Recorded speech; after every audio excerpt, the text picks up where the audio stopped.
Hello? Hello, everybody. Happy Sunday. You're very welcome aboard to this live stream. Today we're going to be flying and relearning. Wait, I better start that again. We're going to try and relearn to fly. There we go. The Just Flight Vulcan. Oh yes, the Avro Vulcan. Just savage. It's such a beautiful aircraft, and it's something I've been dying to get back into for so long. And today we're going to try it because, let's be real about it. It's outside weather and stuff. It's safer indoors. I keep saying this, but I hope you're all keeping terribly well. Very productive morning, flat out busy. But now, friends, it's time to fly. And, let's see what sort of trouble we can get ourselves into. The Avro Vulcan from Just Flight, recently updated for Microsoft Flight Sim 2024. And this is an aircraft that lived on X-Plane, it lived on Flight Sim 2020, and of course here we are with 24. It is a remarkable aircraft, absolutely incredible. And I got to see one of these in real life. And a funny story, not really a funny story, an interesting story. The RAF gave one of these to Duxford to keep it as like a static display, right? And when these aircraft were brought back in to service for a very particular mission, they actually had to go out to Duxford and take a part off the display model and put it onto a still flying model. And it was the fuel probe. Right? They were like, knocked on the door of Duxford. Hello. Yes. You know that aircraft we gave you to loan to show off? Yes, we know the one. Very good. We just need to borrow something. We'll have it back in a jiffy. And that's what they did. They took a part off it. Brilliant. But anyway, how are we all keeping? Did you have a nice weekend? It is still the weekend. That's the good news. I had the most laziest day in the history of laziest days yesterday. It was great. And here we are now today, doing our stuff with our thing and the yoke. So who's here in the chat? Look, a very welcome in. Naughty Gnome is here. Good to see you, buddy. Toto2495, happy Sunday. The Impossible Face, welcome in. Chox is here. Viper Strike, currently sailing to Kirkwall. In the Orkney Islands, Viper Strike, beat the Janie. I hope you're well, buddy. Vazali is here. Naughty Gnome, Janie, look at this. Tier 1 for 54 months. He says, 54 months I've been putting up with enjoying the shenanigans. Wouldn't change it for the world. Thank you very much indeed. Come here, Naughty. My voice sounds all weird. Hang on, I'll shout. There, I muted it. You couldn't hear it. Naughty, what Flight Sim box were you looking for? I saw a message on Discord. Was it 20 or 24? But I hope you're well, buddy. Who else is here? Look, this is busy on a Sunday. Let me see now. Toombs is here. Good to see you. Crafty Tigers, happy Sunday. Max Stallion is in the house. Fly with Stuart, 7 months with Prime. Thank you very, very much indeed. You started a hype train there, lads. Jesus. Sean Dale is here. 3 streams in a row. Thank you very much indeed, Sean. Hope you're well. Right, buttons everywhere. Bit of Motorhead to start us off. Do you know what I mean? Nothing like it. Commander Balosh is here. Malky Mac, you're very welcome aboard. Filthy, sitting here with a cup of coffee and the Fireflies. A great way to start a Sunday. Yes. Crafty Tigers, Murphy has a great singing voice. It's all about the game. Yeah. I sang my voice is all kind of janged. Some say he does too much talking. Listen, it'd be grand, right? Who else is here? Look, there's all buttons happening. Rain is here. How are you? And great Sunday, lads. And Murph, I'm out in the Royal Duke above the UK. Very nice. Alson is in the house. 6 months subscribed at tier 1. Alson, thank you very, very much indeed, buddy. Hope you're well. PH Roy is here. Good afternoon. I'm about to go hop on the Owl Islander, says the Impossible Face. That's a great airplane as well. Slow now as you can get, but great. Great machine altogether. Do you know?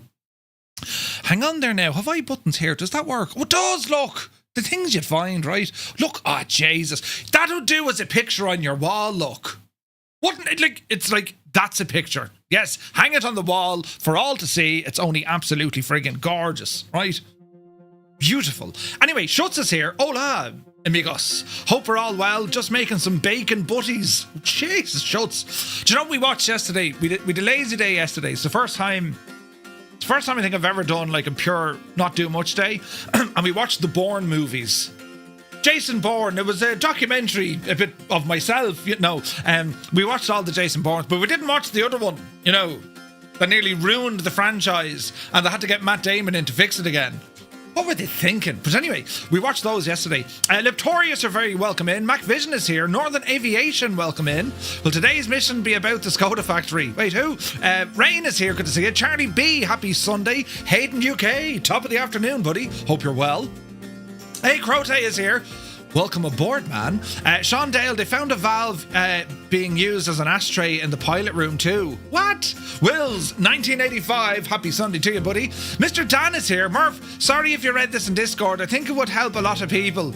Would you mind going over the native autopilot, please? I've struggled to get it working, annoyingly. Please double check you have the latest one from Just Flight 2.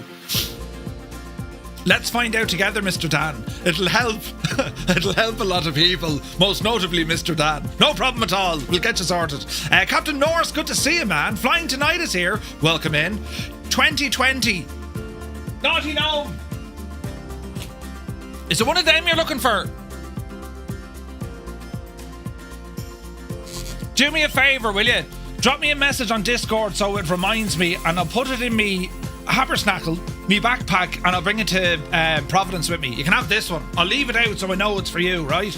Now, you wouldn't know what you'd find in my drawers.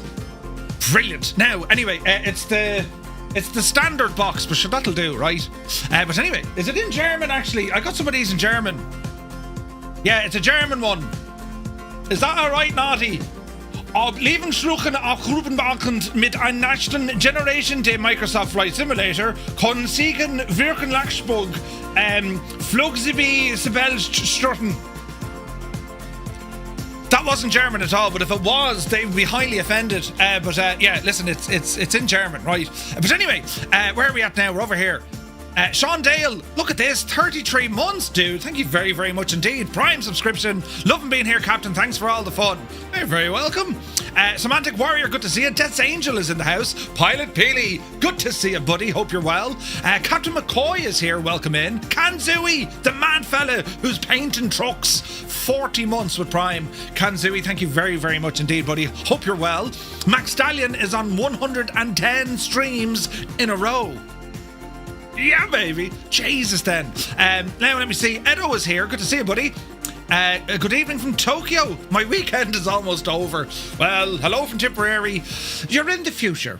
And the good news is, Ed, you're closer to next week. You're closer to Friday than we are. Do you know what I mean? Steiny is in the house. Good to see you, Steiny. Been binge watching Super Dave Osborne. Almost the same as Bourne, but super. Wait, it takes more punches. Super Dave Osborne. Jesus, never heard of him. Wicked Lumberjacks, good to see you, buddy. Where are we at? 99, right, grand, that'll do. Lovely hurdling.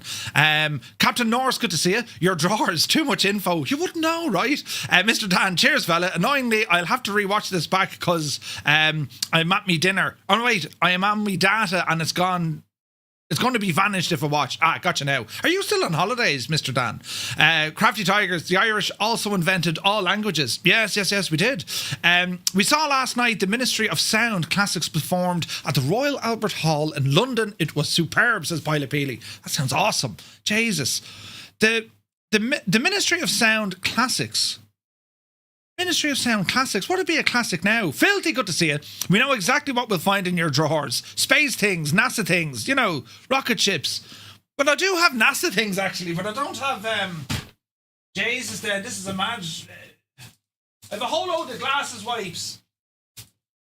But I do have NASA things. I told you I have NASA things. Look, where's the camera? There, look. NASA. You wouldn't know what you'd find, lads. I have, Jesus, then, what else have I got? I've loads of stuff in there. You can kind of half see it. Look, there's many drawers of stuff. Very important stuff. Yes. But yes, where are we at now? 98 Vulcan, good day to you. Muse Fan is here. How'd you get on? Jesus, Muse, you had about 20,000 steps done. Had you a good night on Friday at the Stereophonics? I'm German, says Commander Balash. That sounded very weird. Right, do you know, I'd fit right in Germany, do you know? Anyway, Hummer is here, good to see you. Hello from Scotland, he says. Hello from Tipperary, hope you're well. Robert J56, good morning. Lee Dixon is here. Let the howling commence, you better believe it. All the dance trance tracks from the 80s and 90s performed by a London orchestra. Jesus, that sounds terribly nice, doesn't it? And then a triangle, bing. Right? Brilliant. Zit, featuring ultimate dance hits from the 90s, including the Chemical Brothers. Oh, do you remember that one? Hey Boy, Hey Girl, Superstar DJ. Here we go. That was a tune, wasn't it?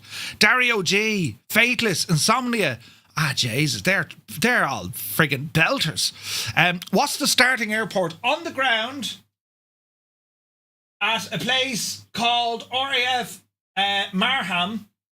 Echo Golf Yankee Mike. Echo Golf Yankee Mike. I didn't update the bot now, so there's a good chance everything's broken. Great night, yeah. Still haven't recovered. Really feeling my age. It's all right, Mew. And that was an outdoors concert, or was it indoors? Could have been indoors. Visualize is here. Good to see you. Angels15, welcome aboard. Brabus is in the house. Sandman, good morning. Good to see you, buddy. Byron Farrow, good afternoon, Murph. Wife's birthday, so I can watch this while learning how to bake a cake. Any tips? Don't concentrate on us. Concentrate on baking the cake. First tip. But a very happy birthday to Mrs. Byron. And have a great day. Siddle is here. Kevin Toke, good to see you. Oz, Flight Simmer. Was just watching your Tomahawk stream and now you're here again, but live. Shane, it's good to see you, buddy. Yes, the Tomahawk was friggin' gorgeous. Gorgeous. And Just Flight hoping to aim to release that, I think, next week, all going well. There's a lot of cool stuff on the way. I've been messing with aircraft over the weekend. I did a little bit on Friday night, did a little bit early Saturday morning, and then a lazy day commenced after that. But a lot of exciting things are on the way, lads. And I put out the schedule for next week, and only the evening streams. The daytime streams, which there will be daytime streams, that hopefully will have some interesting stuff happening during the day. So we'll see what happens. Johnny is here. Good to see you, Johnny. I'm still on holiday. Shall catch you later. Mr. Dan, have a good one. Yeah, it was outdoors, St. Anne's Park. We were blessed with the weather. Cheers, music, where? You were blessed with the weather because the last rained on Saturday. But anyway, let's start off the ball rolling. Perfect. This is the third time this has stopped. Hang on. Unplug it here now for a second. Give it a moment. Plug it back in. Yes. And now we'll press the button. Right. Now, brilliant. Right. Move this gadget over across now, and would you look at the state of this machine? Bit of volume. Right, yeah, don't use the roots yet, lads. I didn't update the bot. Which of the Vulcan does the howl? I can never remember. The 200 engines, I think. We could be wrong, though. But anyway, I'm not going to just hop into this and, up and try and... Or the 201, see? That'll tell you. The engines. Anyway, what we need to do here is learn the Divil, or at least relearn the Divil, right? So to help us along the way, I do have the Just Flight manual, all right? So let me just tidy up the routing command. And let me see, we're on the ground at Echo Golf Yankee Mike, and we'll just put that in there for the minute, because I don't know where we're going. I imagine it's pretty much going to be a tour around the United Kingdom, but I'd like to go up to Scotland's neck of the woods as well. Where is this now? Route. Hang on now. Let's edit this puppy over here as well. Alright, okay, so that's all looking grand and wonderful and, stuff and things and other stuff. So what we're going to do, we're going to open up this. And this here is the manual, the operations manual of this machine. And it's actually one of those aircraft you do need to spend a little bit of time just to kind of learn it, because it'll catch you out otherwise. There's a lot of stuff going on with this aircraft. So we're going to spend a couple of minutes just reacquainting ourselves with this magnificent add-on, right? What's a manual? I don't know. I don't know. But anyway, let's have an old gog. So we'll go down through this stuff, and we can see the introduction, installation, and all this jazz, right? Now, there's a lot of pages in this manual. There's 156, and Just Flight, as I say, have done an incredible job at getting this aircraft up and running. So the Vulcan B, it's a Mark II 4-engined Delta Wing strategic bomber that saw service in the UK during the Cold War.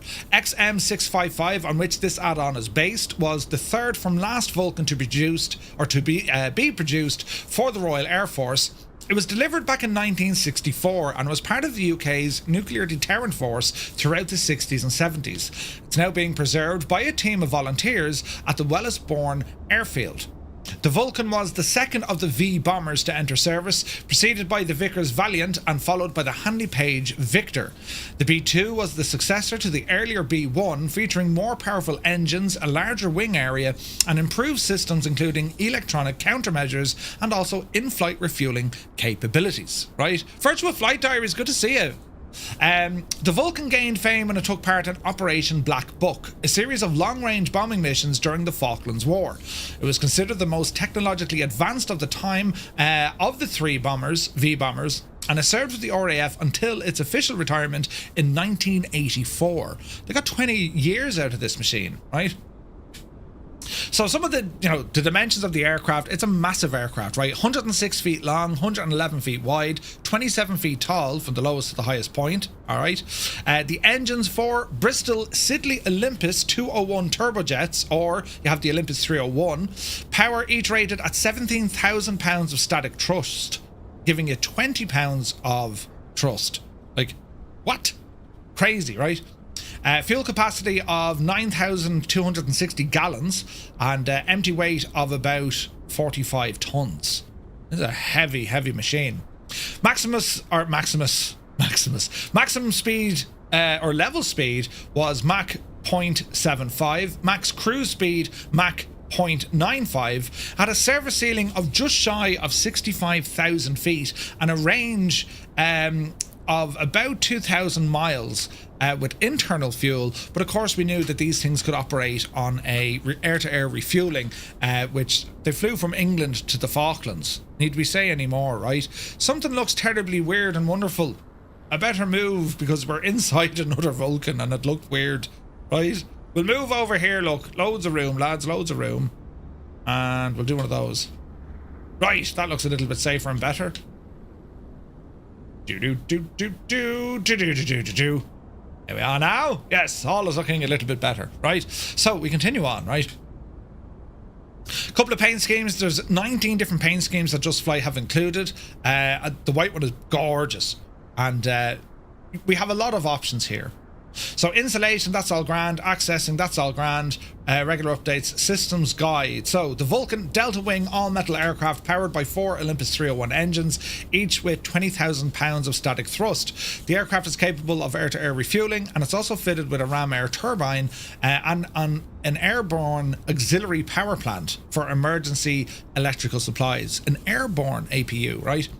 The aircraft operated by a crew of 5, including a captain, a co-pilot, the airborne electrical operator, navigator for plotting, and a navigator for radar. All right. The 2 pilots are seated side by side on ejector seats on a raised platform at the front of the cabin, referred to as the cockpit, and the rear crew members are behind the 2 pilots facing aft. This simulation features only the cockpit area. So it was something that Just Flight did. They said, look, they'll put the other stations there, but only by way of like a shortcut click spot, right? Quick flight to Ascension Island. Absolutely. Fly with Alex is here. Good to see you, Alex. Saw one of these years back at an air show. Yeah, they used to fly these at air shows. It used to be incredible. They haven't flown in some time. However, I do know that they are working on getting these flying again, or at least one of them. The cabin air conditioning and pressurization system provides a means of maintaining comfortable temperatures and pressures. This is all modelled in the aircraft, right? Hot pressurized air is fed from the engine compressor, cooled by cold ram air, and also a cooling turbine. It's then distributed throughout the cabin via ducting. The temperature of the conditional air is controlled by varying the proportion of hot air which flows through or bypasses the air cooler or the cooling turbine. The cabin pressure is determined by the amount of air allowed to flow out of the crew compartment. Pressurization can be at 2 alternate levels: cruise or combat. The controls for cabin heating and pressurization are grouped together on the right side of the console. Alright, so we have 2 alternative pressurizations can be obtained. Cruise, giving us a cabin altitude of about 8,000 feet. 9 psi is reached. That's a jet making loads of beautiful sounds. Welcome in, Mac Unti. Great name. Good to see you, buddy. Combat altitude is held at 8,000 feet with 4 psi at 19,500 feet. All right. We do have an emergency decompression switch left of the console if we need it, and the cabin pressure is controlled by a 3-position cabin pressurization switch: cruise, combat, or no pressure. With the switch to no pressure, pressurization does not take place, or the cabin is already pressurized. Moving the switch to no pressure decompresses it. Alright, we'll figure that one out. Monty, good to see you, buddy. The cabin air conditioning controls, so we can see we can open or close them from the engine air. So the 4 engine air switches on the right console supply the engine air flow to the control valves, and they are also control to supply of engine air to the anti-ice systems. Ah, right. They're howling bonanzas. Oh, Jesus. Stupid sim. Bonanzas. The 2 cabin air open shut switches on the shut off valves allow engine air to pass to the air conditioning unit, with one switch opening the starboard supply and the other on the port supply. When a switch is at the open position, the flow valve automatically regulates the volume of passing to the system. Right? Cabin temperature, fairly straightforward. Ram air, if needed, controlled by a 3-position guarded shut open switch, spring loaded to the central neutral position. Alright. The bleed for cabin control from the automatic APP, right? It's an override device operated by the undercarriage microswitch, prevents the use of the AAPP bleed in flight. A magnetic indicator is provided. So we'll need to watch that. That'll be important, right? The air ventilated suits are supplied from an air conditioning unit similar to that used for cabin and air conditioning. The main cock in the hot air supply is controlled by a vent suit open close. Fair enough. So the cabin air system, before starting the engine, set the controls as follow: cabin pressure selector cruise, auto temperature as normal, engine air all shut, cabin air both shut, cabin temperature neutral. Right, we'll go through that in our start check lists. Windscreen thermal demisting. To demist the inside of the windscreen, hot air is supplied from a duct on each side of the center panel. Windscreen demisting is controlled by an on-off switch. So we can see that here: windscreen, de-ice, demist, or wipers. So we'll have a look at that now in a moment, right? Stevie B, good to see you, Stevie. Welcome in, buddy. The oxygen system is carried in 12 2,250 litre bottles, which are housed in the power compartment and the bomb bay. High pressure lines supply the oxygen to the cabin, and oxygen regulators are at the forward end of the left and right consoles. A mixture of oxygen and air is supplied according to cabin altitude. 100% oxygen is provided automatically above 34,000 feet, or it can be selected at any height. So we have an oxygen flow indicator, normal oxygen, oxygen on or off, regulator, and then an emergency test button. Okay. The electrical system. The main electrical system is AC operated, 200 volt, 3-phased, 400 hertz power supply by 4, KVA, kilo volts, but there's another name for them. Current is fed from each alternator to an individual bus bar, and then they can be connected to a synchronizing ring using a bus bar for load stuff, right? Provision is made for standby supplies in the event of a major AC, alternating current, failure. A ram air turbine supplies power primarily at high altitude, and an airborne auxiliary power plant supplies power at lower altitudes. All right. Where is this now? Tentative April, version 0.13. I'm actually not sure which one I have. I forgot who asked about the autopilot. You can cheat and use the pad that comes with the Vulcan. Top right corner of the pad. Oh yeah, we'll check it out. The controls for the electrical panel system are grouped on the alternator control panel, the secondary supplies panel, and the AAPP. So this is a bit of stuff we need to keep an eye on over here. Alright. The panels are provided in the rear cockpit. They can be accessed through the tablet, or I think they have click spots on the aircraft as well, so we'll be looking at those.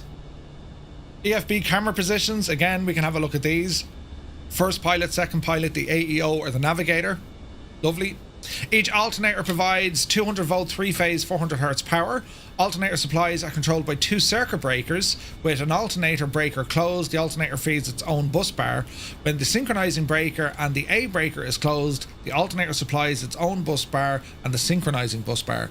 Kilovolt amp. Thank you, Heisenberg. That's the shot. The A and S breakers are arranged so that if the A breaker is open, the S breaker is closed, thus ensuring an alternate or an alternative power supply to the individual bus bar.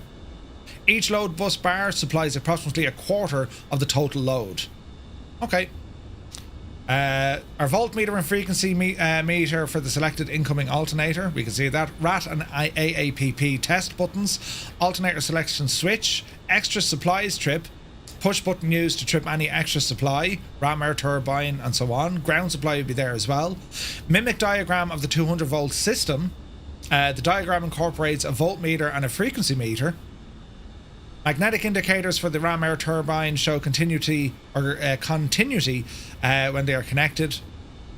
Okay, that's all grand. When an engine is running, its alternator is brought online as follows. Check by means of the alternator selector switch that the alternator voltage and frequency are within 115 plus or minus 5 volts and 400 plus or minus 4 hertz. Okay. When the alternator is running correctly, set the alternator switch to on. Check that the S breaker opens and the A breaker closes, i.e. the amber light turns out. And our kilowatt meter registers the load, indicating that the alternator is feeding the bus bar. We'll have a look at all of this when we're going through the electrical system. Whenever there is no supply to the synchronizing bus bar, it is arranged by means of a voltage pickup unit that the number 2 alternator S breaker closes automatically. To connect an alternator to a synchronizing bus bar, select the appropriate alternator and the selector switch. To take it off, press the isolate button. For takeoff, the AAPP is connected to the synchronizing bus bar and is normally closed down at 20,000 feet. If climb is continued, number 4 alternator is connected to the synchronizing bus bar, and for low level flight or descending below 20,000 feet, the number 3 alternator is substituted for number 4. After landing, the AAPP is connected to the synchronizing bus bar at 5,000 feet. Then we have our ram air turbine. It's housed in the underside of the port air intake, can be lowered into the airstream to provide power for electrical services in an emergency. The RAT drives a 22 kilovolt alternator, which supplies a 200 volt 3-phase 400 hertz power. Hopefully we won't need that, but it's there if we need it. When the pilot pulls the RAT single or release toggle, the RAT releases into the airstream. All non-essential loads are shed automatically, resulting in a cartridge start of the AAPP. The RAT is ready to supply loads within 2 seconds. Jesus. Speed should be maintained above Mach 0.085 or 0.85 or 250 knots. The output can be checked on the alternator. So we got to be careful. If we do need to use the ram air turbine, we got to maintain a relatively fast speed. All right. The airborne auxiliary power plant consists of a gas turbine driving a 40 kilovolt alternator in the bay aft of the starboard wheel bay. It can provide a 200 volt supply for use in emergency or use on the ground when external power is not available. The airborne auxiliary power plant supplies 200 volts, that's grand. It may be started electrically or by a cartridge. Whenever the non-essential services are tripped, either by operation of the RAT or by the non-essential supply trip reset, a cartridge start is triggered. Alright. The AAPP controls are on the alternator control panel. Right. We'll consider that to be an APU. I mean, effectively, that's what it is, right? So we have our JPT gauge, oil pressure. Yeah, we've loads of information there. The cartridge. When the RAT release is toggled or is pulled, or the non-essential bus is switched to trip, the app start circuit is selected to cartridge. Switch it on, press start, confirm the oxygen light illuminates, and check that the JPT oil pressure, voltage, and frequency are within limits. Electrical starting. If non-essential bus bars are live, indicated on the load threading indicators. Switch on the master, set oxygen, relight, confirm, and then start. Alright. Shutdown, that's all grand. Secondary power supplies. Secondary power supplies required to operate the aircraft equipment. The control indicators on the main secondary are grouped together. That's grand. Transformers. 4 transformers supply 115 volt 3-phase 400 hertz power. 2 main, 3 kilovolts each, and 1 MBS, and also a green Saturn. Ooh. How would you rate this plane? I kind of like more DCS for that kind of aircraft. Piku, this is an amazing aircraft because they've really focused here on the systems, right? And there are some weapons on it as well. I think they've modeled the weapon stuff in it as well. You're not going to have any combat necessarily in this, but in terms of learning how to fly the aircraft, this is This is brilliant, right? 28-volt direct current for interconnected bus bars are used to distribute the 28-volt power from the two TRUs, the outputs of which are paralleled, either one being capable of supplying the total of a 28-volt system. All right, so either or can use 28 volts. A 24-volt, 40-amp-hour battery. 40 amps an hour battery is connected to the battery bus bar as well. Okay. External power can be plugged into the port wing. The supply feeds all normal 28-volt services and the battery switch. It'll recharge the battery. The external power supply can be enabled by clicking ground power on the aircraft page in the EFB. Now, Michael Walsh, good to see you, buddy. The engines. We have 4 engines. We have 4 engine controls.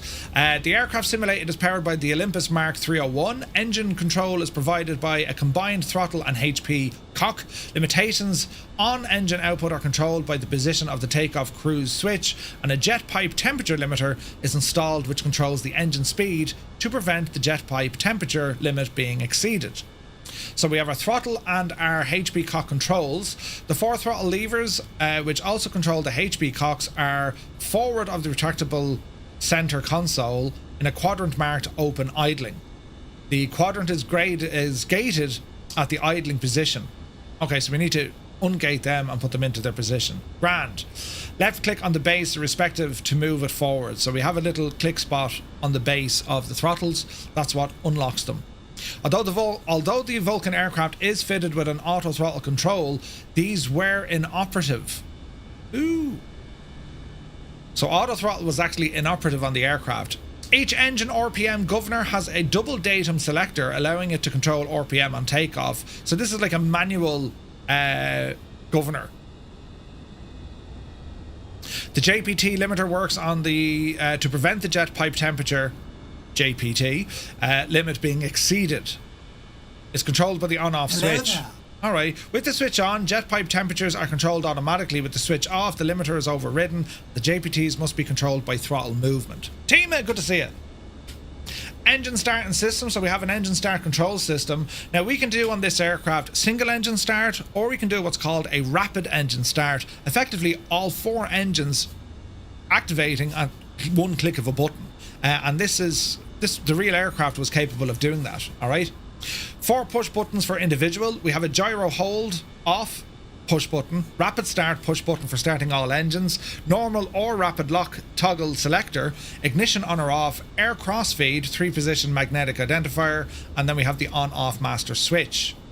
An air crossfeed indicator shows open whenever the master switch is on. When the air selector is set to normal, engines can only be started by the individual push buttons using an external air supply or crossfeed.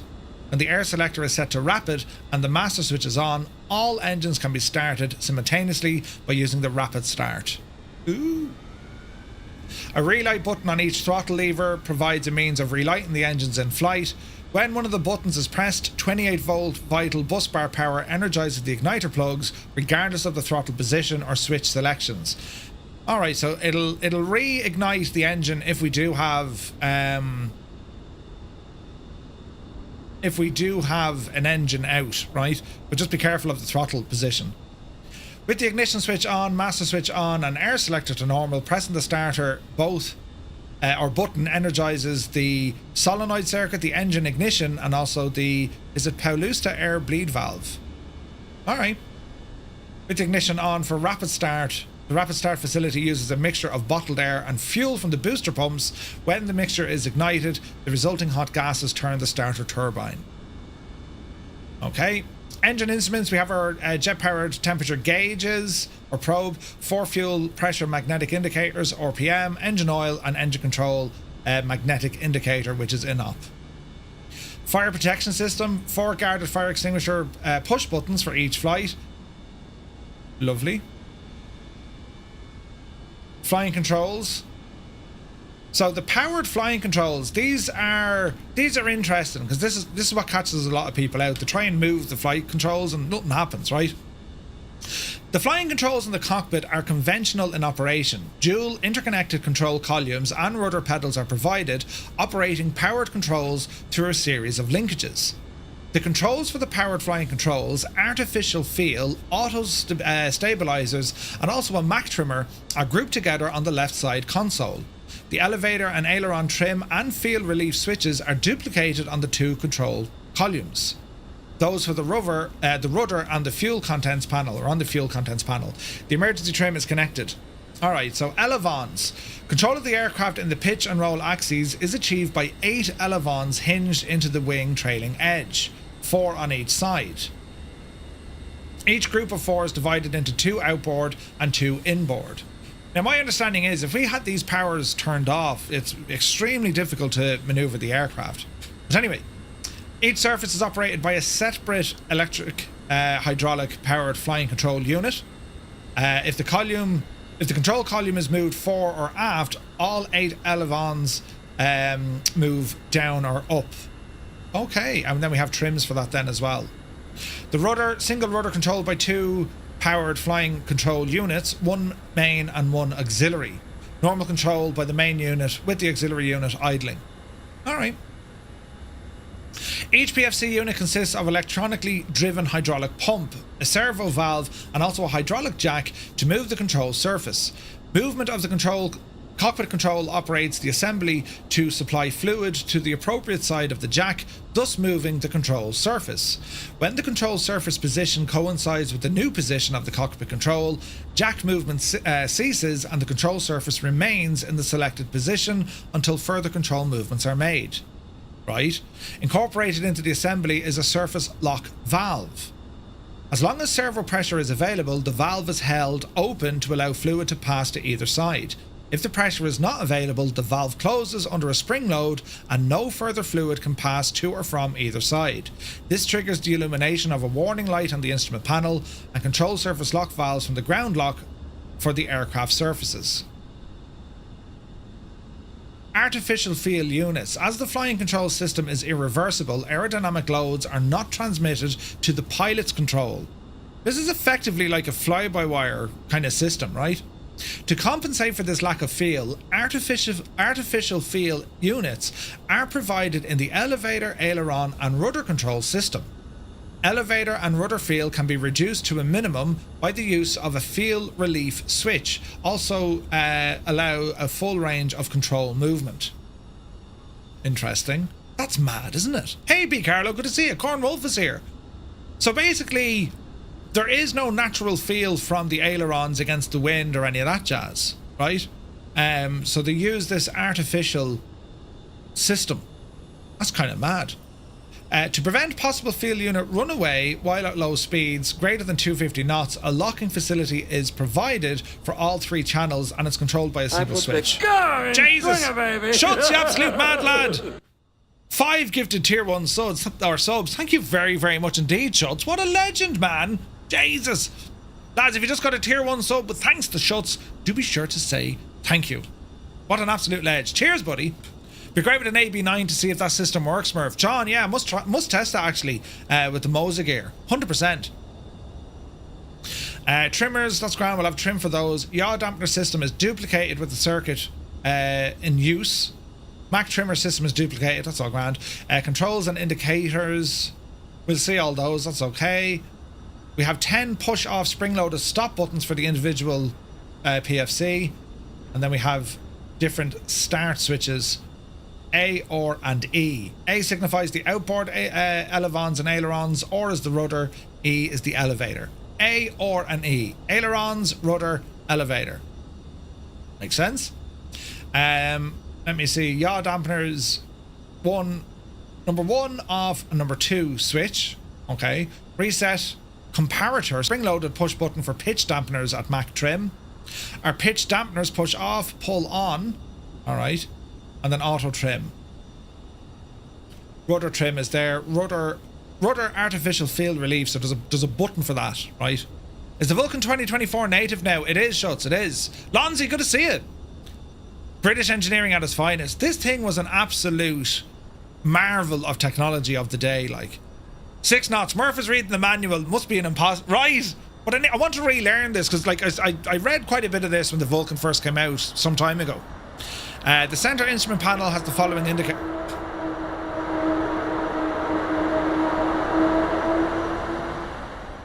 That's a beautiful sound. It just is. Beautiful sound. Okay, the rudder indicators will have a look here. Starting the PFCs, artificial field, that's all grand, it's all grand. The air brakes, slot type air brakes in the main plane located above and below the engine air intakes. They're electrically operated and it's on alternate current, or alternating current. The port motor is supplied by number 2 bus bar. The air brakes have 3 extendable positions: medium drag at 35 degrees, high drag with the undercarriage up at 55, and high drag with the undercarriage down at 80 degrees. Big, massive brakes. The transition from 55 to 80 is automatic when the undercarriage is lowered. Okay, that makes sense. So if we're using spoilers or air brakes and we drop the gear, the air brakes will become extremely more powerful, right? Almost 50% more. The air brakes are controlled by the default spoiler control, grand, in medium drag and high drag, grand. The air brakes are operated by 2 electrical motors. If one motor fails, the other can be brought into operation. So we'll have normal or emergency power. Alright. The 3-position magnetic indicator for the air brakes is at the top. We'll keep a look at that. A brake parachute is installed in the tail cone after the rudder to provide braking during the landing run. Parachute operation is electrically controlled with a jettison STRM strum, right? Switch on the center instrument panel. Move the switch down to select STRM to deploy the parachute, then switch up to toggle jettison to jettison the parachute. Alright. The switch can also be operated with a toggle arm spoilers control. A single activation of the button assignment will stream the parachute and a second activation will jettison it. So we probably want a button to toggle arm spoilers. So let's go ahead and do that. Keep the nose in the air after landing to help stopping. Hello there. Yeah. Natco, good to see you, buddy. Right, so I'm going to bind the button here to toggle ground spoilers, yeah? Or toggle arm spoilers. Now, have I got a button here? Arm spoilers. Let's see, we want to find a button here somewhere that we can say, well, toggle spoilers, right? Where can I put one of them? I've buttons all over me stuff here. We'll go down to me Verpal gear. And if we want to toggle these, T10 I'm going to call it, right? So it's going to be toggle... that's toggle spoilers. We want to say toggle arm spoilers. Toggle arm spoilers. There we go.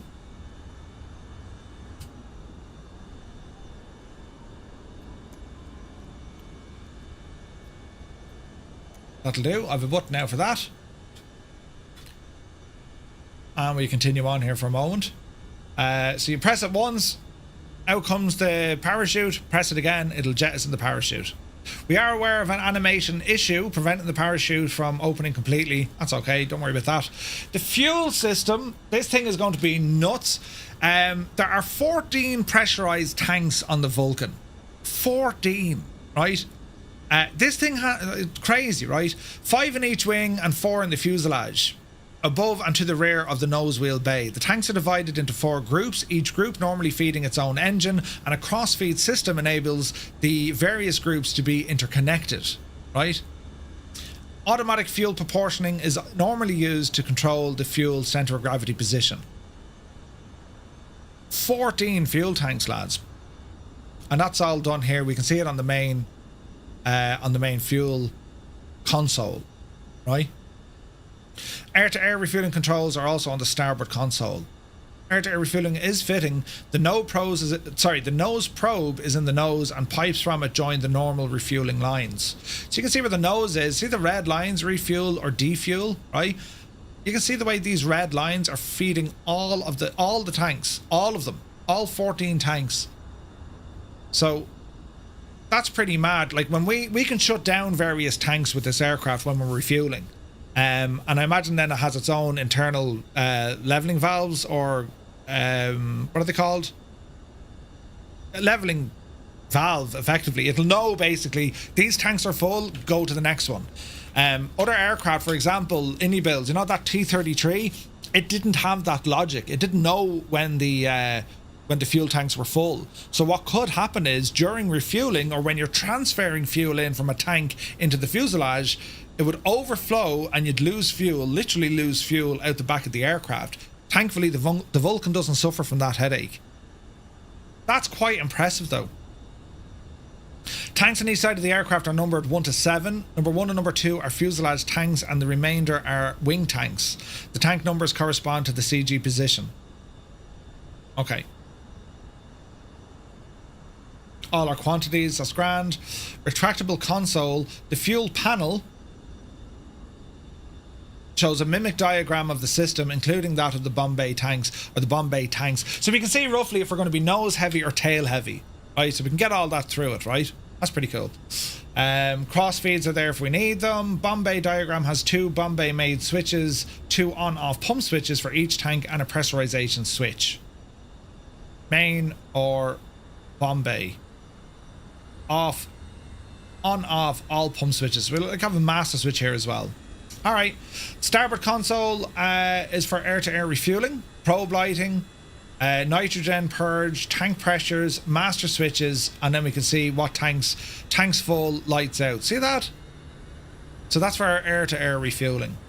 Fuel cocks, the 4 HP cocks are opened by the initial movement of the throttle levers. That's grand. The 4 LP cocks are electronically controlled.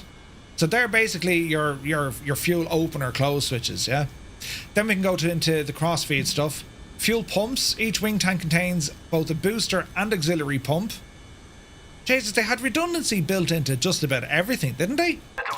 Truffle Tiger, thank you very much indeed. 6 months, buddy. Cheers, man. Hope you're well. Like, there's almost a redundancy in every single system that we have here. This is pretty mad. The 2 Bombay fuel indicators shown black, or show black when the fuel pressure rise is sufficient. They show white if the fuel pressure falls below 10 pounds of square inches. Sequence timer, because of the configuration of the aircraft, the fuel tanks are located forward and after the aircraft's centre of gravity. Alright. Fuel contents gauges. Hours. What's this now? See this. 4 main tank content gauges, 1 for each tank group. Okay. Flow meters, grand. Center of gravity indicator, air to air, that's all grand. Fuel system management, set auto manual switches, that's grand. Confirm all booster pumps are on, booster pumps off, that's all okay. Cross feeding, landing fuel. Although all fuel indicated in the fuel content gauge is usable, recommended minimum fuel for a final landing is 8,000 pounds total. Bombay fuel tanks, okay. General equipment, we have our main door open. That's how we get in and out of the aircraft. We'll go through all this here now in a moment. As I said, I just want to get ourselves used to this aircraft, because it's far more than just a good looking and great looking and great sounding. There's far much more to this aircraft, right? The seats have adjustable armrests, that's grand, and there's also ejector seats. We'll have to remove those pins. Windscreen wipers are there. They're controlled by 3 positions, that's grand. Sun visors work. Anti-flash screens are provided. Anyone might have an idea of these anti-flash screens. They're a big heavy screen that close down the side of the windows. Why might they need those in addition to sun visors? Would anyone know? Internal lighting, yeah, this thing at night is absolutely incredible. Main instrument panel grand, right side panel grand. For nukes, yeah, nuclear blasts. It's mad, lads, isn't it? Mad. External lighting, some of the best in the business on this. Landing lights are tracking, that's all fine. I'm happy enough with the lighting. Cootle, do you want to... No. Do you want to restart Cootle? No. Why does Cootle keep crashing? Anyway, hydraulic system next. The main hydraulic system provides pressure to the undercarriage, the nose wheel steering, Bombay doors, and also the auxiliary air power plant air scoop. An electrically operated hydraulic power pack unit is installed for operation on the ground of the bomb doors and wheel brakes. Okay, an emergency air system is provided, lowering the undercarriage and separate self-contained electrical hydraulic systems. Okay. Engine-driven pumps, engine hydraulic or hydraulic pressure, operation, the power pack for the hydraulics. An electric-operated hydraulic power pack provides emergency pressure for opening the bomb doors and for recharging the brake accumulators. Have you recently updated GSX? I did. Undercarriage system, right? So the undercarriage main wheel units, 4-wheel, 8-tyre bogies. The nose wheel is a steerable twin-tyre. Hydraulic pressure operates the undercarriage doors, extension mechanism, the bogie trimmers and the downlocks through electrically controlled selector valves. Okay, undercarriage position. We've seen that indicator before. White flag indicator also provides on the airspeed indicator, which will flash if the airspeed drops below 160 knots and the gear is not locked down. Makes total sense. Undercarriage emergency air. The emergency air supply for the main wheels and nose wheels is contained in 2 separate bottles. The 2 controlling valves are mechanically linked and are operated by a handle on the right of the throttle quadrant. When the handle is pulled to its full extent, the undercarriage lowers regardless of the position of the normal gear selector. So that's our emergency landing gear. If we have a problem, we pull that devil and let's see what happens, right? Wheel brakes. The brake units are hydraulically operated. 2 accumulators provide a reserve of pressure for brake operation and it can be recharged by the hydraulic power pack. Okay, the pressure at the brakes is shown on the triple pressure gauge on the center instrument panel. A parking brake is provided, which operates through a cable to open simultaneously all the hydraulic valves in the brake control valve. Alright, the parking brake is applied by turning and pulling the lever on the left of the throttle quadrant. It's necessary to recharge the accumulators in flight or on the ground when the engines are not running. This can be done by the hydraulic power pack. Okay. Bomb doors, hydraulic, are run off the hydraulics as well. Normal operation supplies from the main system are fed through dual selector valves to the door jacks. If the normal supply fails, the doors can be operated through a separate system from the hydraulic power pack. The captain has 2 switches on the left console labelled bomb door control, normal and emergency. Right, so we can see emergency control down here. The emergency switch is a guarded position. Open, normal or close. When the switch is operated, the door is opened or closed by supply from the hydraulic power pack and the electrical supplies are cut off. This switch is in op if the power pack is being used. Alright. 3-position magnetic indicator for the bomb bay doors. If it shows black, then the doors are closed. White means they are open and crosshatch when they are moving or when there is no electrical supply. So black means that they are closed.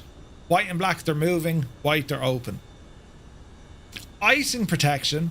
Bloody hell. Thermal anti-icing system provides protection for the leading edge of the wings, the fin and the engine air intakes. Hot air from the engines and cold air from the individual intakes are mixed, pass along the inside of the skin and then they're exhausted out the back.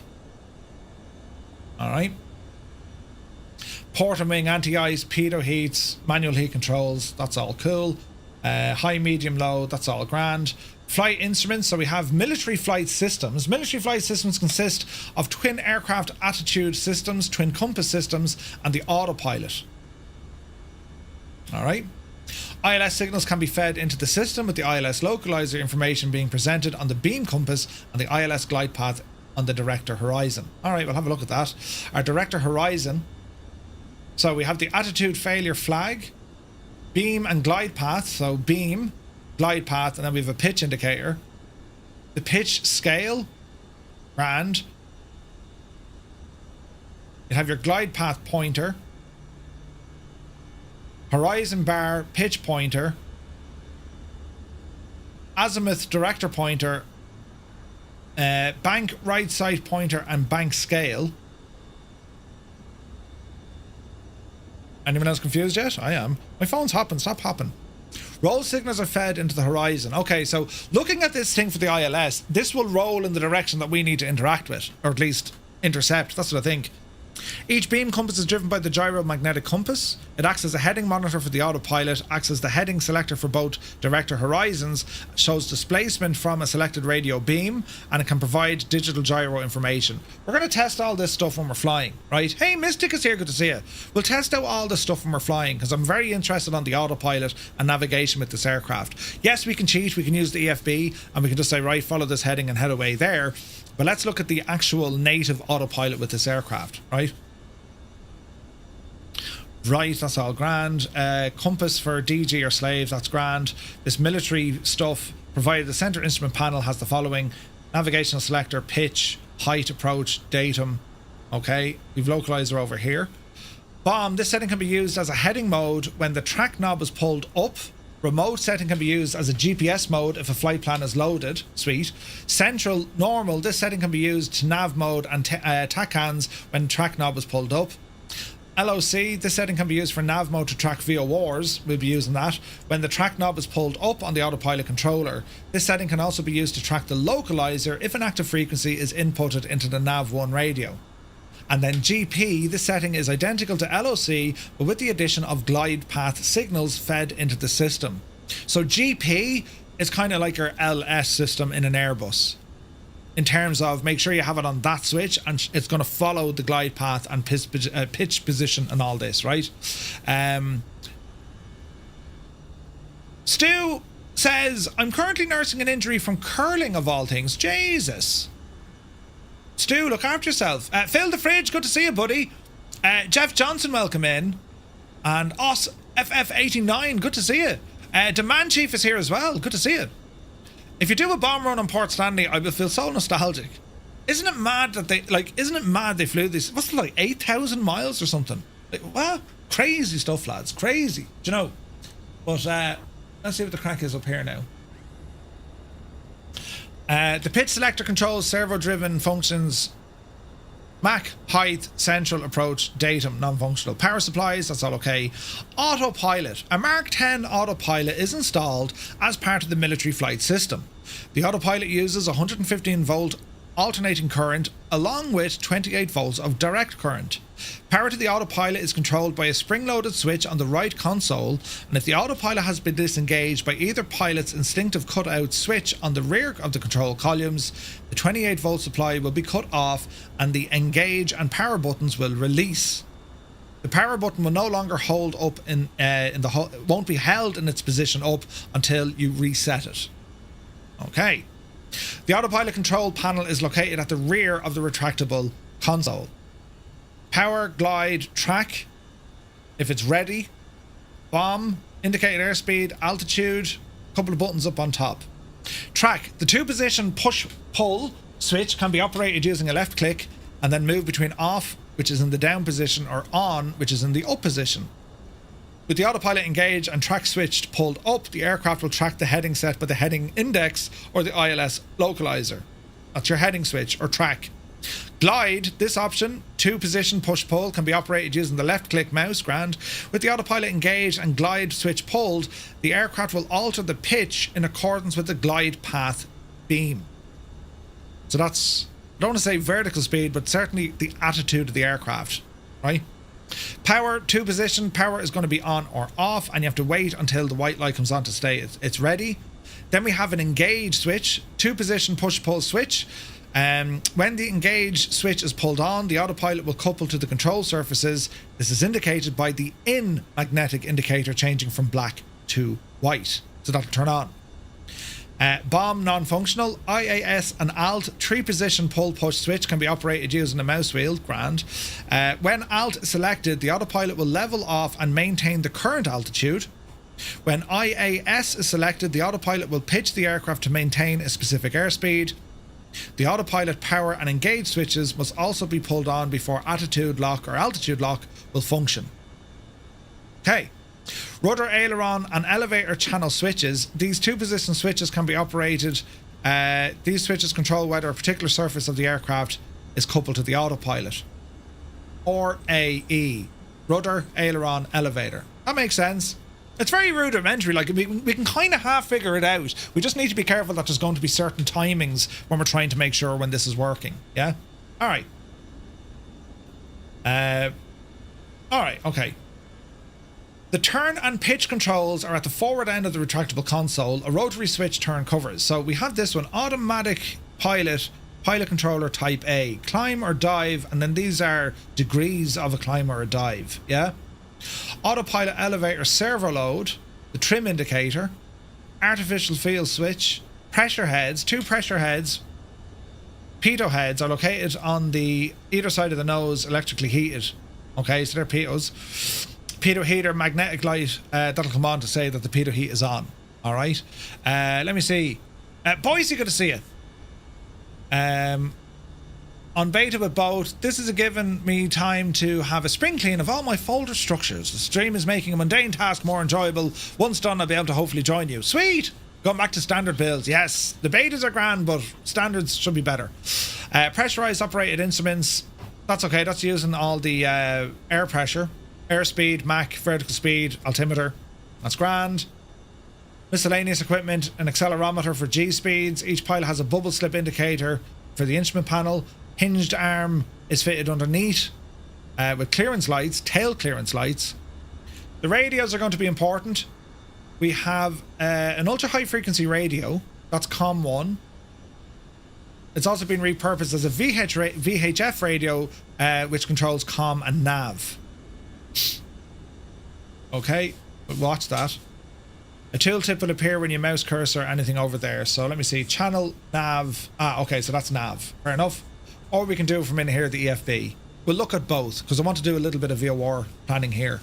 The M manual field shows the current tune frequency of the G guard. Field flows standard frequency, therefore new frequencies cannot be saved. So we can save frequencies if you like. Okay. Radio compass, ADF. We do have an ADF. As the radio compass controller is fitted to the rear crew compartment in the real aircraft, in this simulation the frequency can be set using high frequency config and warning knobs on the co-pilot station. Showing the currently tuned ADF frequency, and the ADF frequency can be viewed and edited via the radio menu. Granted, so it's all in the EFB. TACAN indicator is also there. TACAN ground stations are supported by Flight Sim, and the TACAN channel mode can be found. So we can try and find a couple of TACANs. That's to do with the combat navigational stuff. Military, yeah. DeBlaze is here. Good to see you, buddy. The camera system. Open the system.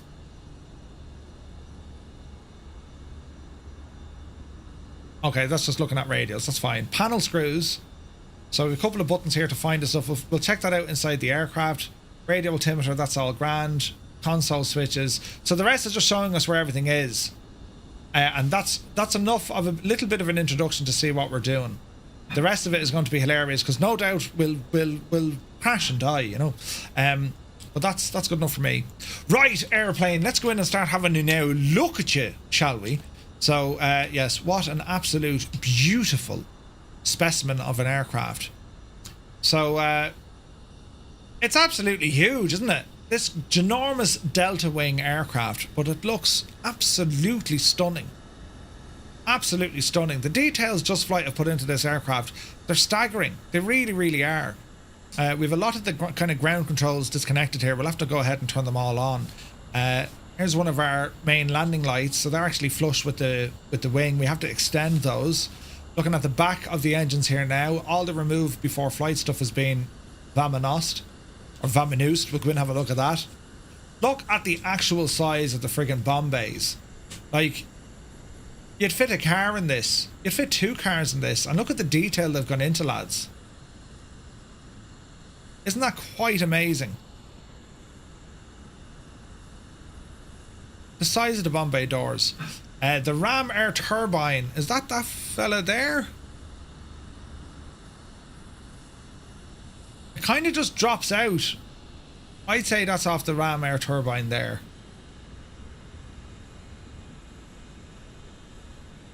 Okay. Isn't it beautiful? Pure British engineering at its best. Do you know, they don't make them like they... Well, I don't want to say they don't make them like they used to, but like, this is quite staggering, isn't it? Right, so to get ourselves up into the aircraft, we'll go on up this way and on up that way, and whoosh. Welcome to the flight deck. So, a limitation, what Just Flight did, the other control areas would actually be located back here somewhere, but they don't have it. In the cockpit, we just have the cockpit part, the first, the very front of the aircraft. And that's what we're going to operate from today, all right? So, we'll reposition this drone camera, and we're going to drop ourselves in to the aircraft itself. So we can start off with a tablet. The tablet not want to work. Have we to restart this to work? Or maybe we just need some battery buttons. Huh. Let me see. Put you forward there for a minute. And let's have a quick look. So a bit of familiarization. Our engine start switches are over there. Radio panels are here. More radio comms. Height selector failsafe. Right. Abandoned aircraft switches, look. Bombay control doors. Or door control, perfect. These are the flight surface controls. Yaw dampeners and all that jazz are there. Oxygen. Turn the left side on while we're here. Have some nice lighting.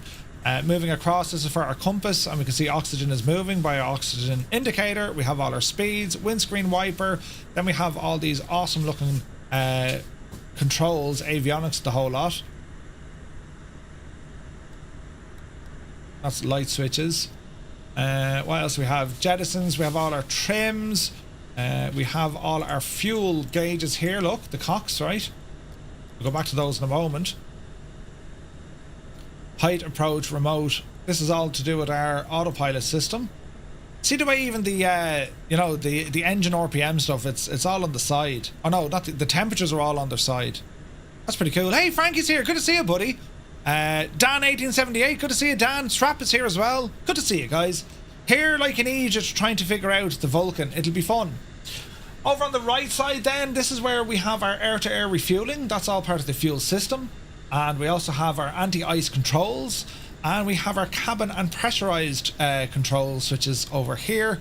And then our main oxygen, turned it on over on the right side as well, and we can go 100% oxygen, or we just leave it on the normal flow. We also have a ton of lights here we can play with as well.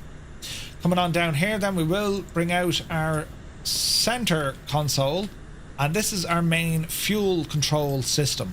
All our various, that's our autopilot unit down the bottom, right? Or AE, rudder, aileron, elevator, master switch, and all that. Here's all our fuel pump systems. Here's our engine throttles, which should be in the locked position. To unlock them, let's just test that they work. Click, and it opens. Move the throttle forward. That's grand. We have this JPT limiter. Consider that to be like the jet temperature, right? Takeoff cruise switch. Leave that alone. Over on the far side, an auto throttle. We don't use that. Air brakes, they're the 3 positions. We'll worry about those in a moment. We have HRS or MFS. That's the military flight stuff. Okay.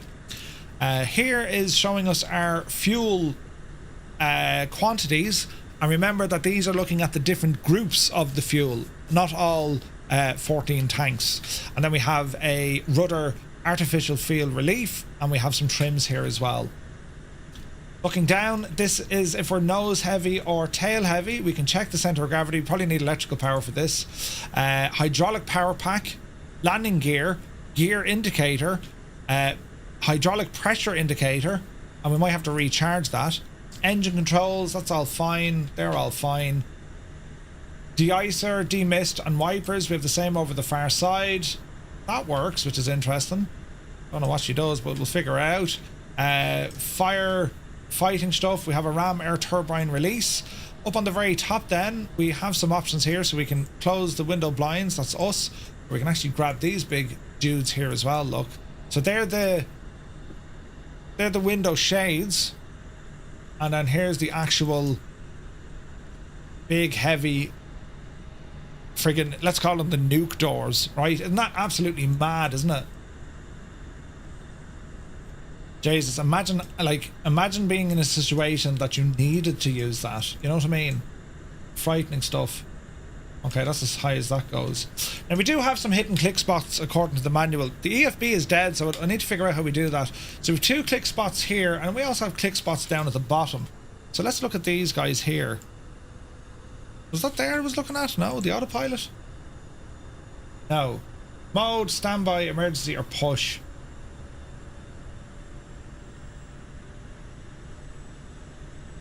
Where's that now?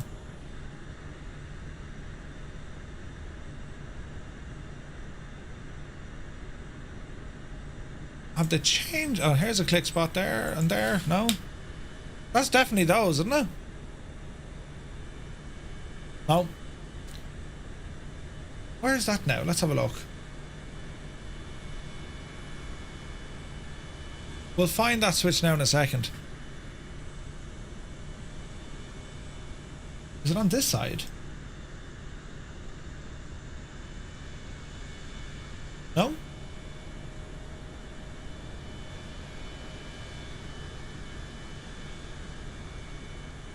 where's that switch now? Dave Cleary, legend Dave. Good to see you, Dave. Main instrument panel at the bottom of the rear cockpit panels to swap the camera between them. Ah, wait, hang on. That's probably what opens it and then we get back, is it? So we would say here's one.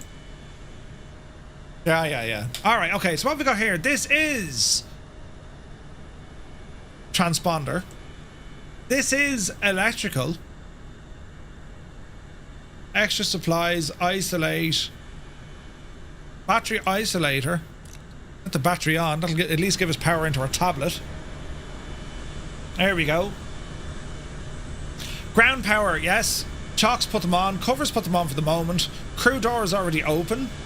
What's that Palusta? That's the air power start, isn't it? Oh, nice. There's our unit starting to appear there now. So we do have ground power and we have an air starter unit, and we've just put the chocks in as well. Our engine covers have been replaced as well. Man alive, look at this ramp. Couple of Vulcans, F-18s. We got Jags over there, look. A pair of Jags looking great. We got a Tonka in there as well. Oh man, we got some great aircraft in this sim now, haven't we? Like, just incredible aircraft. Right. So, I suppose the main thing is going to be, lads, we have to follow a checklist, right? And let's just see if the checklist is working on this aircraft. So we go into the aircraft. We'll check out the flight performance and let's just see how much fuel we have. So it's only showing me 8 tanks, but we'll give it full welly here. Let's go 80% across the entire airframe. Right? And we'll come back here, and can we go down to the checklists? Yeah, we got checklists. Alright, so electrical power is off. This is the internal checks. So electrical power, I currently have it on.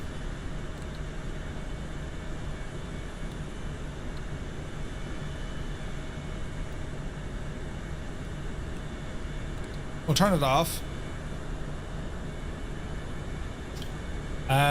Ejection seats. So we got to start removing all the pins. I don't want to see a pilot in here.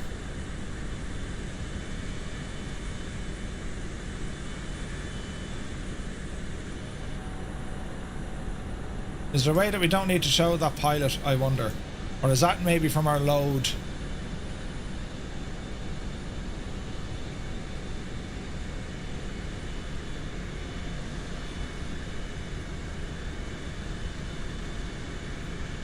How did we disappear that guy? I bet you it's up here. Just flight. Settings. Aha. State saving, yes. Saving enabled. State restored. On balls. Pilot call out. Cock pilot. No. Get rid of him. Auto AO. Pilot call outs. Alright, leave that as it is. Aircraft. Nose. TF4. Auto throttle if we wanted it. Ah, here we go. Weight and balance. Let's go by here. Let's go 75% into the aircraft. Lovely. Sounds. Or oh, grand. Here's our communications. And here we have our autopilot. Alright, lovely jubbly. Let's go back into our checklist. So the pilot ejection seat clips. We need to find these. 1.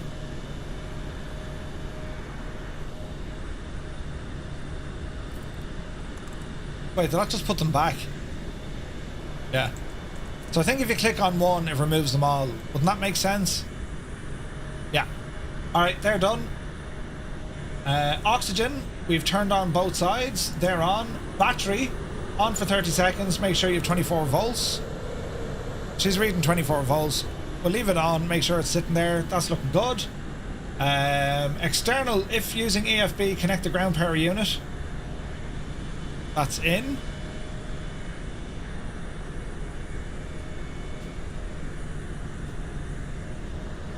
I don't know why it's pointing to there, but okay.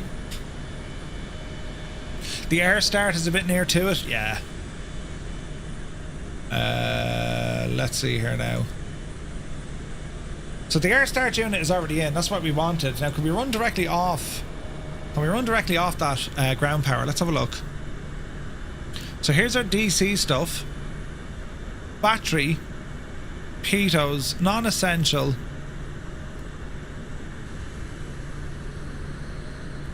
Let's have a look up here. This is the auxiliary power unit. Leave that alone for the minute. Ram air turbine alternators. We can't test any of those. The bus bars. So if we're on ground power,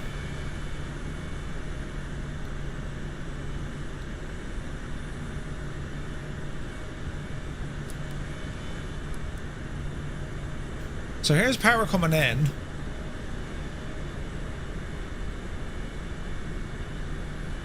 Alternators, ensure the alternator switches are off. That's okay, we did that.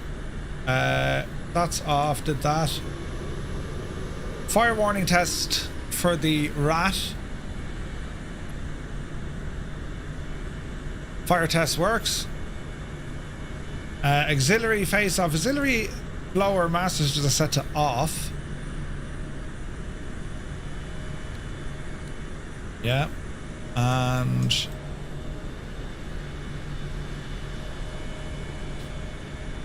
cameras get a little bit confused. Yaw dampeners are all off, yeah. They're all off. They're all off. Main warning lights.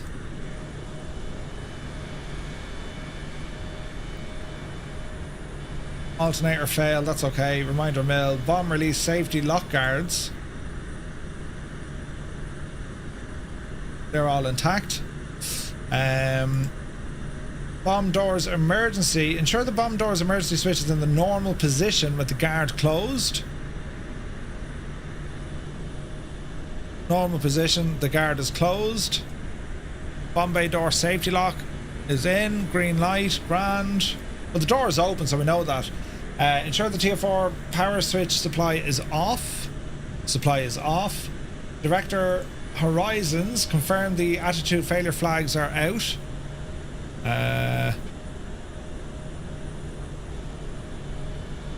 They're not. Air brake switch. Check the air brake switch at the bottom of the throttle quadrant.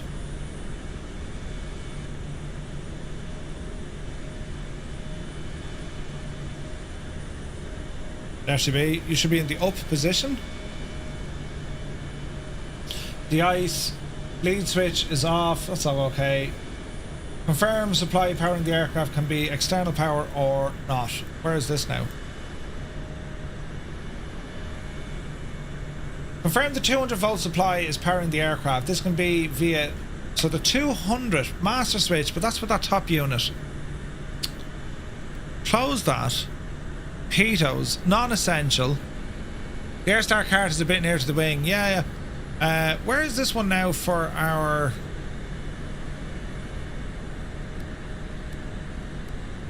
Yeah, they won't work until we have power.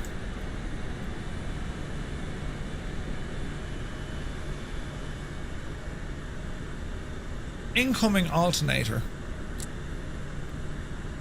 Extra supplies. So that's after killing something there now. So we're saying it's the ground power unit, isn't it?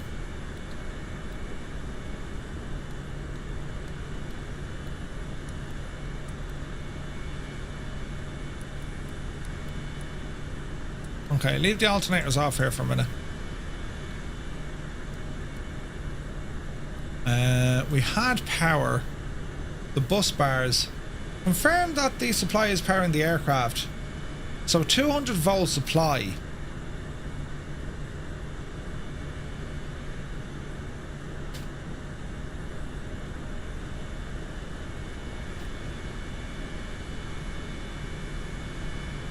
Non-essential supply switch can move up. That's grand. So non-essential supplies. Trip that. Batteries on. Extra supplies. So reset that and then trip it. Right, so that's now powering it. We're not going to have alternators because we're on the GPU. Wouldn't that be right?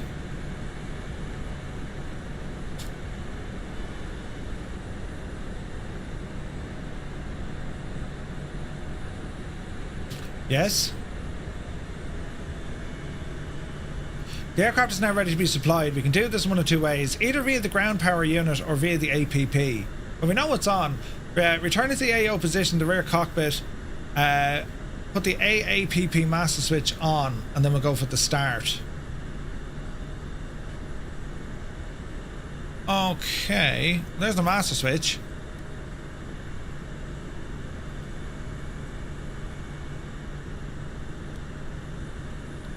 I'm just not mad on these though, because we should be getting power in here, shouldn't we? Falcon are good to see you. Tarnish, welcome aboard. Like, we should be able to get... I can see power in here, right? I'm just trying to think. Can't test those. AAPP, that's like the air. Red light is on, that's what we want. Non-essential stuff, so we've tripped that, right? Come back in here for the moment.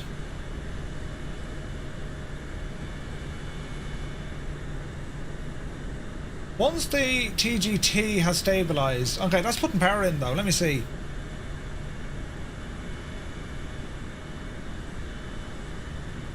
That's the ice.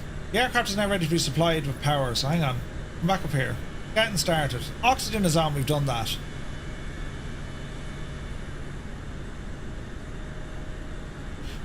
We can confirm we've 24 volts. Moving across the alternator control panel, open the non-essential supplies with the guard and move the switch to trip, which we've done.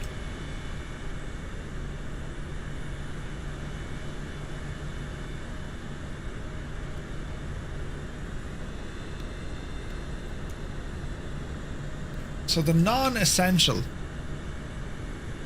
trip. Come back here now.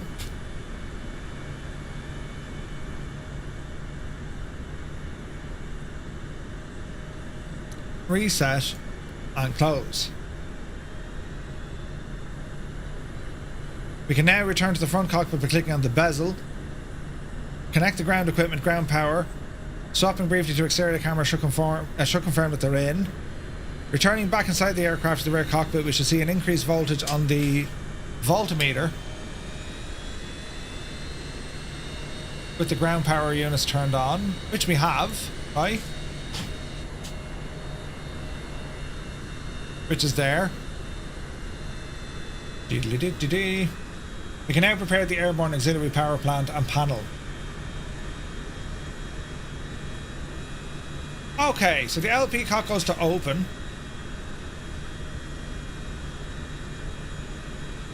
Test the fire warning, set oxygen relay switch to off.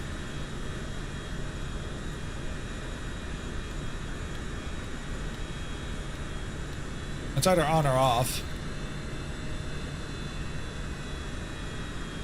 Ensure the fuel level mechanical indicators displaying high and then put the master switch to off.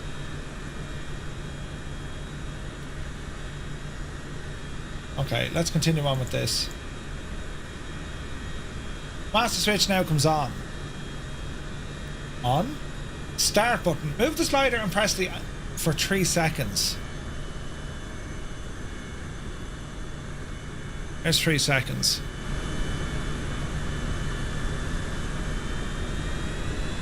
JPT and all pressures coming up. Press the AAPP on button for a maximum of 1 second.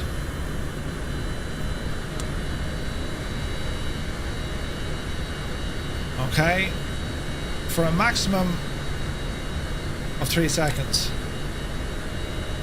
Okay, moving on. Turn on the 115 volt transformers and check the 2 magnetic indicators. On. Turn on the radios.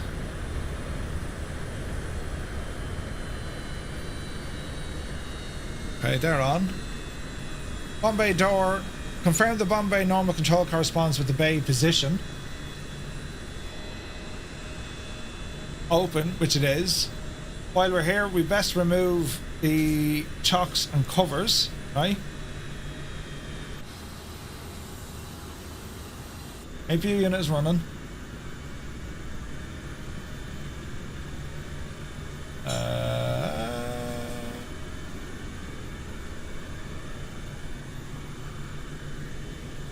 Alternators, that's grand. Jesus! I'm in a state of trying to concentrate. Jesus, Frankenstein, you absolute ledge. 10 gifted tier 1 subs. What a anyone else leap off their chairs? Steiny, absolute legend. Lads, if you just got a tier 1 sub, but thanks to Frankenstein on Twitch, do be sure to say thank you. What a ledge. Steiny, you mad devil, you. Yeah, baby. Nearly passed out. So that's now up and running. Emergency bomb jettison, that's all locked. Select 500 feet range, limit selector 500 feet, test. Oh yeah, turn that on. 500 feet range to on. 50. 500. Test. Check the scale reads 55 to 77. Check the limit lights in order for it. Yes, yes, yes.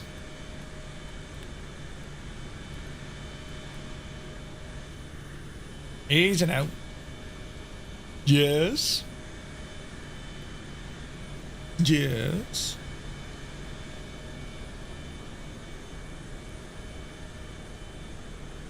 Yes. And yes. Thank you. Compass. Altimeter set. Standby artificial horizon. Test all TF4 lights on the main instrument panel. Yes, they all work. Lovely. Set the cocks to open. 1, 2, 3, 4 down the road, and 1, 2, 3, 4 are open. Alternator failure warning. Confirm the alternator failure warning is flashing. Yes, it's flashing. Canopy unlock. Confirm the canopy unlock mechanical indicator is black. Where is it? Let's go with it. Steiny, thank you very much indeed, man. What a ledge, lads. What a ledge. Entrance door. Get the door closed. And locked. From the pressure head, mechanical indicator, and accelerometer. Reset that.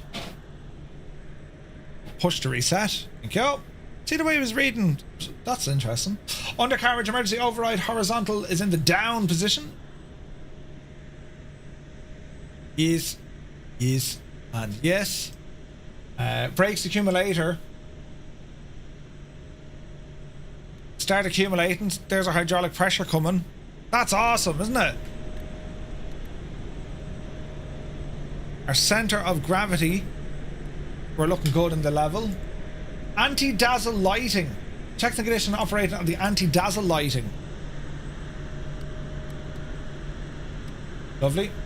Takeoff cruise speed select as required. We're going to be set to takeoff power. JPT limiters should be on and guarded. Up and guarded. The HP cocks should be set to shut. Which they are. That's open. That's closed. Use the emergency selector. Ensure the undercarriage emergency selector is fully in. Yes, he's in. That's the gadget we pulled if we're in trouble. We're on military switch. That should be on military, which it is. Fuel contents have been checked. Fuel console. Pumps checked individually. One pump on. Crossfeed open. Alright, okay. So, fuel pumps. Let's have a gawk at this.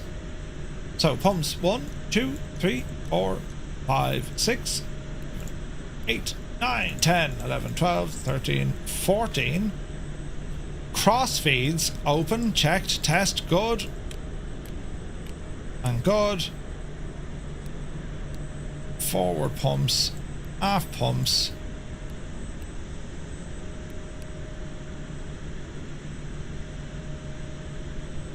CG transfer. So we can actually... Oh, look at that. We can actually adjust that ourselves. Nice. That's all good. Autopilot power unit needs to be turned to on.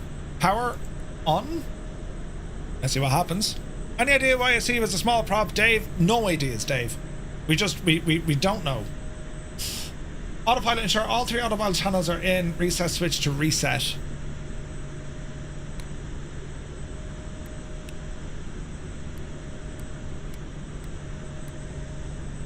And wait for this to become ready. Come back, come back, come back. I need you. So, AL prime. Okay, autopilot light is working. That's good. Bombay wing fuselage. Test the fire warning lights.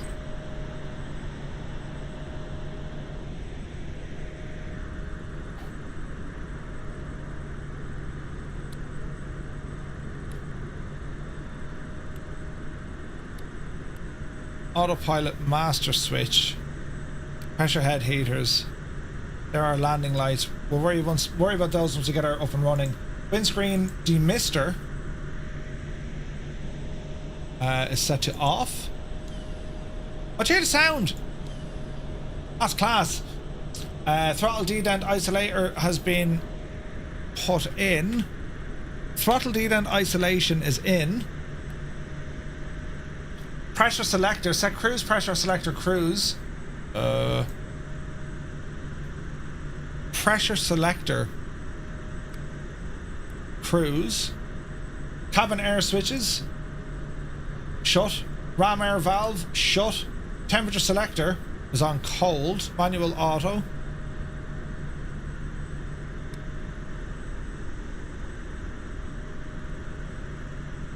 Cold air turbine is black. External lights master switch, so we've already turned these on, so that's now on. Nav lights, position and flash. Flash. Tank pressurization. Set to tank pressure switch to off. Yeah, they're all off. Air-to-air refueling is off. Engine airframe anti-ice is off. Systems check. Control the trims. Make sure these are all off. And they're all off. Right, friends. Bloody hell. It's very misty and foggy where we are, but fear not, we'll go flying with this in a moment. Right, it's time to start powering up this machine, isn't it? Mind your ears now when we do it. Clearance to start. ACRT is required. Checked. Throttles. Advanced throttles. Air selector switch. Advance the throttles to 50% RPM.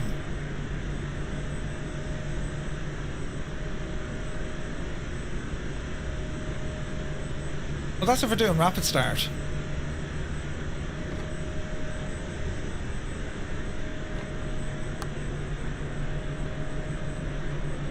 We'll do an individual start.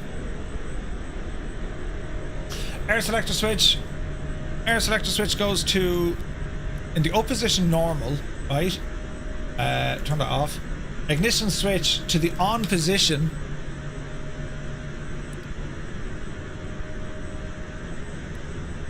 Ignition goes to on. That's the gyro master. Push and release to start the engine. Engine master switch is on. Air crossfeed is on. Engine RPM 70. Advance the throttles to 70. If connected, ensures the pollutant is connected is intended to be used for the engines. Appropriate engine air. Individual start button press. Engine 1, please.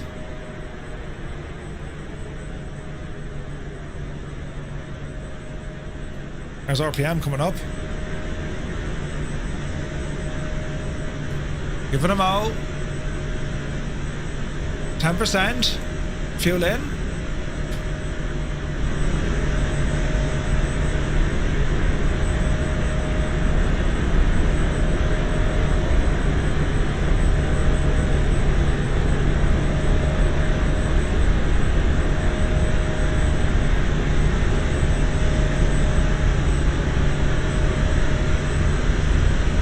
Let's start on engine 1.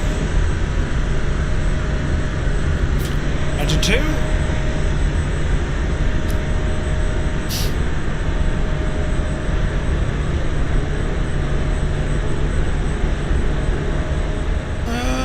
She's not like an engine 2.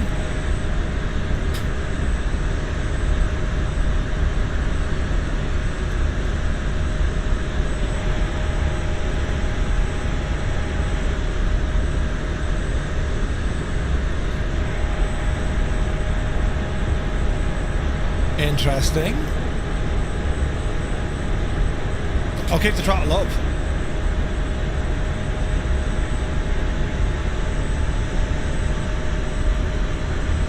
It's as if she wants the fuel open for 2, 3 and 4, doesn't it? Right, let's see.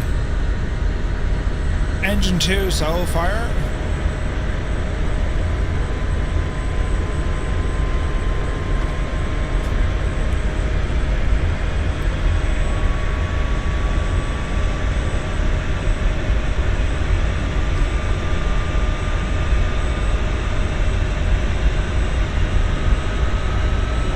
Okay, engine 1 started, so why can't we get the second one? Well, we're missing a little trick here.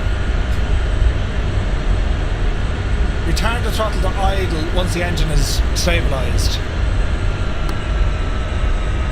Okay. So again we go air selector switch, normal, open, engine 2.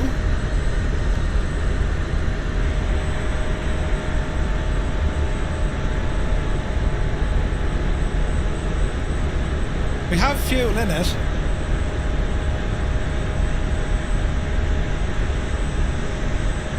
This is interesting.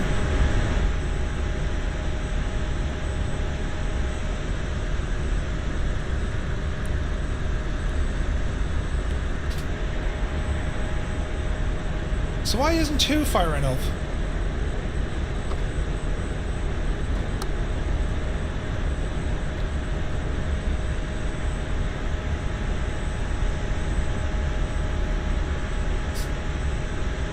That's grand, that's grand.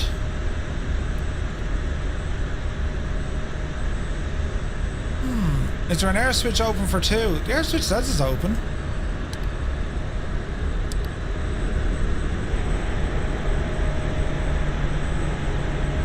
No spinning? You reckon 50% on engine 1 to bring up engine 2?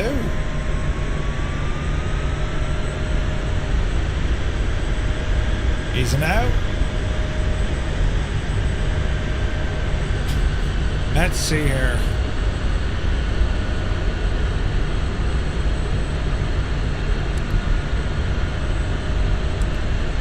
Open the air switch. Push and release to start the engine. Nothing. And it's not like we don't have the fuel switch. Or the fuel boost's off.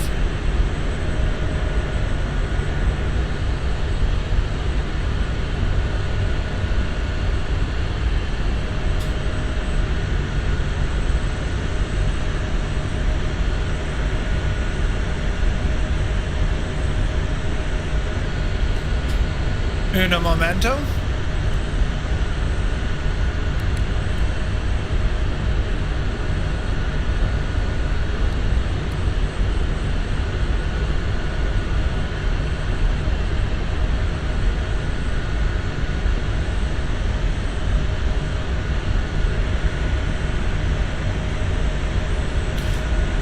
Interesting. Oh, okay, she's spooling now. Or at least she was spooling now. So it must have been the transfer of power. Old veteran is here. Good to see you, Scott.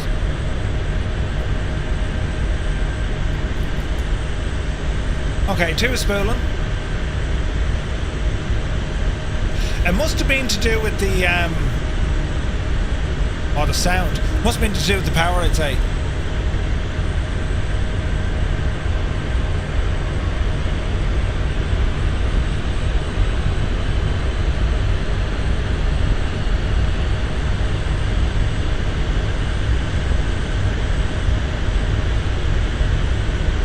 Okay, she's stable.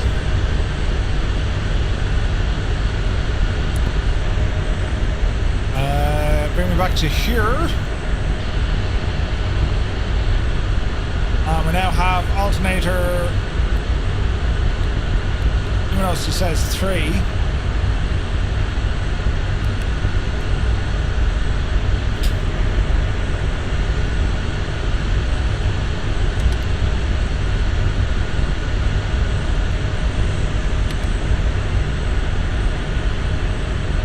Number 3 is coming up.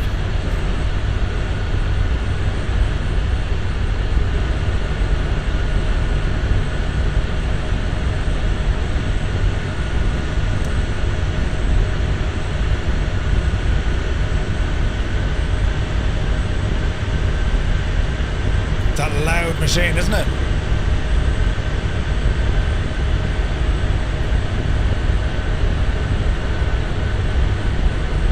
Fuel flow is moving.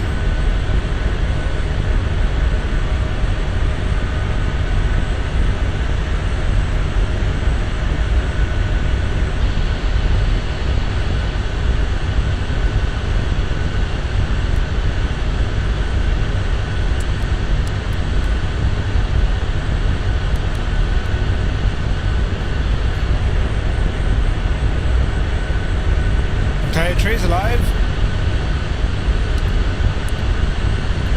4.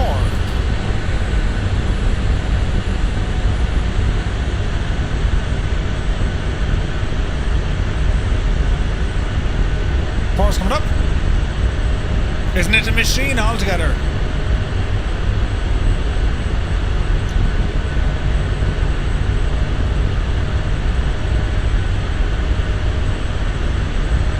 Hello there. Let's have a look at this one. Who be this now?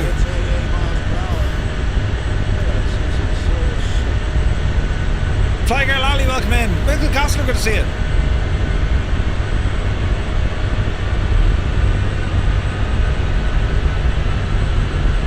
Alright, we got a good start across all.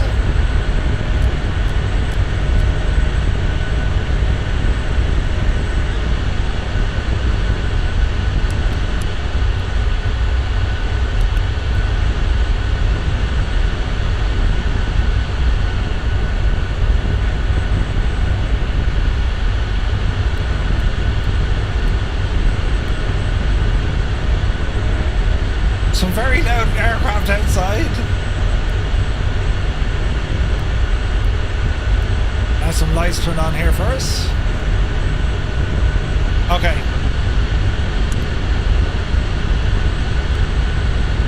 Engines are up.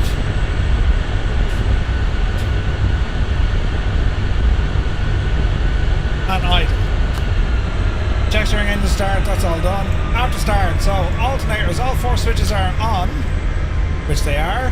Engine master switch is gone to off. Ignition switch off. Air cross feed has been shut. Fuel consumption, yes.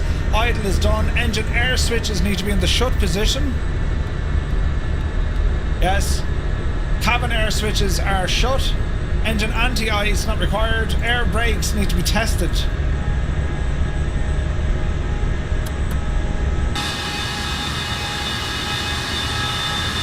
Oh yeah.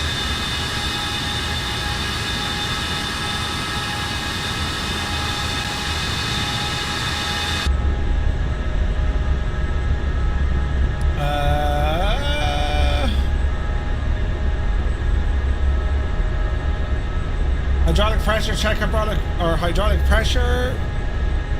Good. We don't need to reaccumulate. Bomb door needs to be closed.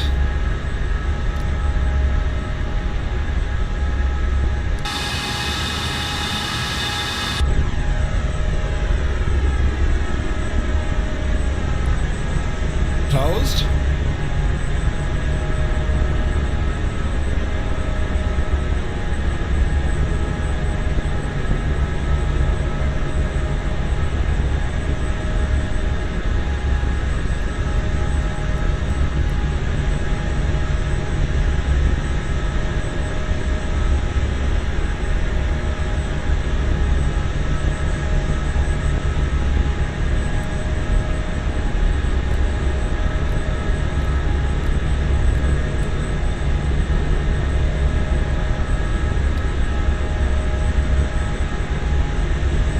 Shouldn't these distinguish?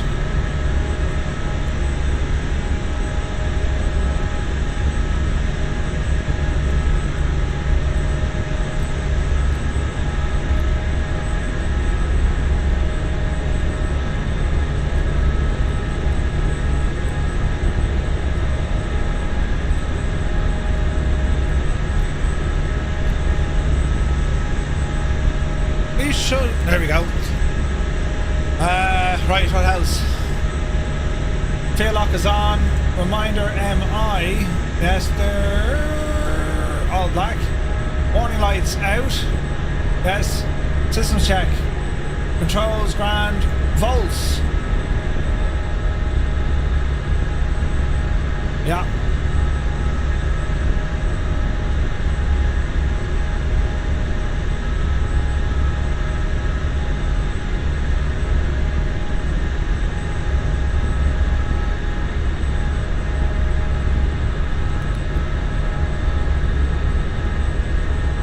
Second alternator kicked in, that's what you can see. Number 2 alternator, yeah, that goes out. Remove external power from the EFB.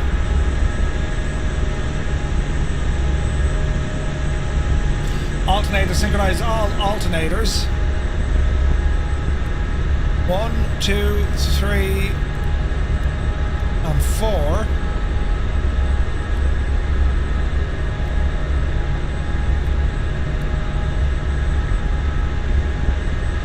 Okay, okay.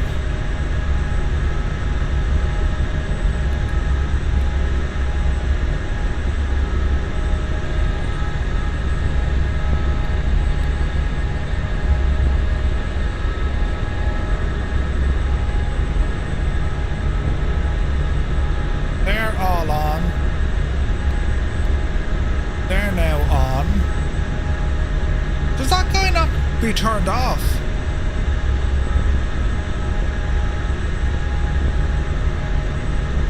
Taxi chest, that's done. Pressure head heaters.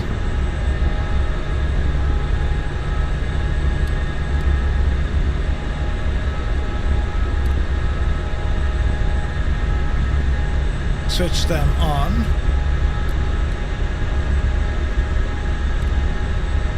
Engine store is closed. Chocks is done. Clearance. And then our landing lights. Extend, extend. Nav light is flashing. That's flashing. External lights are already on. Brakes and nose wheel, hydraulic pressure, instruments. System checks, PFC. Yeah, they're all okay. Emergency trims. They're okay. That's okay. They're okay. And that's okay. Altitude failure flag.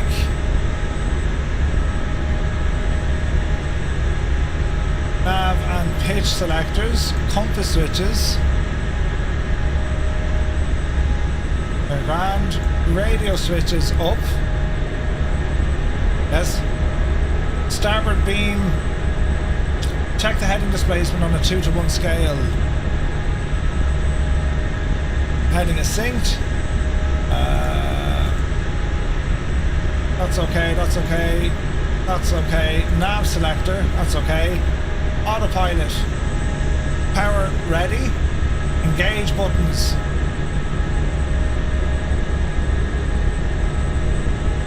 Hold ready MI in server indicating both. And trim controls, operate the trims and check. Let us do... No, that doesn't work. Let's do trims.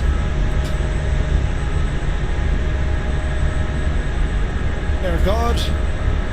Pitch, bank and rudder. Elevator cutout.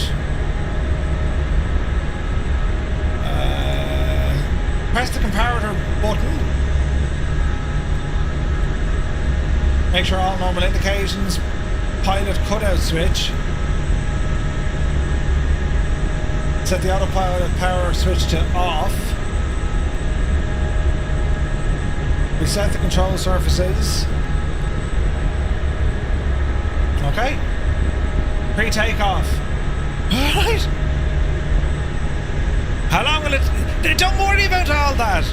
I can press 3 buttons and we'll be airborne. I just want to know... I'm doing this so I kind of know what I've to expect. Do you know what I mean? We can fire all this up in a couple of moments. I just want to learn it. And what I want to see what appears to be normal. You know what I mean?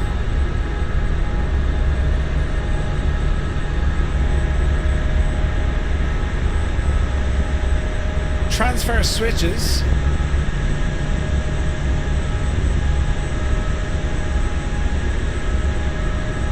Set the transfer switches to aft position and confirm the lights are on.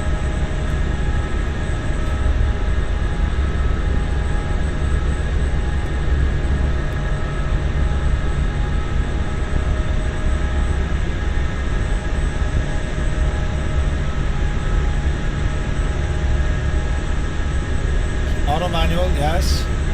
Ejector seats done. Transfer switches. Okay, so they're okay. Normal. Normal. DI switch if you need it. Tank pressurization needs to be turned on. That one. Flight instruments, check all flight altimeters, takeoff data, crew brief, flying controls.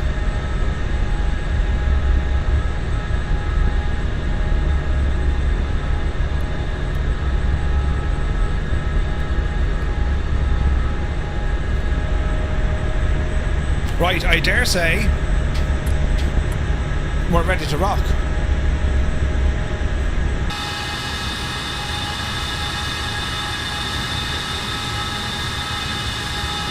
Now for the sounds of this, just to make sure nothing explodes, you know.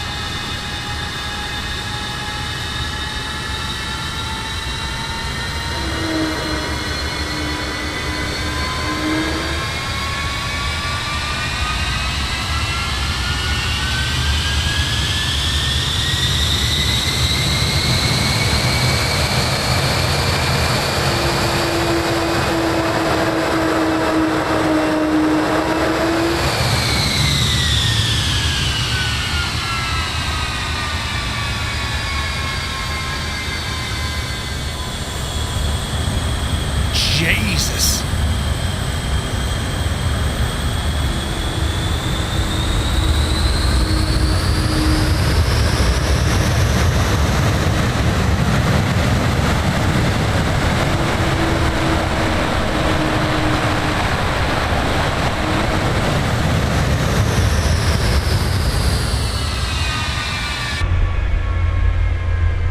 Yes, they're extremely loud. Right. The brakes. Now, where do we taxi to? Hang on.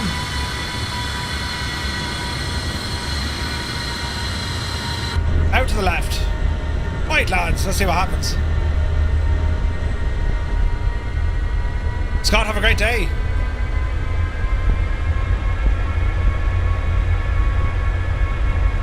Don't worry, when we shut it down and restart it, it'll be a lot faster, right? This is just, I wanted to figure out what she's doing, that's all. Then we're going to play with the navigation side of it.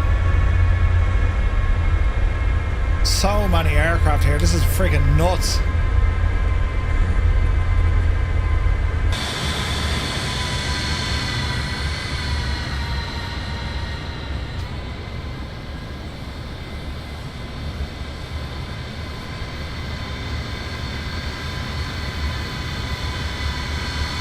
I mean, look at the absolute state of it.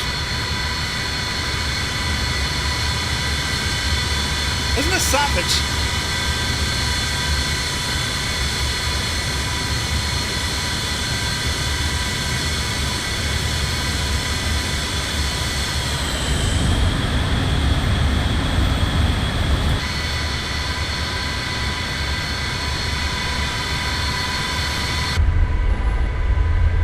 It was worth the wait, lads, don't worry. Takeoff climb 148, 171. Alright. Red arrows next.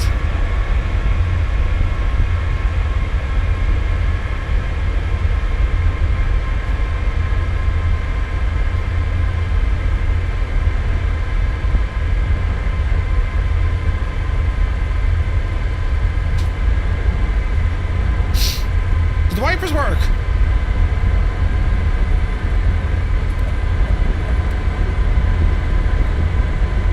Oh yeah. Why do I have a stupid button with a light?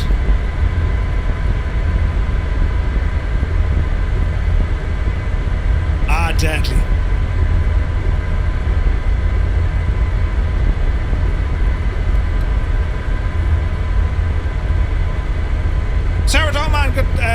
to see it again. It's a good tutorial for those unfamiliar with the aircraft. Give Murph a break. Give Murph a break. He's only little hands. Shake off. Relearning it, lads. We had to relearn it, right? We're taking off the wind behind us because we're Muppets. It's all right, lads. Don't worry about it.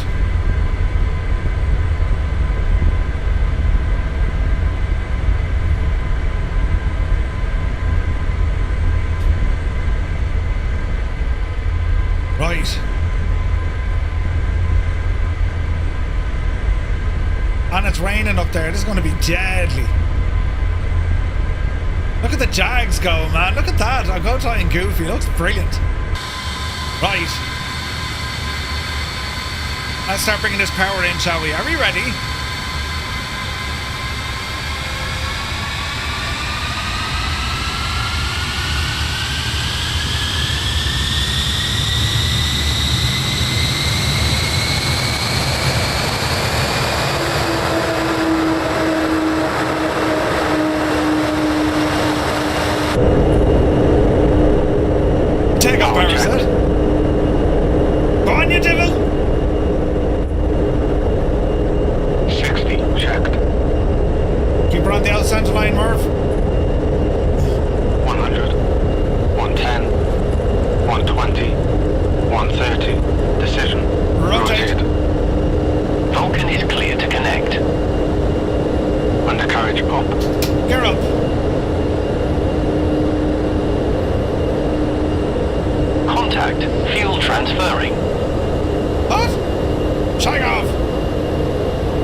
In the words of Murphy, blimey.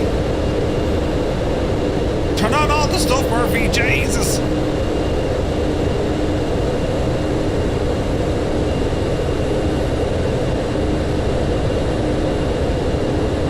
Straight climb out.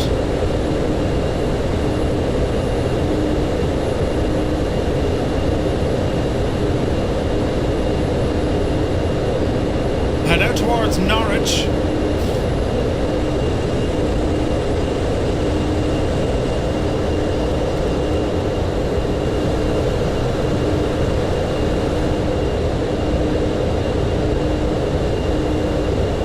Speed's coming down.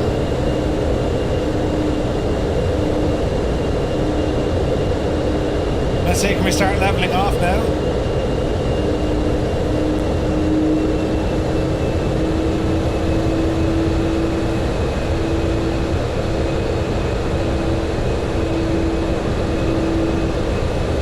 Easy.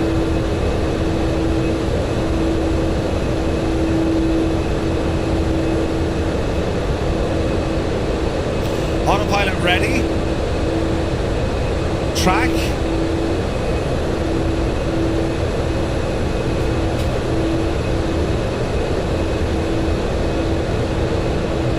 Let's say north.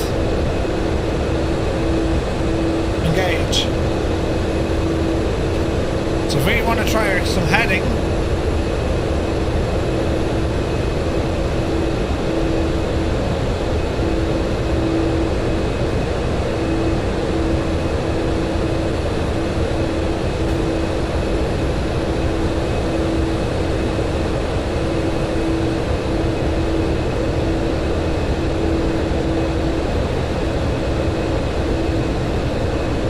still climbing like a mad joke.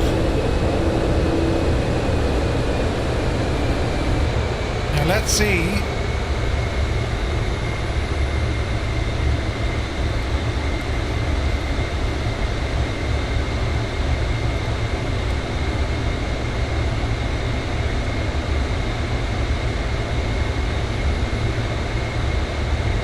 Now can she follow a turn to 330?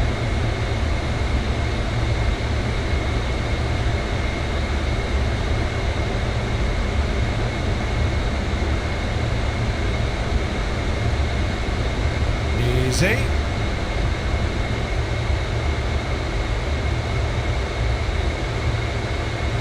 Right, vertical speed.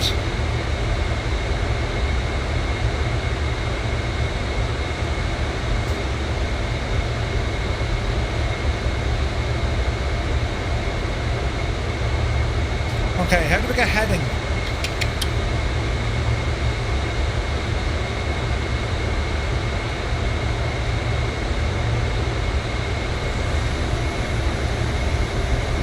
This will be fun.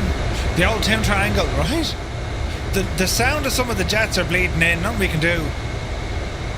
There's some joint FS turned on here. Right, so I want to make sure... I'm trying to get heading put into this.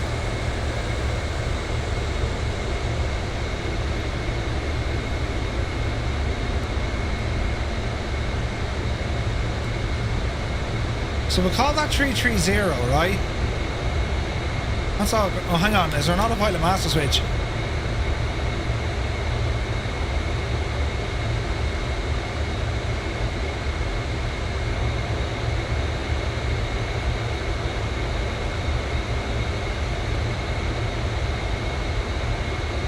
Vulcan is clear to connect. Disconnect. Fuel transfer complete. I wonder. So we want to turn left onto 330. So how do I... So track...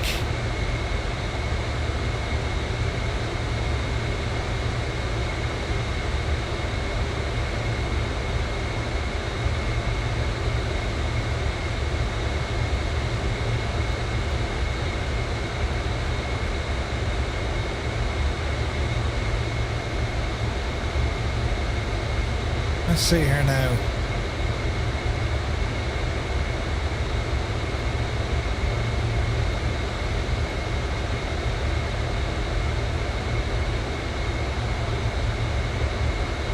How do we get her to track a heading?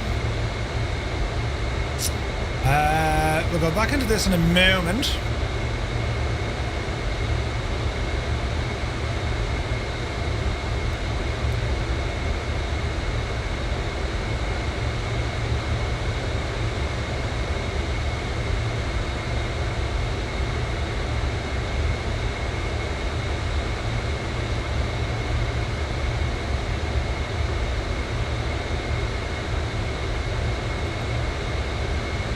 Okay, so that's for vertical, right?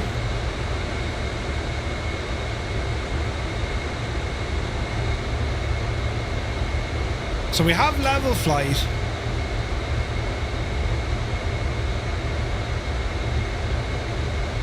So how do we turn it? You can set it in the tablet. Yeah, no, we know that.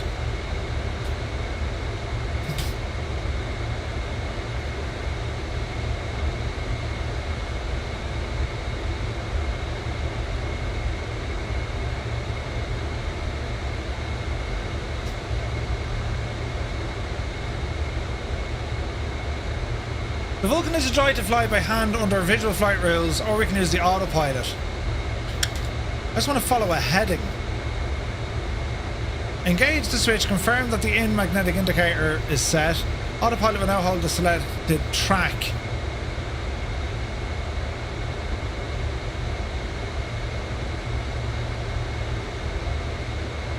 Okay, so we're saying track, right?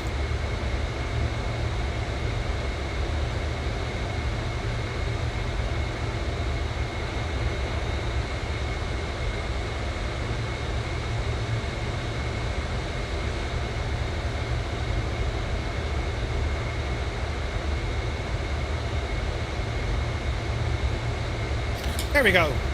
Now I want to maintain altitude as well.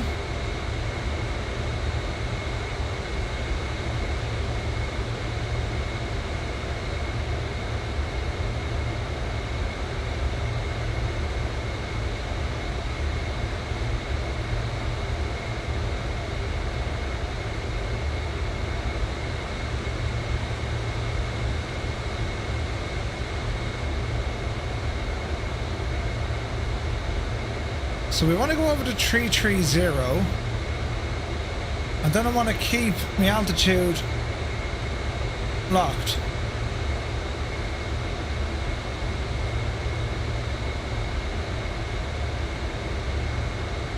Right, so there's my altitude coming around.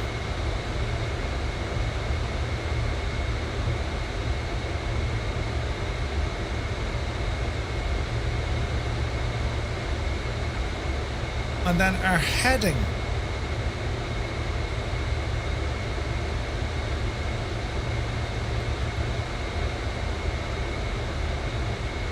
How can we make that go a little bit faster?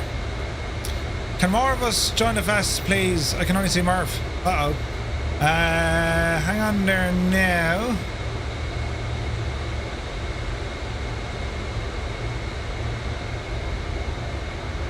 Like, surely that'll turn us a lot faster, no?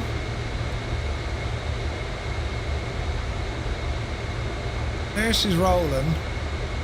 Now get me over to 330.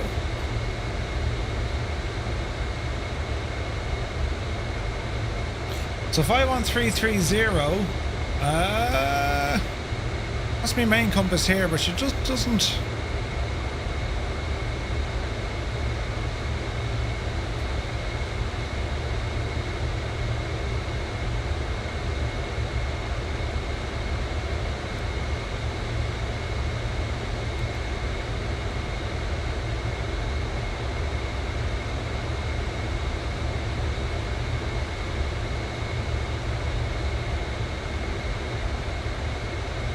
There has to be something here.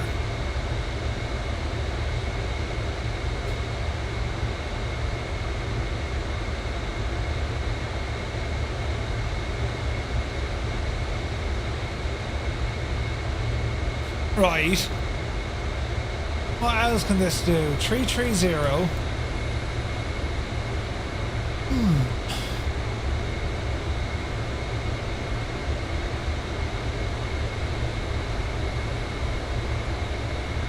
Alright, wings level on 330 of 2 compasses.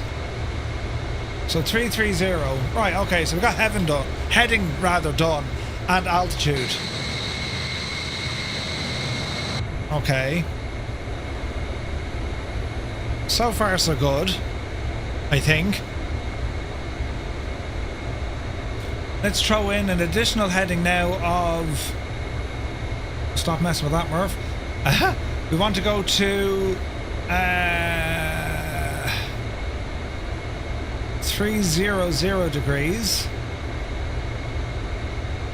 Unlock. Slight turn. It's funny that it's only barely turning. I wonder is there, am I missing a trick?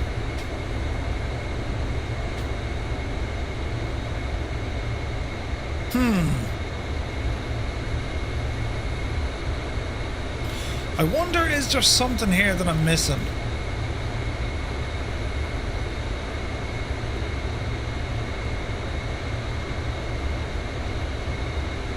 Height selector.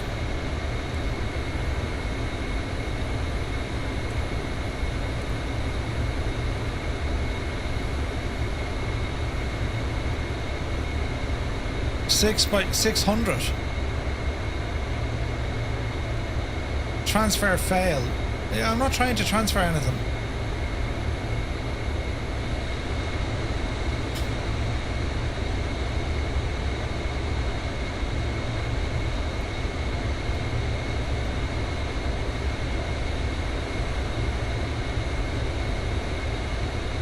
Put those on for the crack.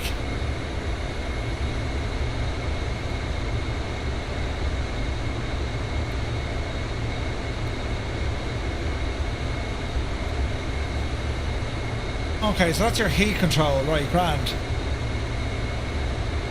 Starboard engines, manual heat control, port engines. We're not refueling the aircraft.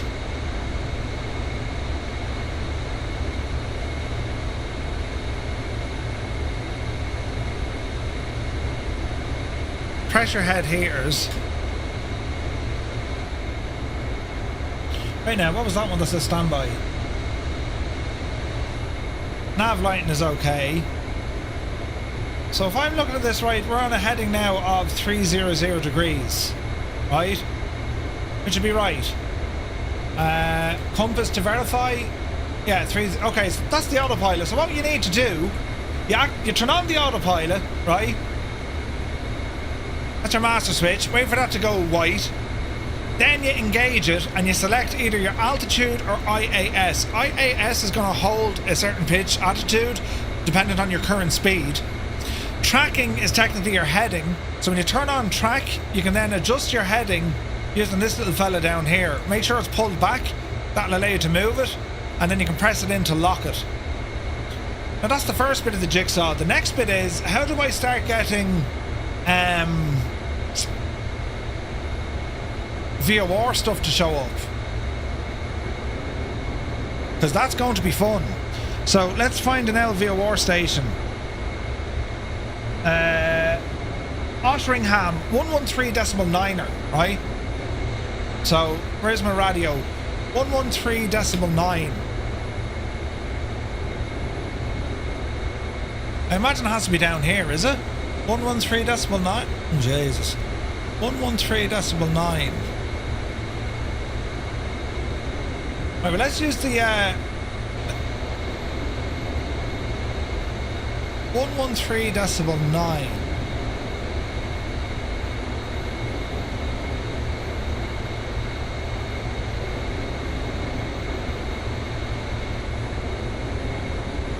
Oh, that's all grand. Let's go into the... This is AEO. Let's go into the radios. What did we say it was? 113.9.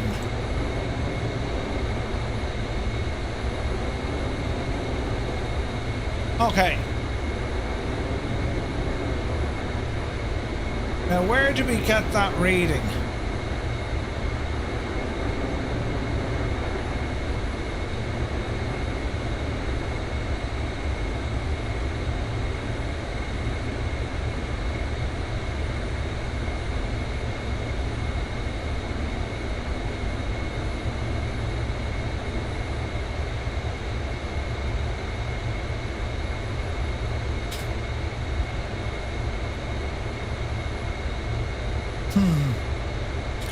Interesting.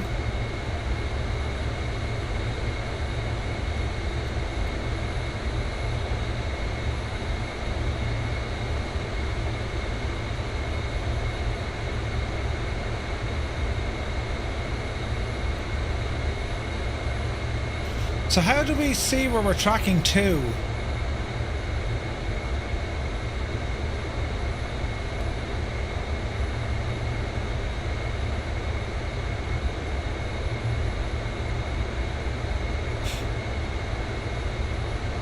Like, there's no map that I can see, do you know what I mean?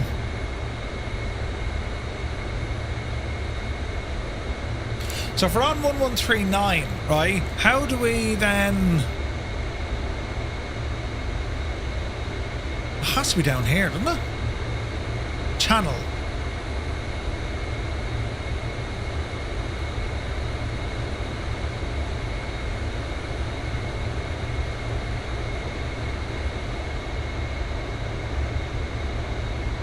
Where will he display himself on that? There's pitch.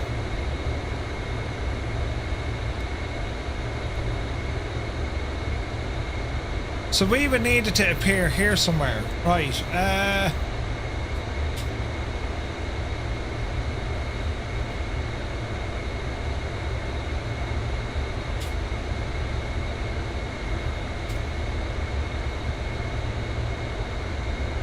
Okay, we already preset the frequency in our pre-flight checks. Simply rotate the nav selector to the LOC position. Nav selector, LOC, ILS. Right, we're getting something right. And you're in LOC. Okay. Why does that say standby?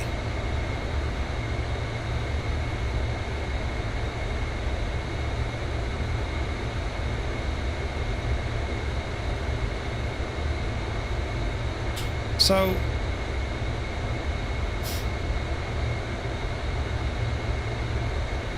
rotate the compass scale so that two... Okay, so how do we know? We simply rotate the nav position. Beam compass will start to provide guidance to the VOR based on the selected course on the beam compass. As we want to fly an inbound, we can rotate the compass so it goes to 221 and then it aligns.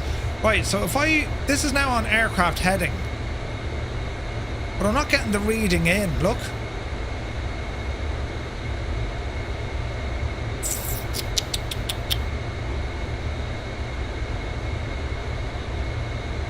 We're missing a trick.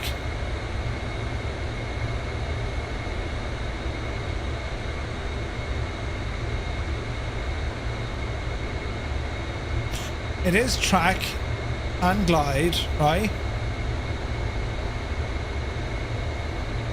But how do I get that station? Because it's very much in heading... Oh, look, there it is. Oh no, hang on. So I'm currently facing there, 301 we say, right? So we're going to turn to the north. Try a different VOR. No, it's in range. We'll try this now, because this... If I do this right, we should get an icon then showing that the VOR station's to our left. I think.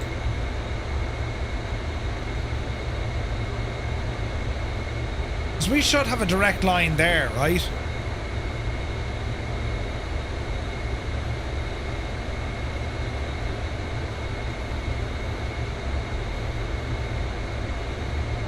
My current heading...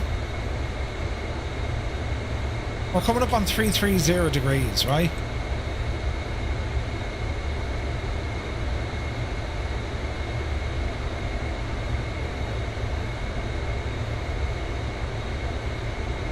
So if I put this puppy on north,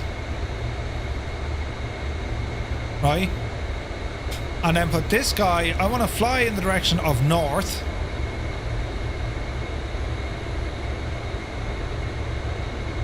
We're going to keep turning.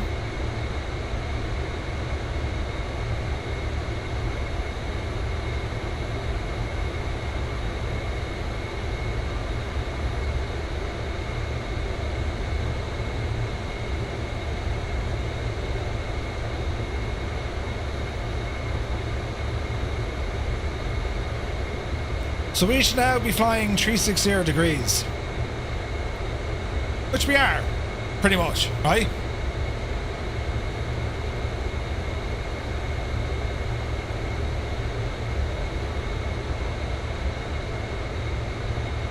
So we should... We'll try a different frequency if you want. But we should get a VOR reading on this guy.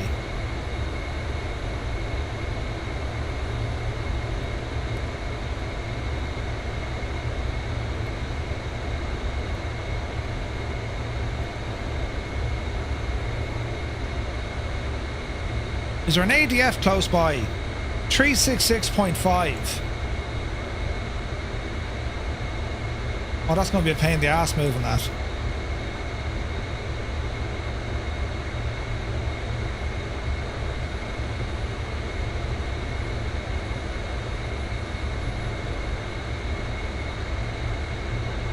Three, six, six. 366. 3665. No. 366. Enter. Why won't that go to 3?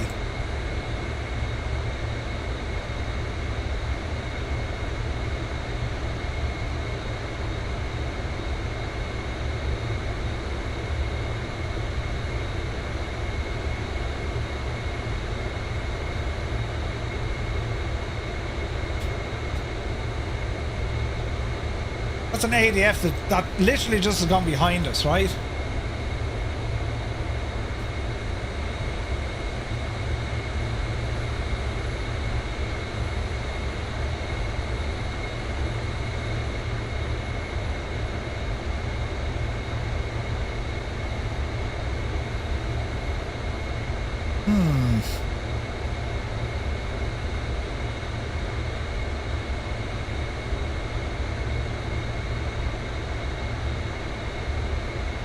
Aha!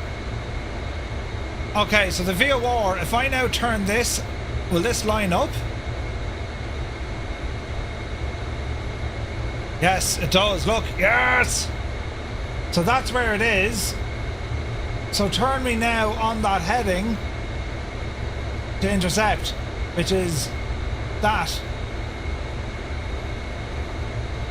Now, will it give me DME? I wonder.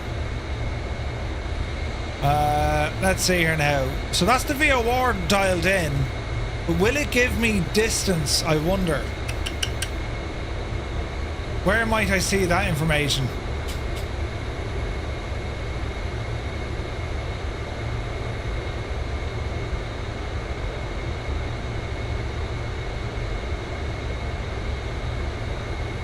Oh, that's the wrong direction, Murphy. You feckin' idiot. Over this way.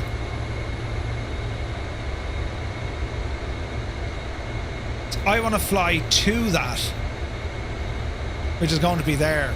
And why are we only getting 10 degrees, lads? How do we increase our rate of turn? Yeah, I'm not too worried about the ADF. We're after locking our VOR station, which is great. And we're banking left, which is great. Well, no, we need to bank left.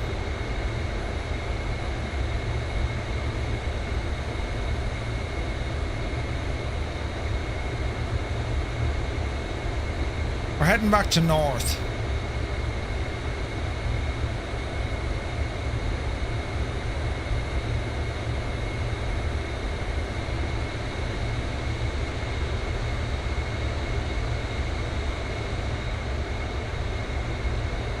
But how do we increase our roll rate, I wonder?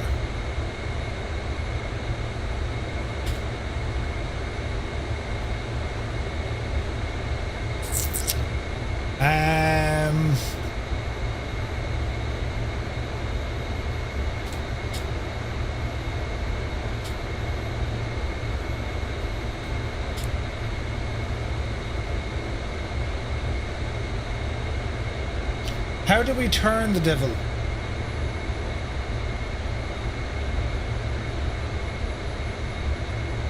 Pitch is grand, but the roll is very slow, isn't it?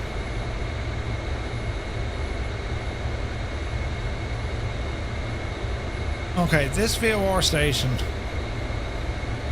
You're now pretty much directly behind me.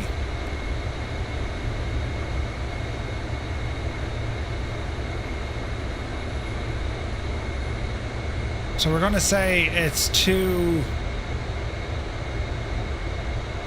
Well, let's bring it to 270 and see what she does.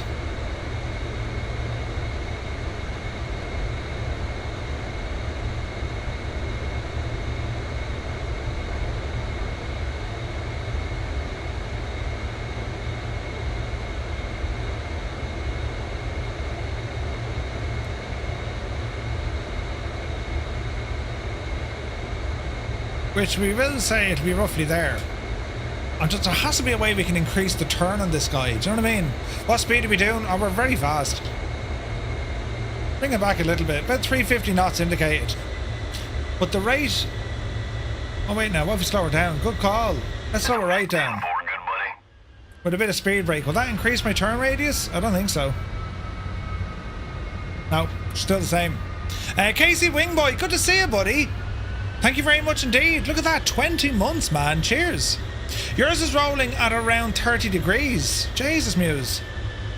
Why isn't mine rolling? Like, my speed is right down now. We're at like 250 knots.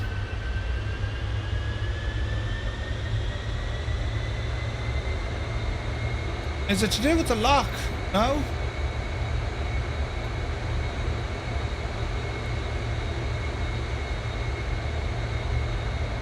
Nothing to do with the dampener.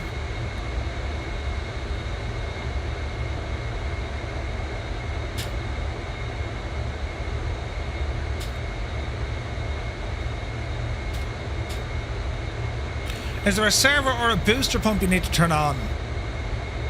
Don't believe so. Like the autopilot, it's hydraulic, right? But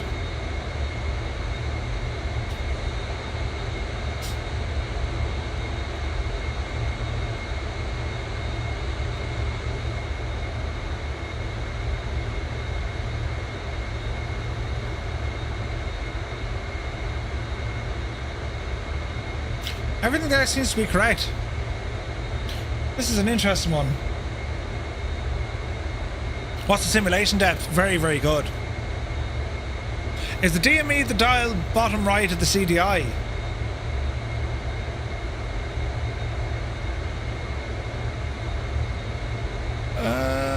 Why are we descending now? I didn't ask it to descend.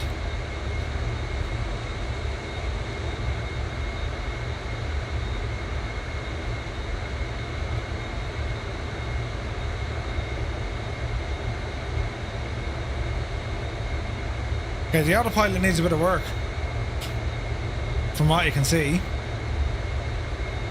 This down here, maybe? Yeah, that could be it.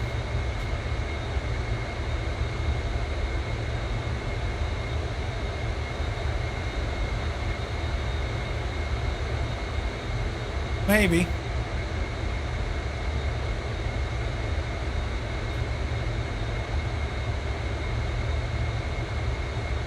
There has to be a way to increase that rate of turn, isn't there? Yeah, no, like, I mean, it's only using autopilot. If I turn off autopilot, I can absolutely horse it around to the left.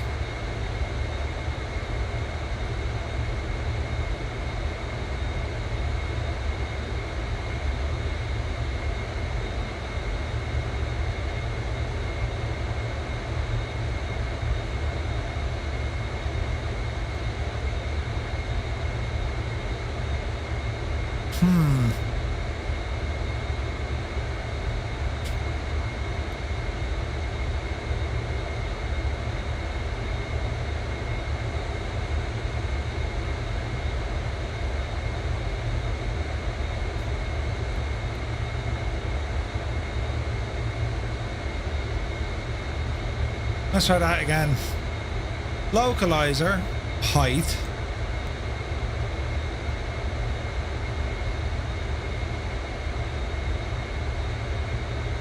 I wonder, did it lose the signal?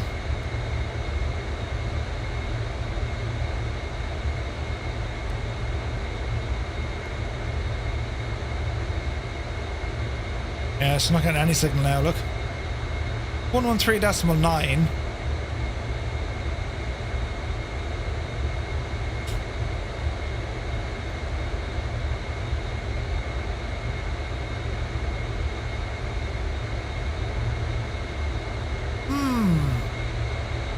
Something doesn't add up there. We're on a heading of 30, so 300 degrees, right?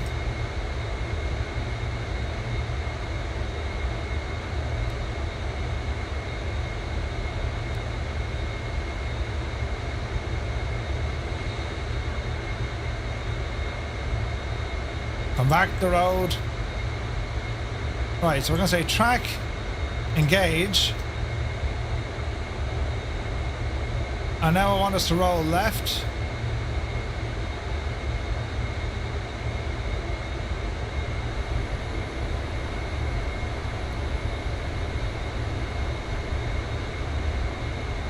There has to be a way I can increase that roll. Is there a roll dampener that's being enabled? Search bank angle. Probably won't give us a bank angle.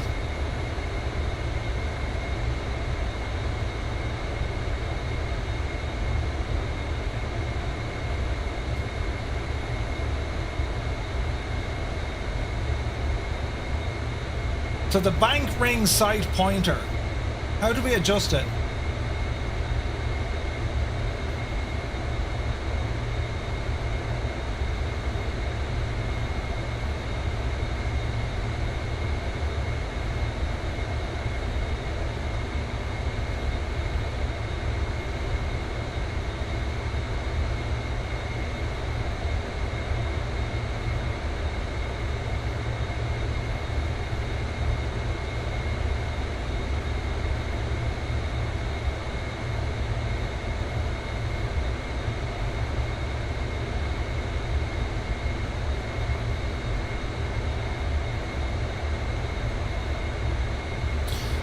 Two position pole switch, that's grand. Three position, rudder, ready. The turn and pitch controls the forward end. Rotary switch turns the overall scale mark from 0 to 40. To turn the aircraft, move to turn control the desired bank angle. Aha! Dive switch, right.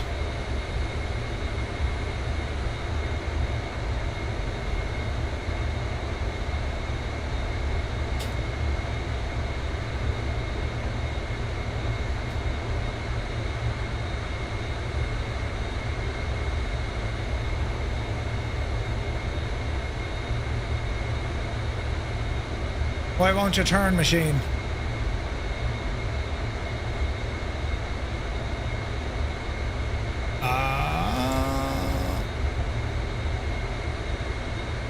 Why won't you turn us more?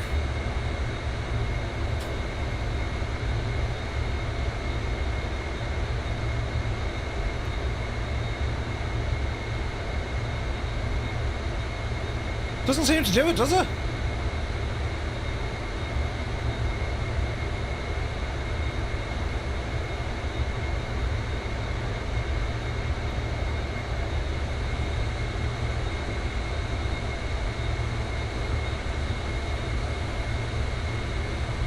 There has to be a way in which we can get that turn sharper, isn't there?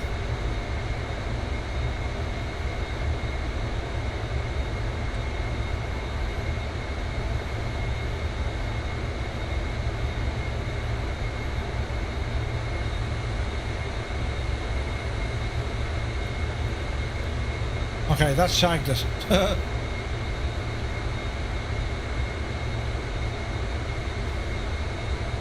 Right, give that another minute to come back on. Like, we can roll this as much as we want, but why we're not able to do it on the autopilot, you know what I mean?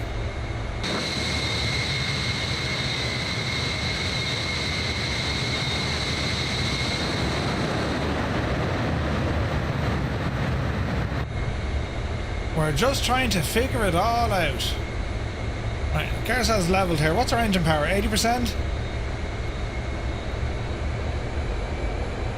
Let's hold around 80. Get a little bit of altitude here once again. Right, autopilot. Unit is now back on. We want to track, we want to altitude hold, and we want to engage. You go back onto localizer. On a current heading of 240 degrees.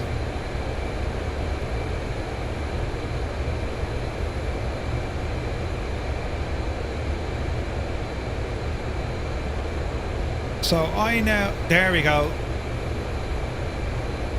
Right, now she's turning like an absolute champ. All right, let's bring us over to 150 degrees. Well, I don't want to be diving.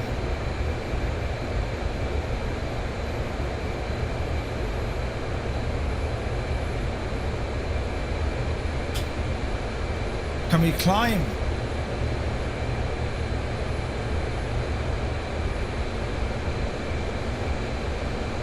We're in alt mode.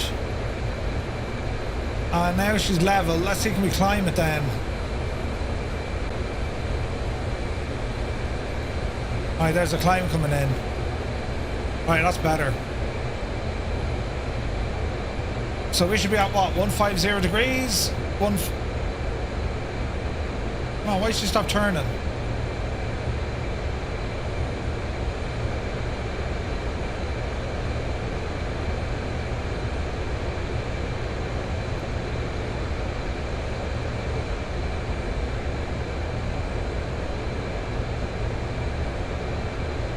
I'm a little bit lost. Why did that stop turning?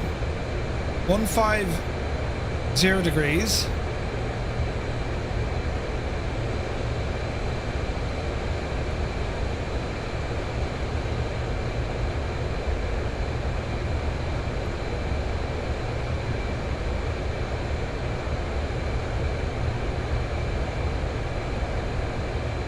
And now it's only barely turning again. What the deuce?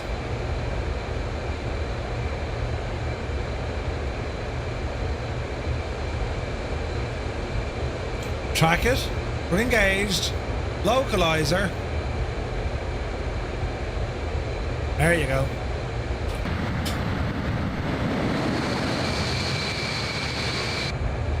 This requires a terrible lot of brain power to figure this one out. Balbro was here. Good to see you, buddy. Right, look at that. That's a proper roll right now. And I want to get us over to... what was it? 150.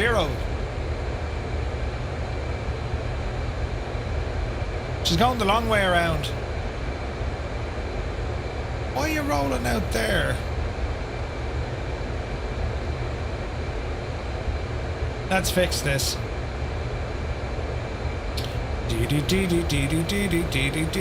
Put you back to north because this will give me a headache, right? If I say north, and now I want you to bring me over to 150. That's how you turn anyway. So this, in theory, should bring me now back to 150.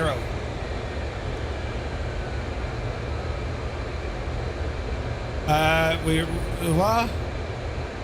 We've lost engine 2. Oh, mother of Jesus! Murphy, did you run out of fuel in all your tanks? Don't panic! Curse of Jesus.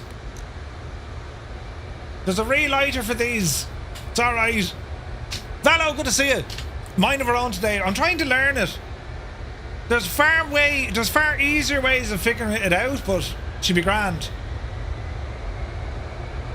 Engine's coming back online. Now I want to be heading to where? 150?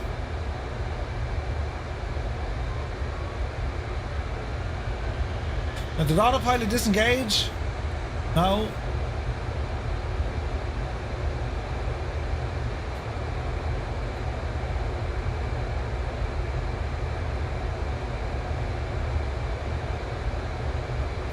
Keep going, Betsy. Keep going.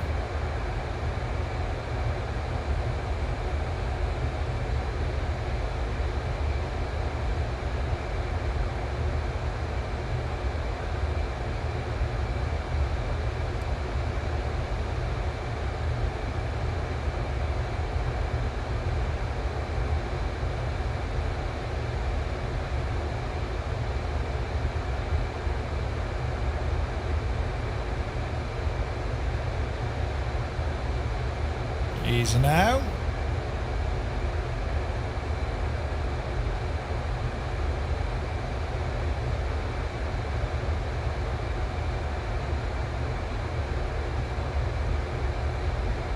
Where you're on me out on 240, right?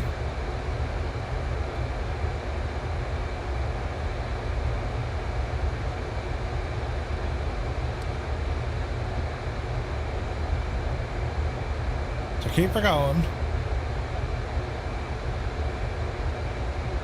So 24022. This will bring us down to 200. There's 150.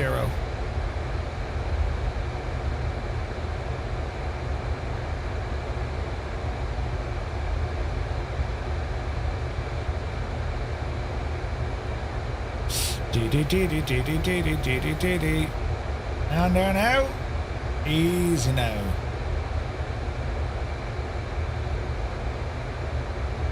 Right, lock that. Unlock that. Okay.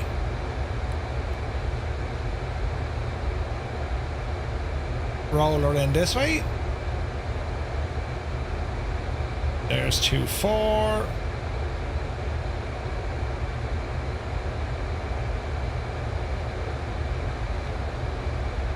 There's 2-5.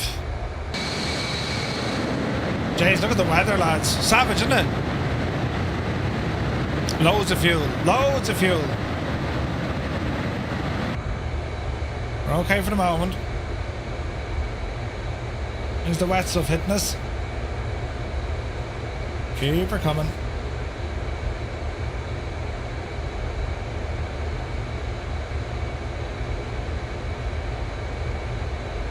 .300. I think our little compasses are shagged. Falconer, what are you flying in?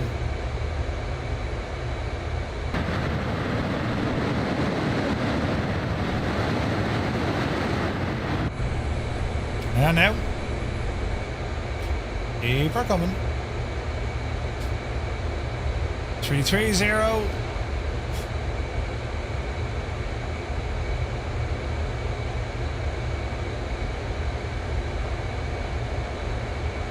Keep her coming.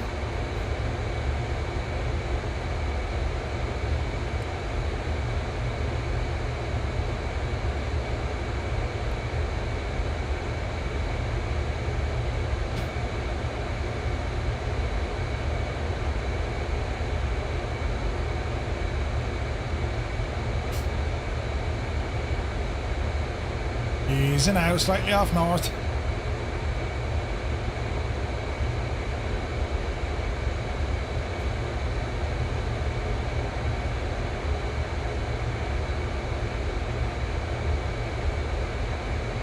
Now that's kind of north. Only a little bit left a bit.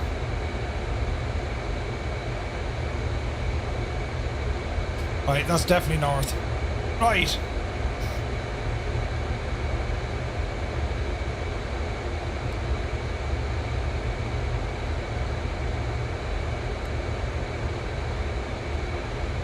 Okay. Now we want to go back autopilot.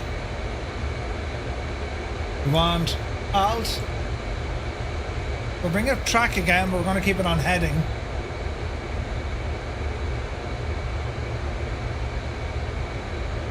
So in this case,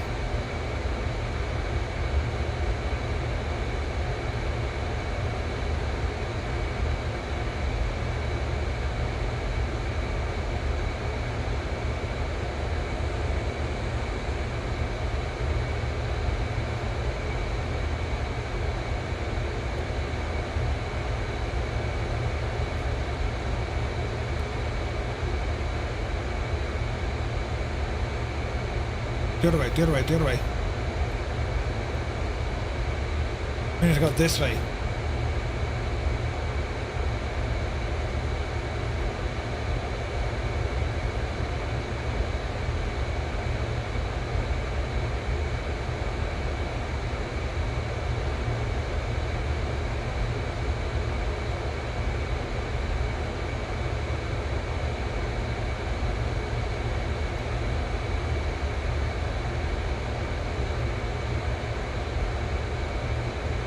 How weird is that though?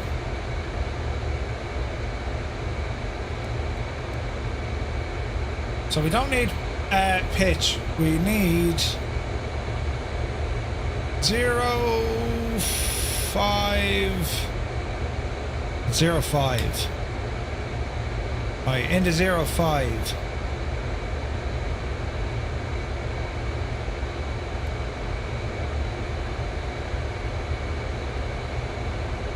Now try that.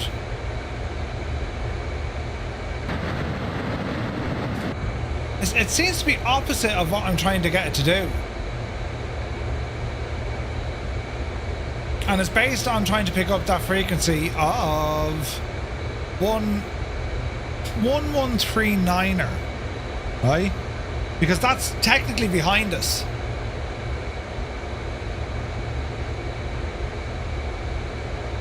So I'm trying to think that's going to try and fly us on an intercept, right? Which what it looks to be doing, and then it should hold at that radial outbound.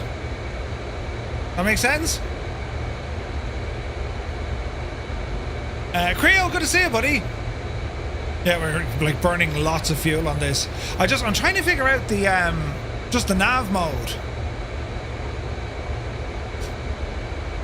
But I'm getting somewhere with it now because I'm tracking a VOR station, but I was trying to figure. She'll probably turn onto this radial now. Yes.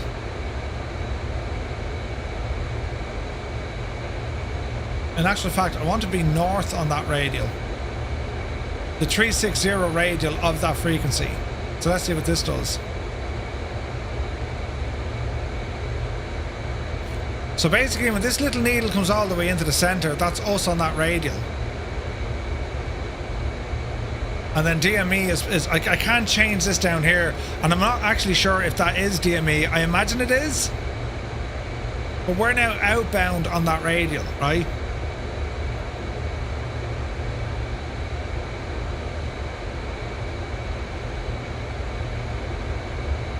Which has to be coming in very soon here now.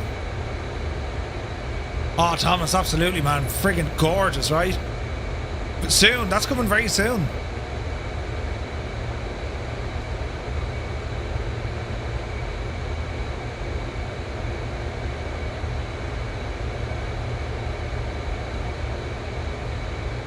We're on it. Okay, so let's try the next station. which is going to be a VOR station. 112.6. Let's see what this one does, right? 112.6. I'll do it over here. 112.6. 112.6.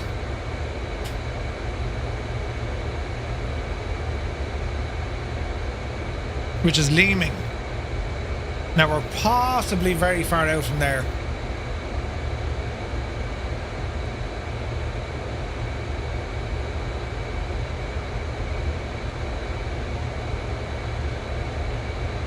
So I want to be heading out to 270 degrees from there.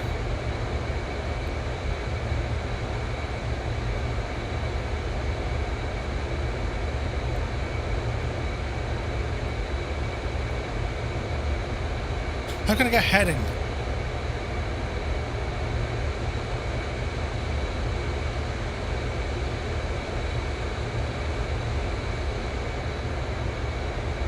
Okay, now over to the left there, Chief.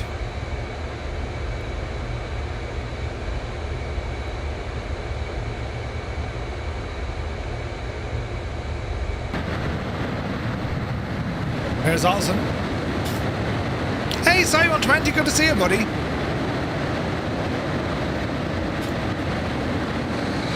What a machine. The autopilot, I need to do some more homework on it. I have the rudimentary stuff down. Like, why this is constantly trying to adjust, I haven't a clue.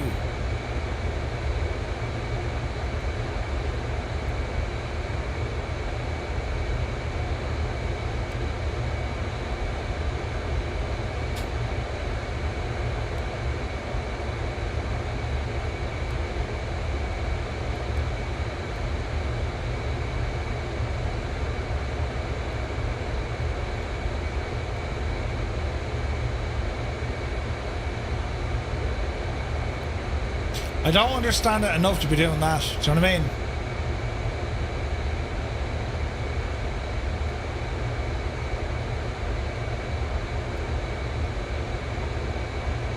At least we know she works.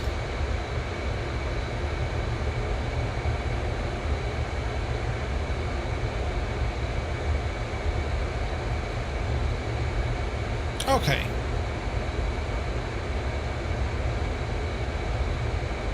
The weather is like not nice, but we're okay. Always adjusting the undercarriage, right? Right, so we'll do a left turn, we'll fly and land here a bit. Start picking up some of that scenery, because it does look nice now in fairness.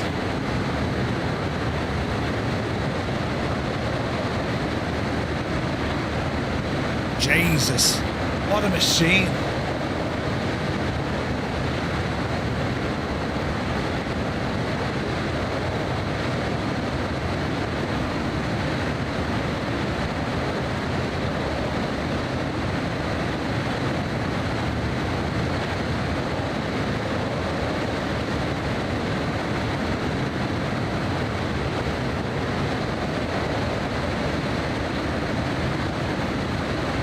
Where are we near?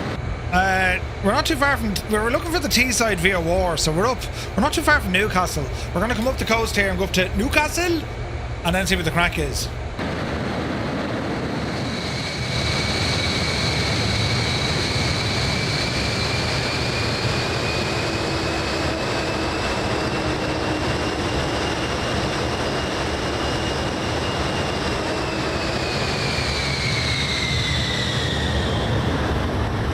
Are we delivering coal? We're going to need some friggin' coal for this. Go back into fuel here for a minute. Top it up again there, Betsy. Yes, straight into it. Watch your speed as we do a bit of exploring here as well. It's very, very good, this thing, isn't it?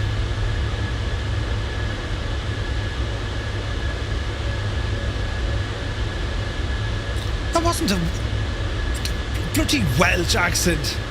Is it Geordie? There's something like that in Geordie land. I thought that was great. You can shake off. Jesus.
Jesus, though, right? We shouldn't be allowed to play with things like this.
Man alive, it's iconic, isn't it?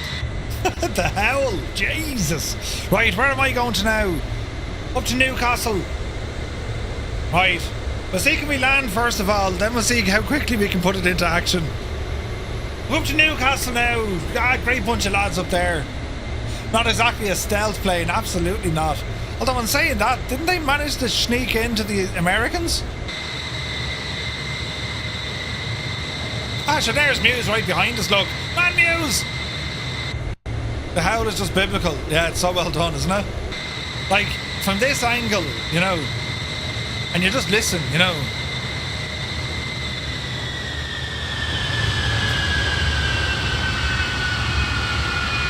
With an oomph.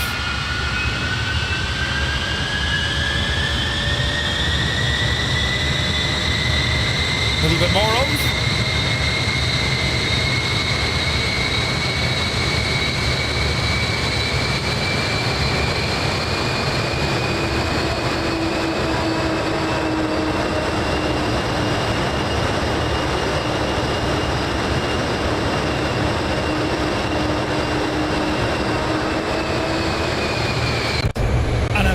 Sound, absolutely amazing sound.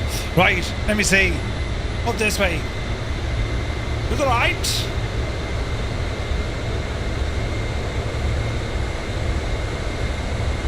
They snuck in and they infiltrated US airspace without getting identified. Dada Menzo, good to see you, buddy. It's just an amazing airplane, and like the whole purpose of today is to get me back into it, to figure out how it works. I like the autopilot, interesting to say the least.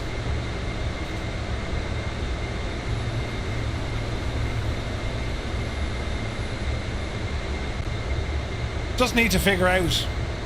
I'll spend a bit of time. Just Fight do have tutorial missions that comes with the aircraft if you really want to delve into it, but it's savage. Hello there. Hey Papa, 111, good to see you. Thanks for the follow, man. So we want to land in on Newcastle. Ramble up this way. Jesus, Newcastle has photogrammetry, does it?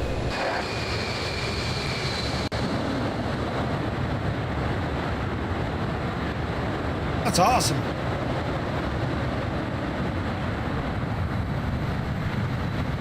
What a machine this is, though.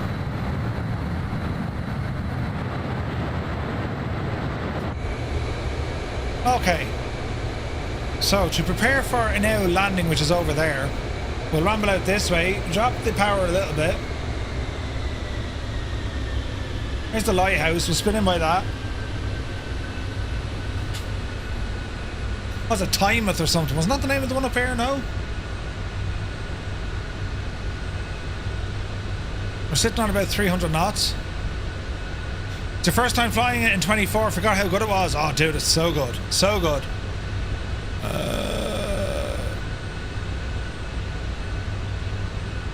It's a northerly wind. Interesting. All right, we'll fly over the runway. Yes, it's one of the V bombers. This one, the Vulcan.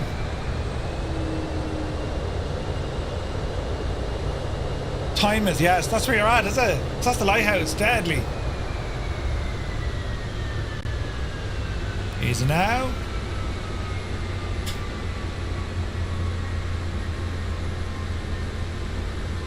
There's our lighthouse. 300 knots.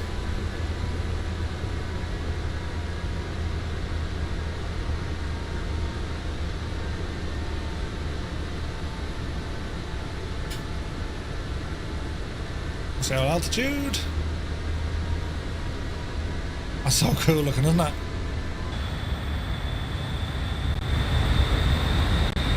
Bit of a howl over the lighthouse.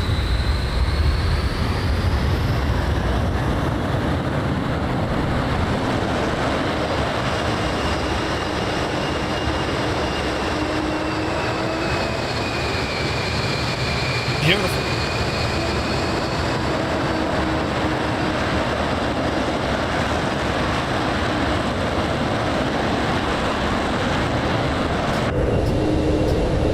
Right, well, let's straighten this way, so let that speed down.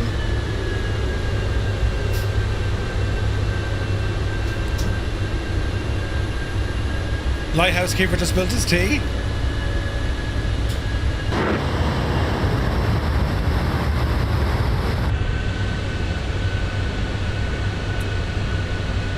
Right, a little bit of speed brake.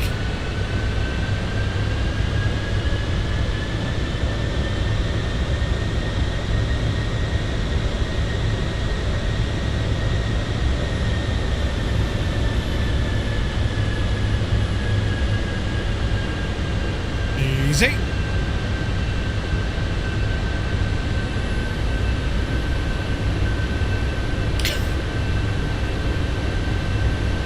Imagine getting to fly in one of these.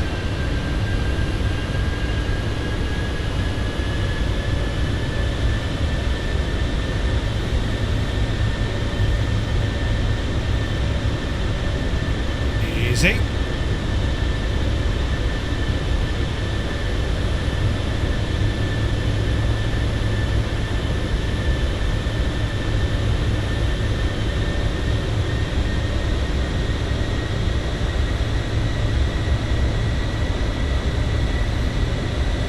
See what happens.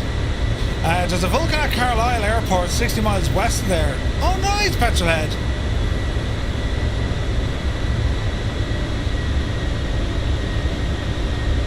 LOD needs a bit of work, I'd say.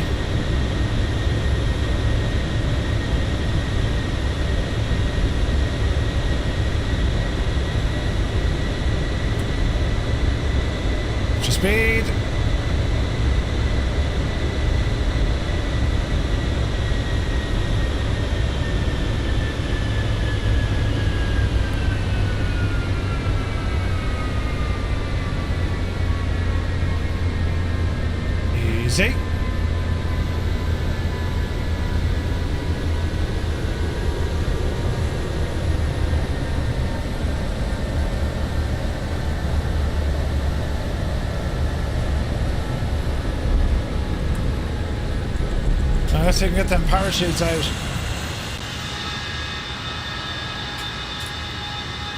Huzzah! Nice. We got our parachutes working. This is a good call.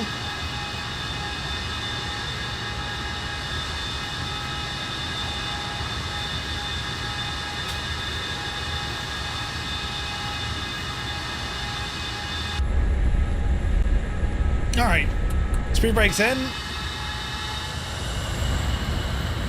I don't know how we rearm that.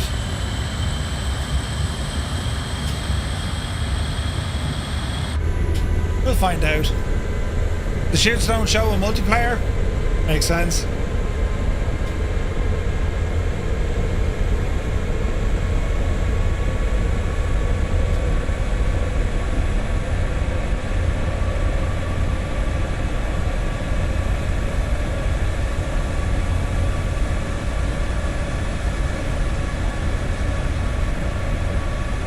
There's a way to rearm that, I think, isn't there? Coach has ended up upside down. Man, coach.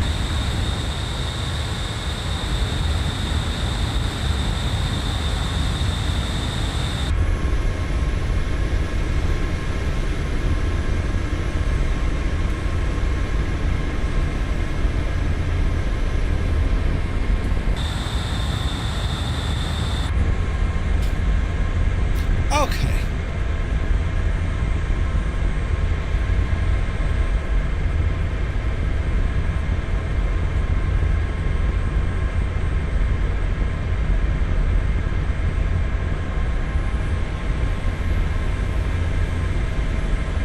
A group near Wellersburn where they have the Vulcan still do fast taxis once a year. Yeah, from what I'm reading, they're getting closer to getting that thing airworthy. I mean, that's the overall goal, isn't it? Alright, brakes are on.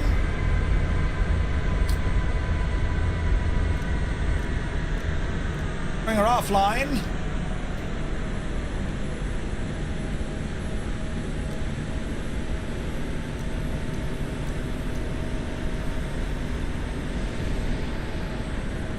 Now what we do temporarily, I'm just going to put off the multiplayer for a second because there's sounds bleeding in, right? And we'll get this thing completely shut down and then completely back up again. So we're going to go cold and dark. Confirm. Cold and dark selected. Right. So based on everything we've learned, the mission now is, well, can we, you know, make the gadget work? So ground power and the air starter engage, right? We won't load her up with too much. Set fuel 100%. We won't load her up with weapons there. So ground power is on. So let's start. Let's see how quick we can get this aircraft into action. So battery. Turn these on. Put you in. Oh, where's my cartridge? I want a cartridge for this. Master switch on. Cartridge going in. APU starting up. Remove the covers. APU is starting up.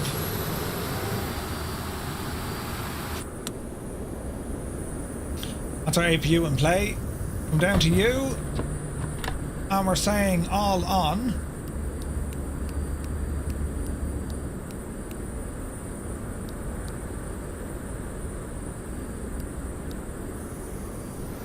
And we're going to say put G on.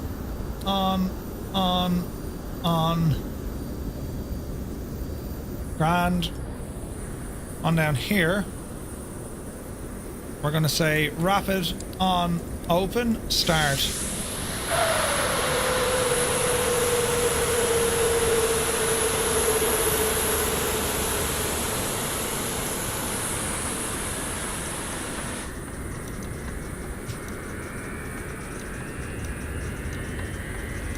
Get up, you devil.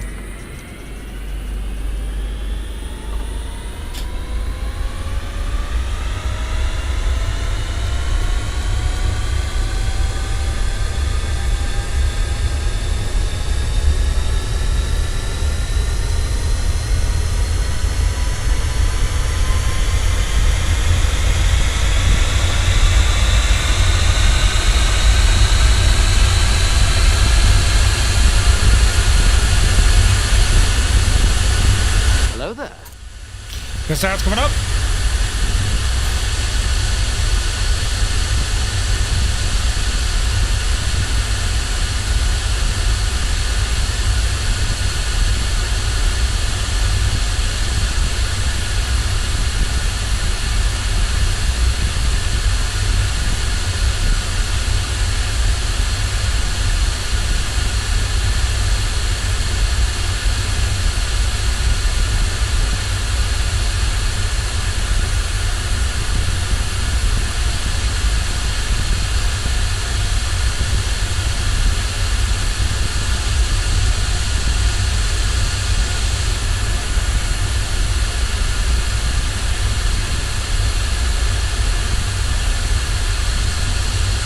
These need to turn off.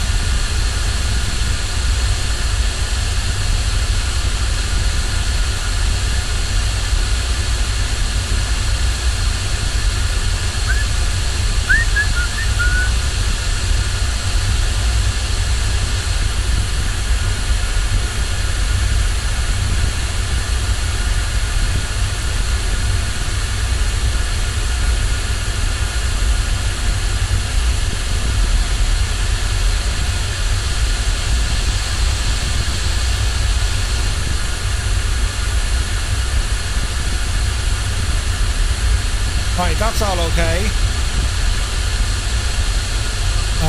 What else do we need?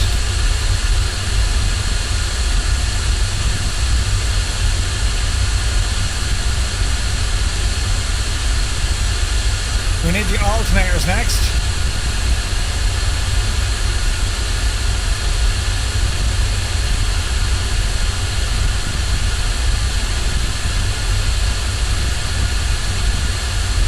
Grand, and grand.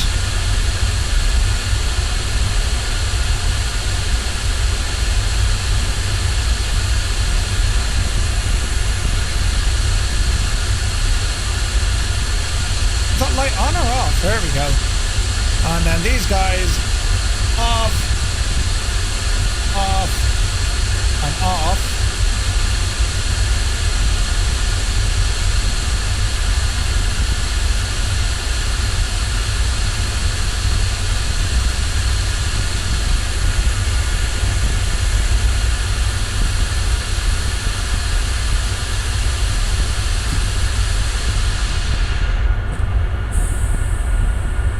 Brakes off and roll. That was pretty fast now, 0 to hero, wasn't it?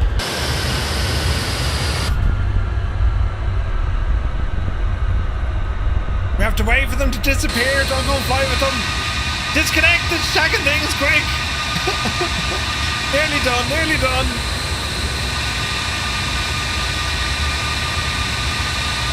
Remove the gadget.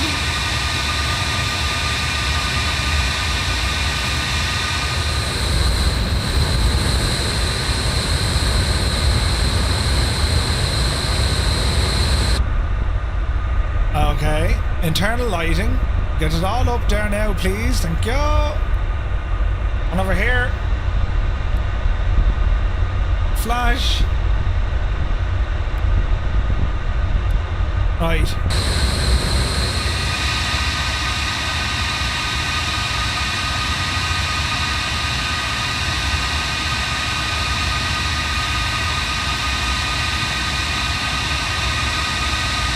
Oh yeah.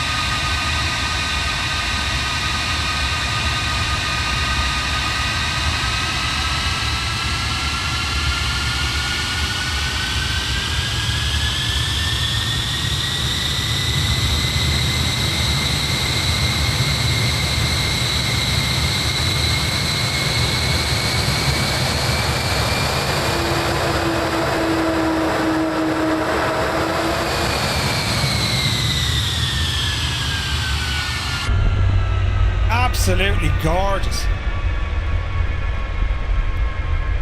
And there's other lights here we can play with. And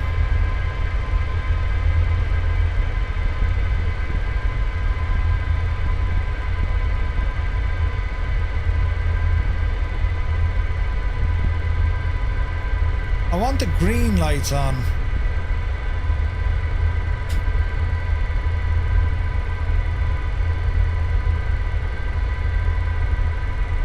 Because the lighting on this thing, it's superb.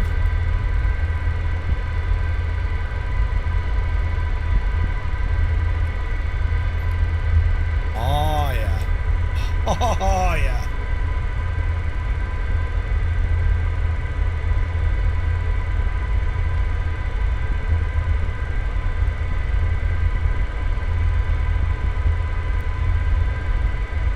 One of these is a green light for over here.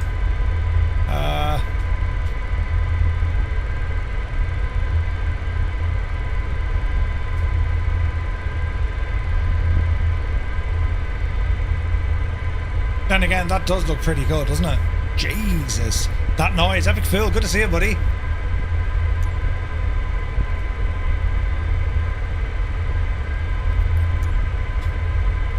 And we got some multiplayer, turn back on. Doodly-doo-doo. Doodly-doo-doo. And resume.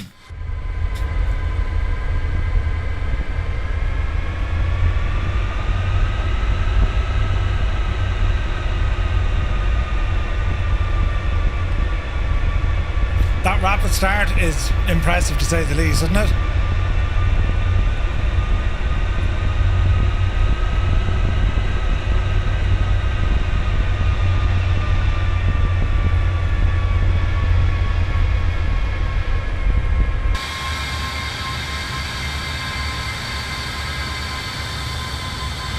It's trying to load in some folks.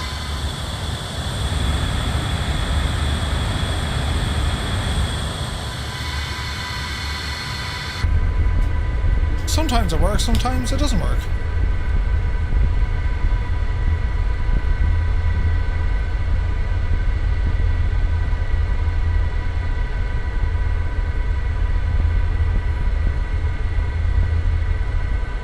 Alright, let's sit tight for a moment. Why don't we have other aircraft? Multiplayer off. Multiplayer on.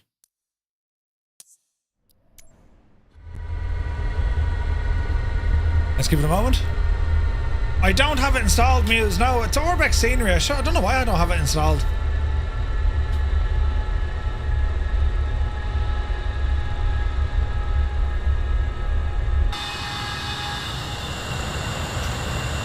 Muse, do us a favour there. Just invite us to a group, will you? The old multiplayer doesn't want to play. A javelin would be nice, wouldn't it?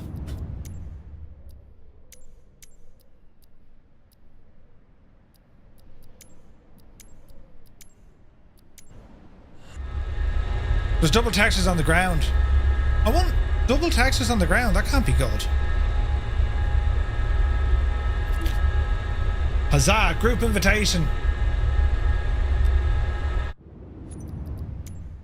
Accept. Resume.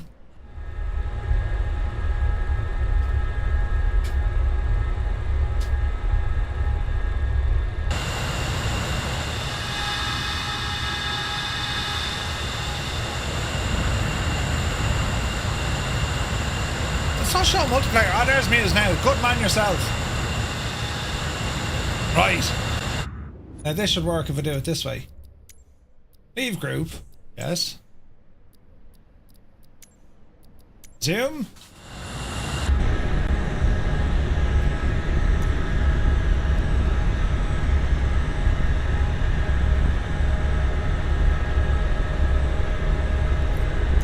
Now who's that EX? Is that one of us in the group? Yeah. Right. Okay. See him now. Yeah, it's a weird glitch that happens with multiplayer.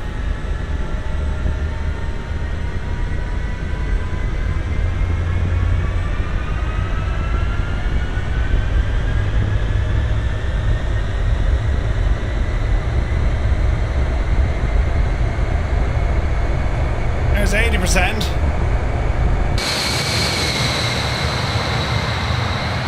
That doesn't look weird at all.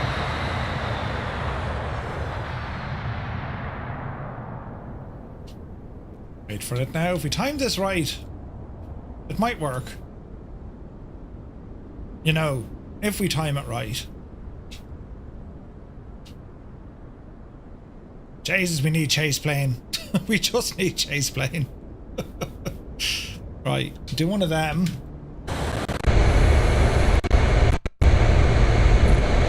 Right, off the brakes.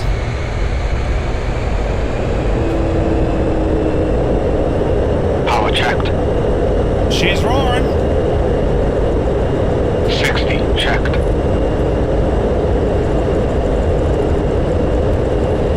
100.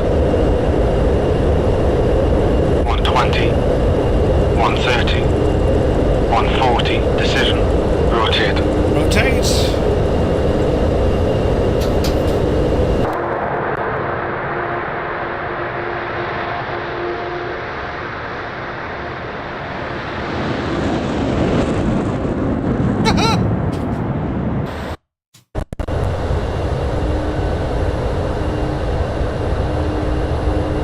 Man, what a climb out.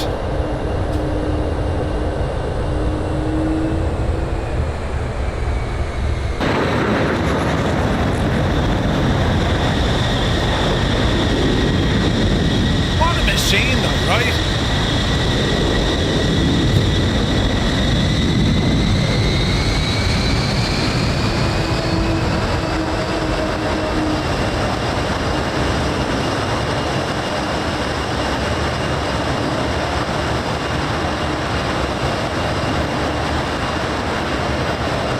How's the flight model?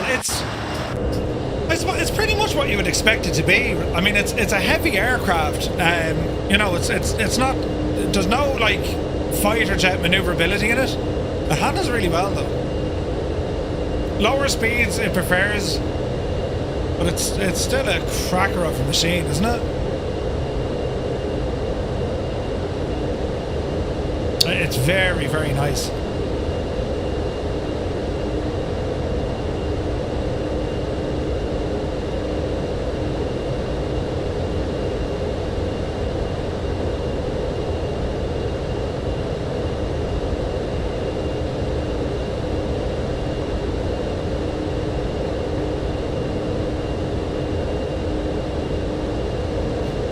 Okay, speed is good.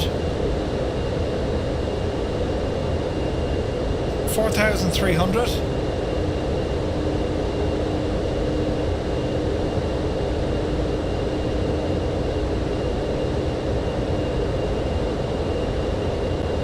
It's savage, isn't it?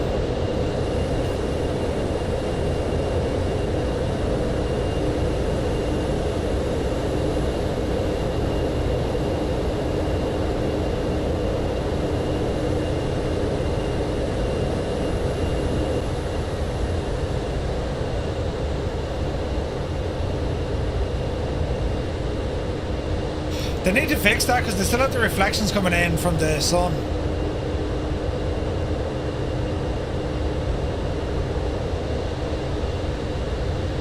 But yeah, it's gorgeous.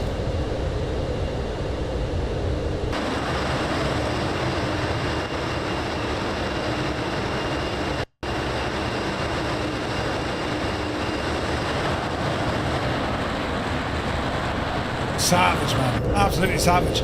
Right, let's do a bit of cloud surfing.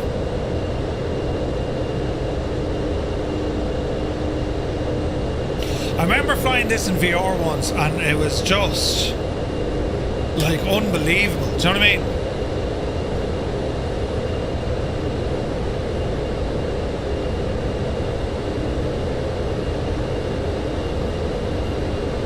Getting a bit more altitude. The speed is good. We're still hovering around 300 knots.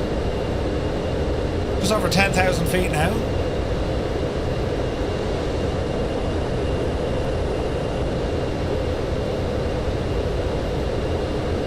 Like, imagine this using shared cockpit. Could you imagine? Jesus. That'd be absolutely savage, man.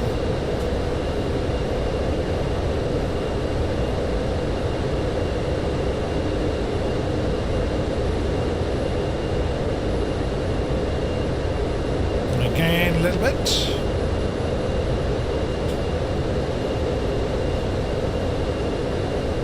Coming up on 14,000.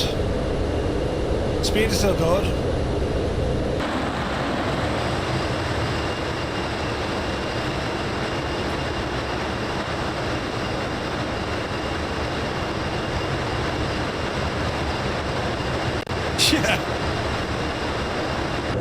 you think about it, right? What was it, 8,000 miles she flew?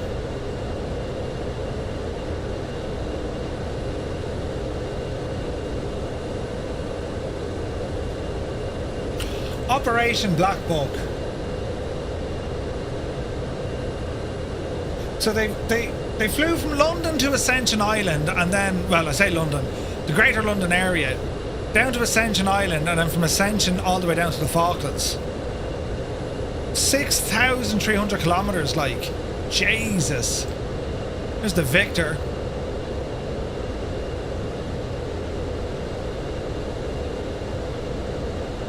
What a machine.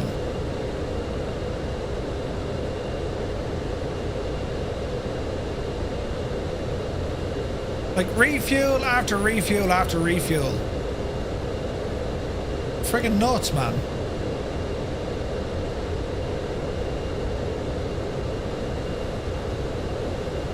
The Avro Vulcan, she last flew at Farnborough, I think, wasn't it? In 2015 or 2016.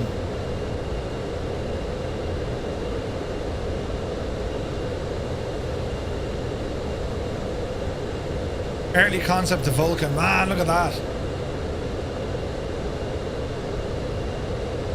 Like, they were so futuristic, like, it was just frightening. And then obviously the price to keep them in the air was just like, yeah, that was never going to work. You know what I mean? That's the rear crew area.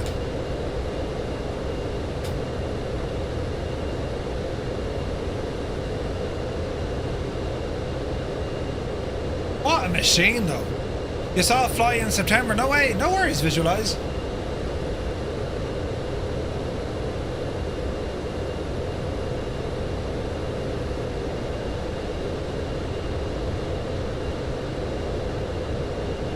Didn't they make their debut? They made their world debut at an air show, and I think the whole point was to scare the bejesus. I mean, they were built to be a nuclear deterrent.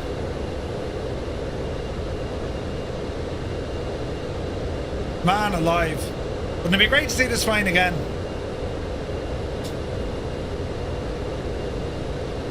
Such an unusual and, like, epic airplane. Look at that.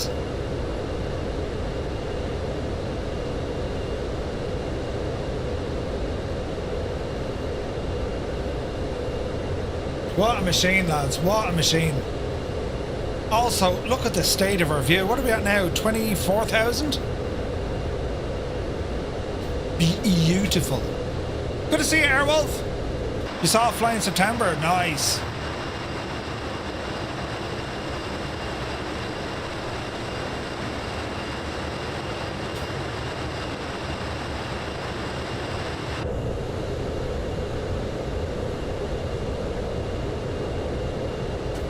Isn't it absolutely brilliant? I could outmaneuver fighter jets at a cruising altitude. Not as strange looking as the Victor. Yeah, Victor was mad looking. Class them. 400 knots ground speed, 25,000 feet.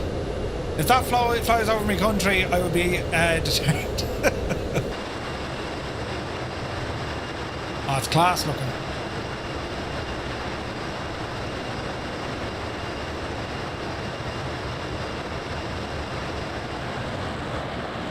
Man, look at the sim as well. Jesus.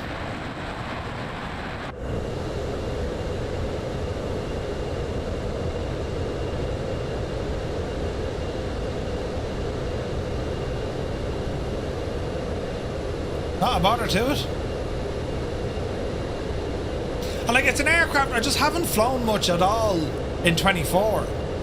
You know, I jumped into it once to see if it was behaving or whatever, and it was, absolutely was, but to really kind of get into the nooks and crannies of this airplane, man, you know, like, it ain't easy. I mean, it can help you out with its own inbuilt autopilot. Actually, let's try the default stuff. So let's say autopilot, right? Does this even work?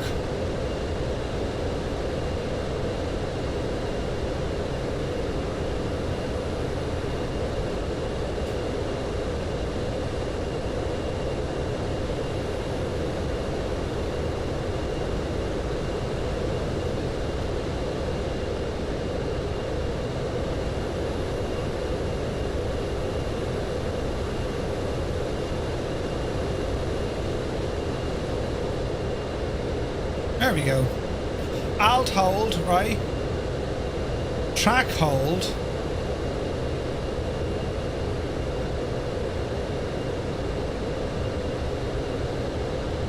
Okay, so if we want to do some turns.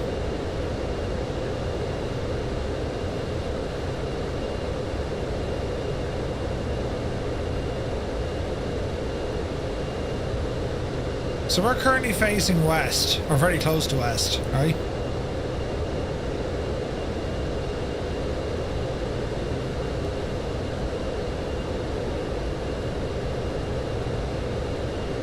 So if we wanted to do...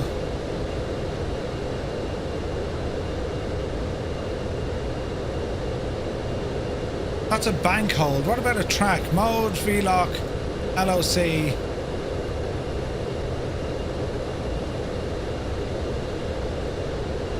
Heading.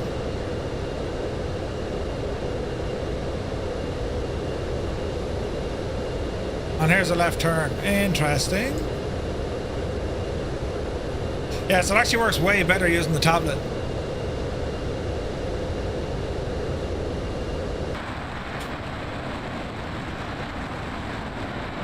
Jesus, look at that though. That's incredible looking.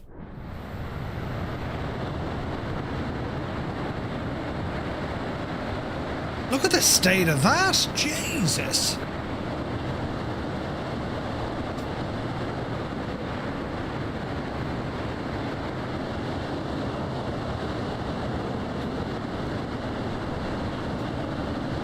Yeah, so the iPad or the EFB autopilot, I mean, it seems to be behaving.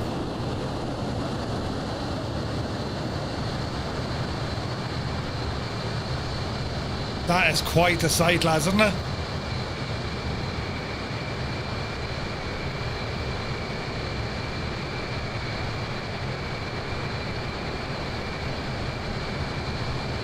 Good man, Muse. Oh.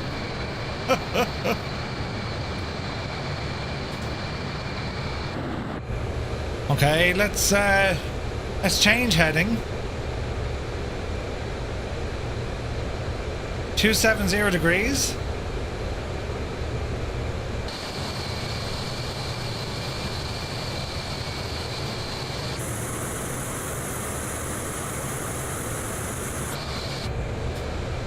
Hang on a second.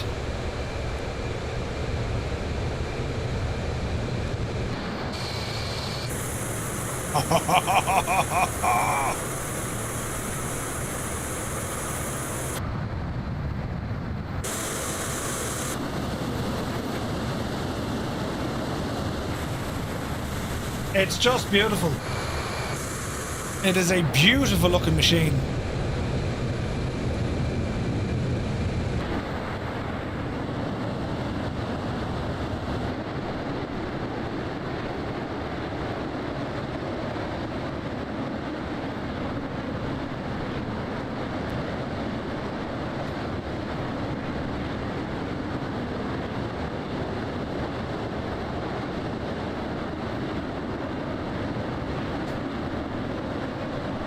How pretty is that? Pretty, but like extremely deadly. You know what I mean?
It's a hell of a view.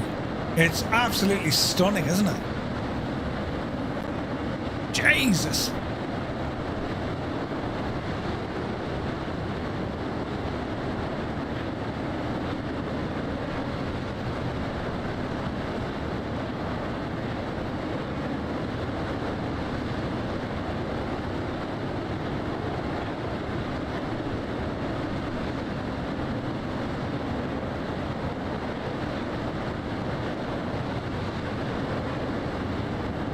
That would look deadly, wouldn't it? Like a whole squadron of these, and yeah, with a Concorde. We need a decent Concorde in this, though.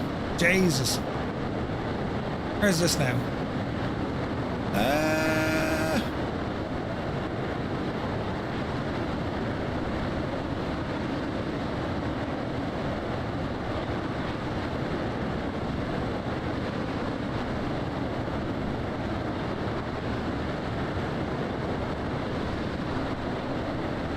Yeah, that'll work.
Isn't it absolutely deadly? We all should have one of these. At least 2 of them. Maybe even 3 of them. 'Tis a machine.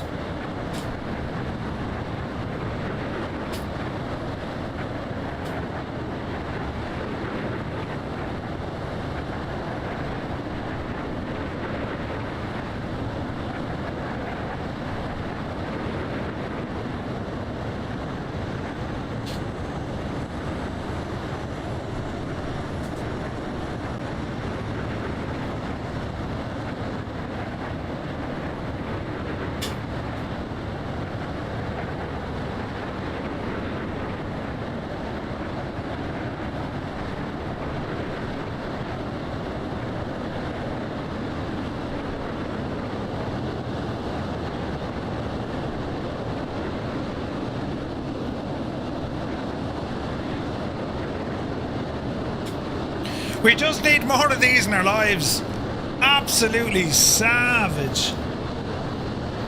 Isn't it only class looking? It flies really well. Using the EFB tablet for the autopilot, not a bother at all. Where are we? Great question. We're over Newton Stewart. Or Newtown Stewart. We're near Prestwick. Savage, isn't it? Jesus! There's buttons at an alarming rate. Alice Shin has gifted 10 tier 1 subs. Did you just see what he did? Jesus! Thank you very, very much indeed. What a ledge! Lads, if you got a tier 1 sub, but thanks to Alice Shin, do be sure to say thank you. Legendary. G Slayer is here. Good to see you, buddy. Alice Shin, thank you very much, man. That music kind of works. You know what I mean?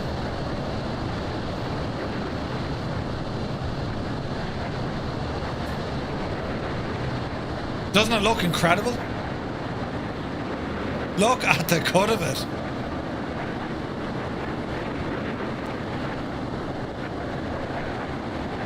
And the performance is only deadly.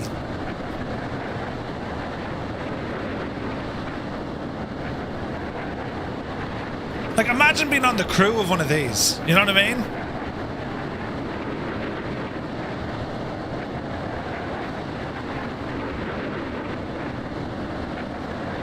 Absolutely brilliant, man.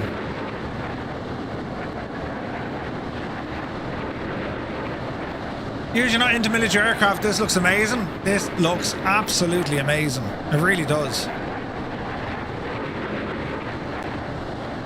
The sounds off it are incredible. Isn't it deadly though?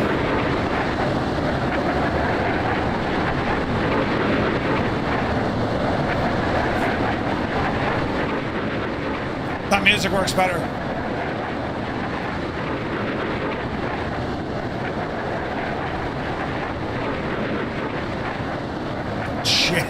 Jesus though.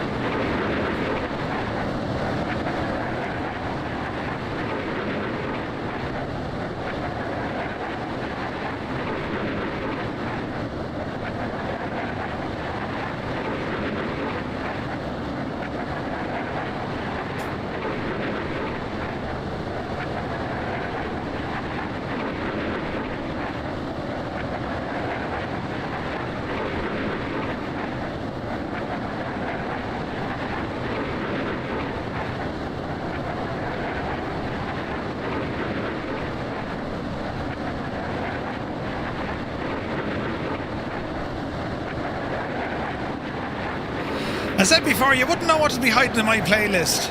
It's savage, man. Jesus, what a machine. It's absolutely deadly. Pitch you now. What's enough of that?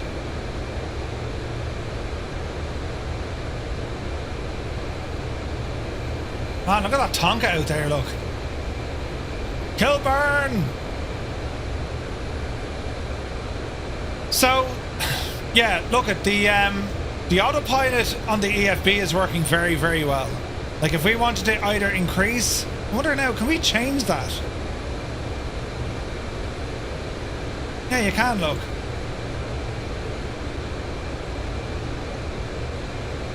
So bring it up to about, I don't know, 40?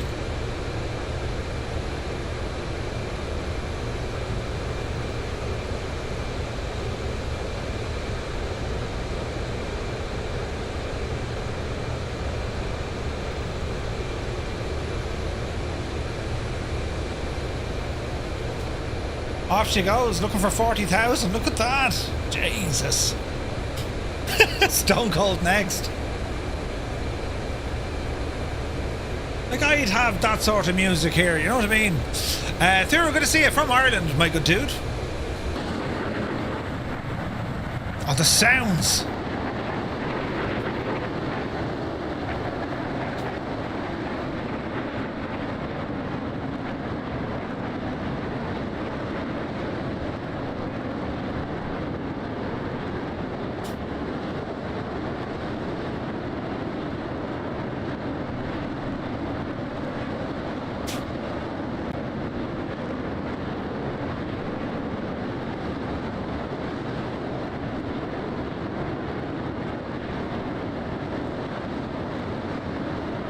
Oh, yes. Rip Johnny, good to see you, buddy.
Absolutely deadly, isn't it? Jesus! The roars of this thing.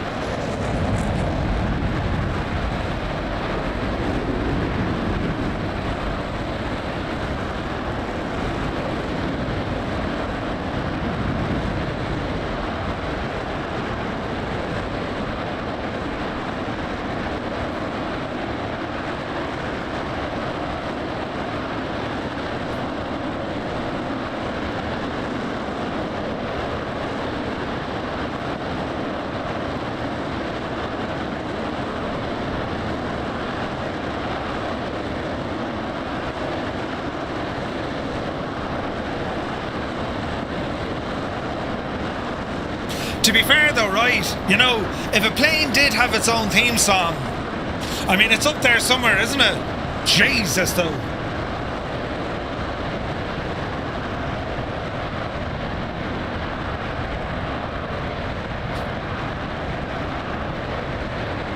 What a machine.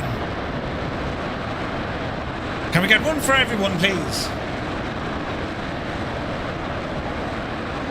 It's very pretty. We need more of these. Why we haven't flown this in so long, I'll never know. But isn't it absolutely savage? The Vulcan is working just fine in flights in 24. It's an absolute beast, man. Not liking our speed, to be fair. Autopilot off, throw the nose down.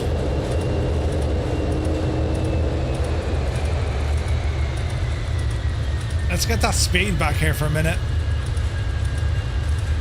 Easy.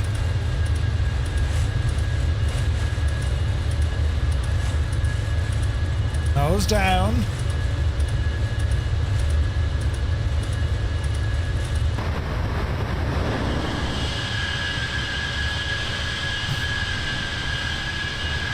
Easy. Jesus, like, we're almost in a constant state of, like, stall.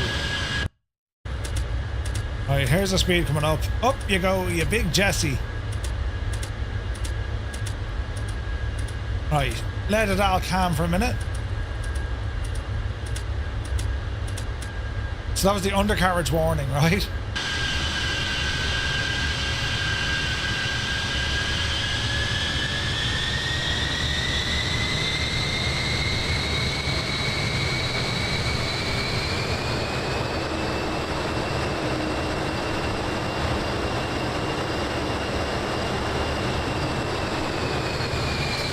What a machine.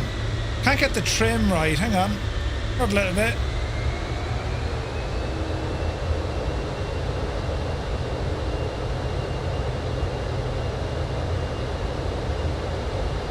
That'll kind of do it. 40,000. You'd be doing well, wouldn't you? Oh, look at the state. What's it like on the far side?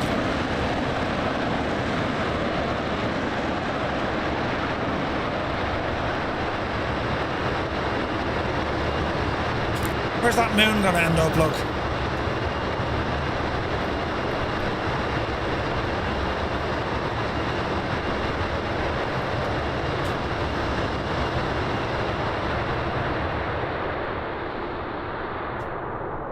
This might work. Oh, look at the state of that.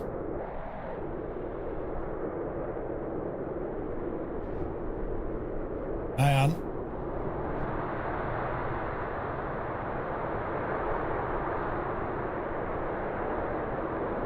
Something like that. The state. Screenshot the bejesus out of that. That's very pretty, isn't it?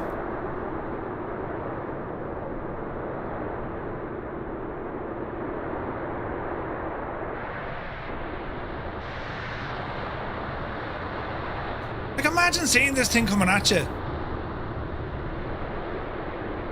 Crazy stuff, wouldn't it?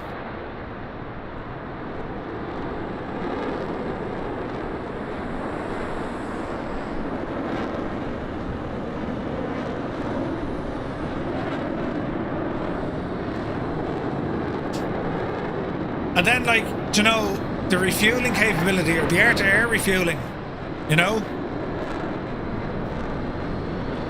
It'd be absolutely savage. I'll just slow my camera's controls down. Easy.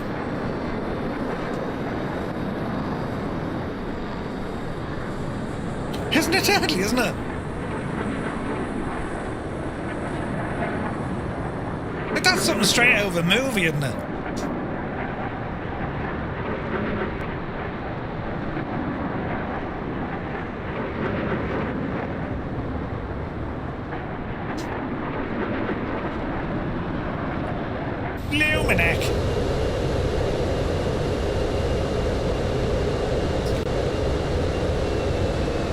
They need to increase the LOD. Yeah, big style. Big style. Right, where are we? We'll duck down.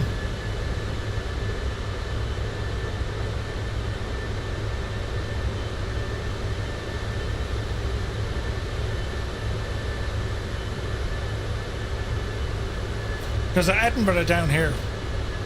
Somewhere. Beneath the clouds. The lights on the fuel probe work. Didn't think they worked.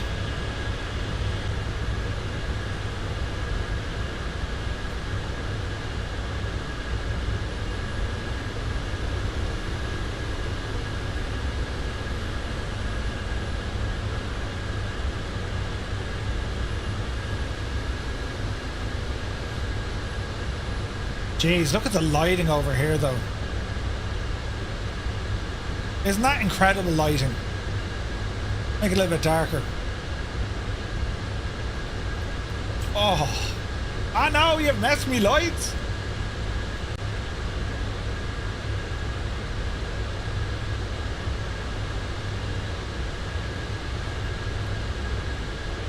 That's the probe lighting. Where's the...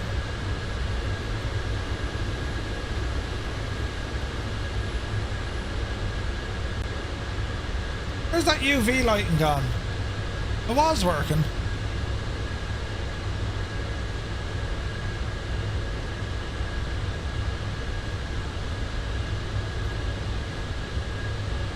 Sometimes the lights are brilliant and sometimes not so much.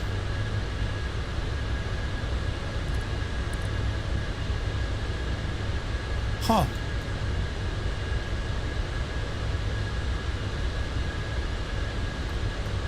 They're still pretty cool though.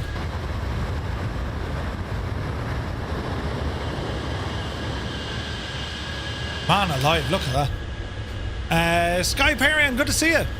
Yeah, Alashin was an absolute ledge, gifting 10 tier 1 subs. The man is a legend. Thank you very much indeed again, dude. Right. Down through the clouds. Even looking at the cut of the clouds, look. That's only brilliant looking.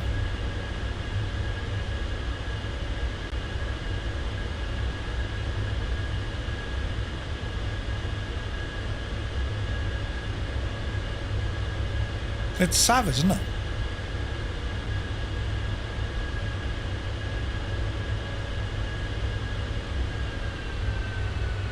Doing great, buddy. Doing great.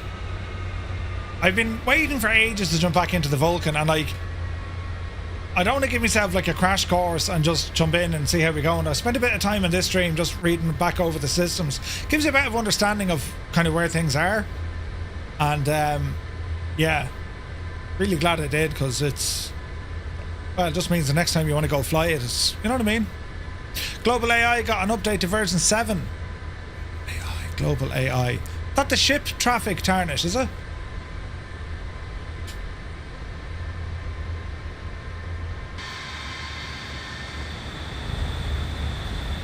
Nice flying, coach. Oh, look at that, the rat came out. Why did that come out?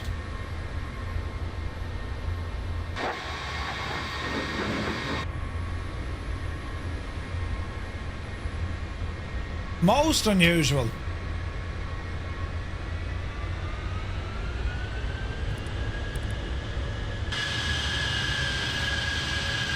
Oh, it's like we've lost some systems, look.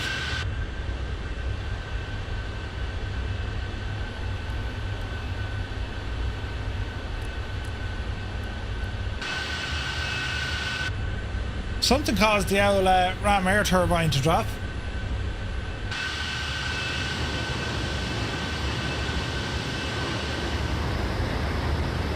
Interesting. Can we use landing gear? Yeah. We've no lights though. This is going to be a howl a second.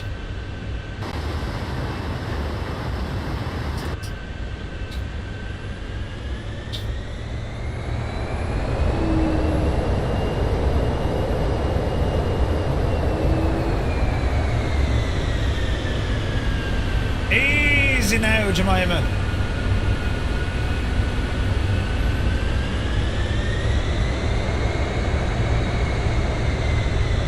It'll be grand. Try not to panic.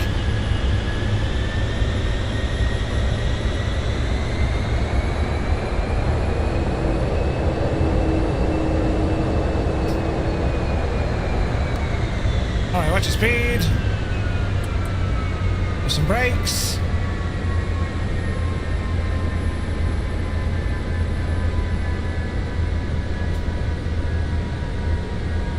Easy now.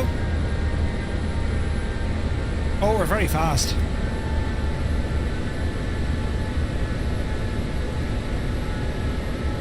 We'll try to recover.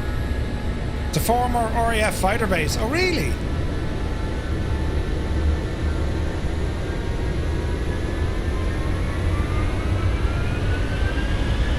Easy now.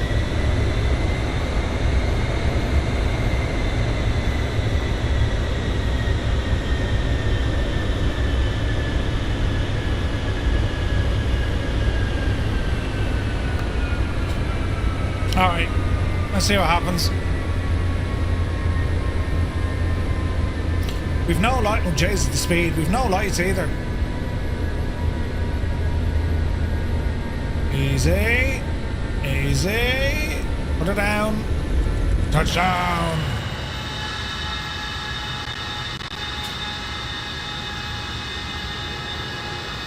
We don't even have... Oh, there it is. Delayed reaction of the old parachute.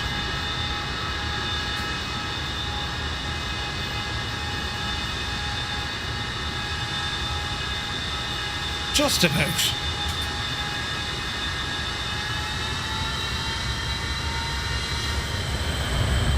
And I mean just about. We only barely got in there, lads.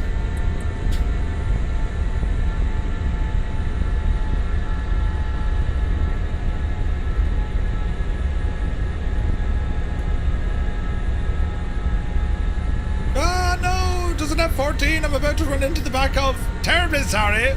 Terribly, terribly sorry.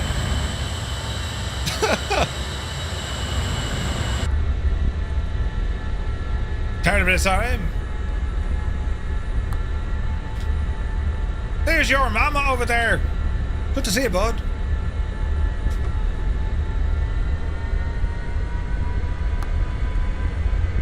Alright.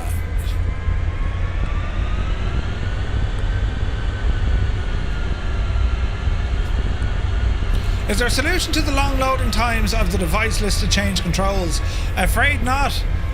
Is the CN Carnival? It's going to be addressed with some update 3, but unfortunately we'll have to wait a while before it comes out. Unfortunately. We're all in the same boat, man.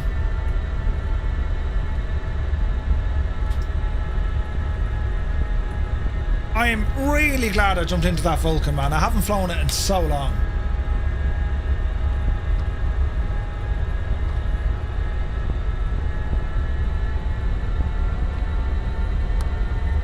Now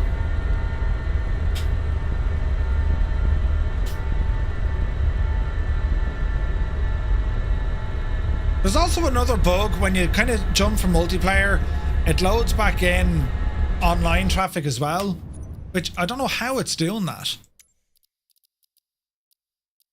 Air traffic, live weather, multiplayer, but like it shouldn't be real time online. No, none, please. I think that resets itself after a while.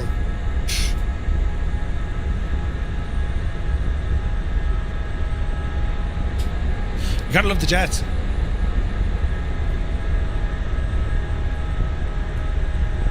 I mean, in theory, you could absolutely dial this thing up and have a full IFR flight. Yeah, that could be fun.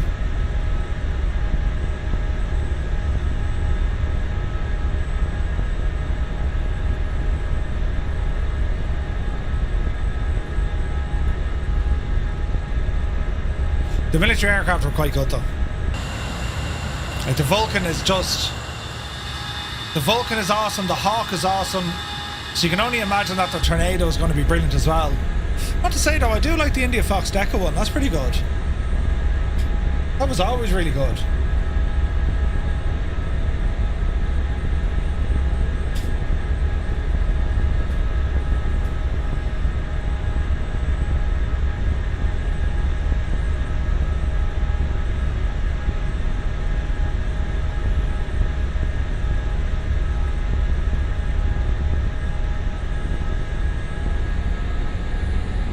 Welcome to Edinburgh. And you would never see Vulcans park up here, but if you could, you know what I mean?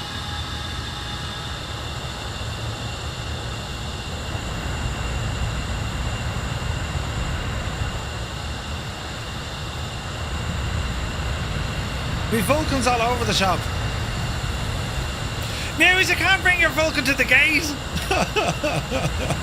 Shut up, you. I'll bring it where I want.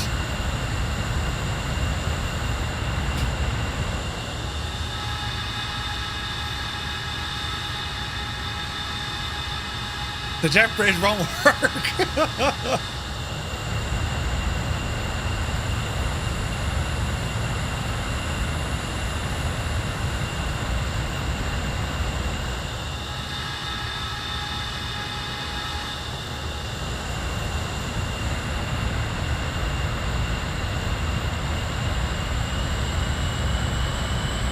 I know.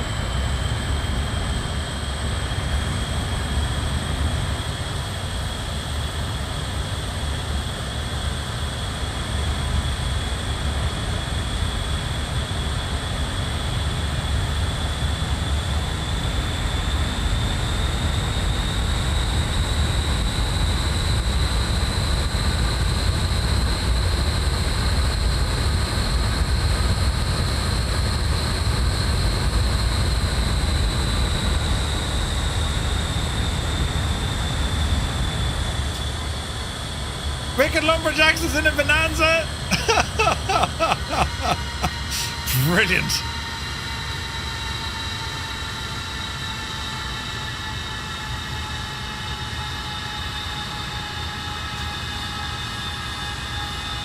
Yeah, the Edinburgh scenery is absolutely class.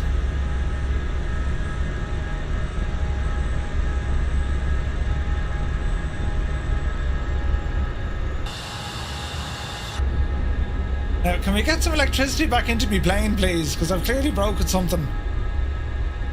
The freaking ram air turbine came out.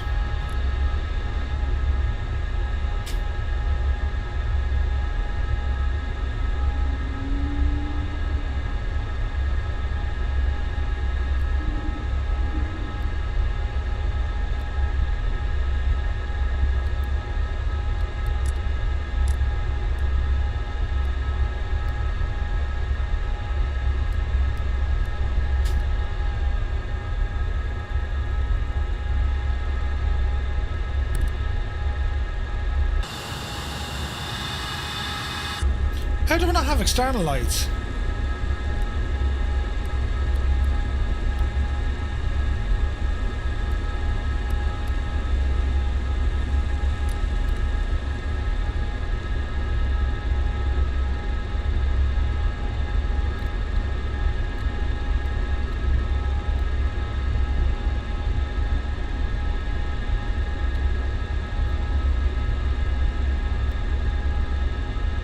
So something triggered the old ram air turbine. I don't know how to fix that. Ready for takeoff selected. There's our lights working. Finally.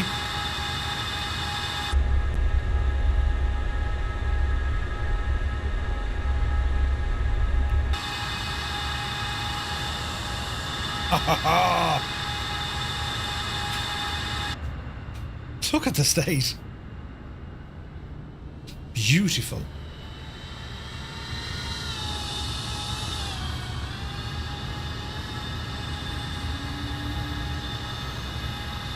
I mean, there's always one, isn't there? There's always one.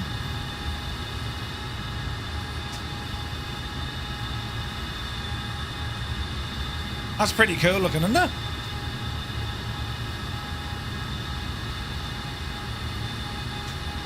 That is pretty impressive looking. Hang on.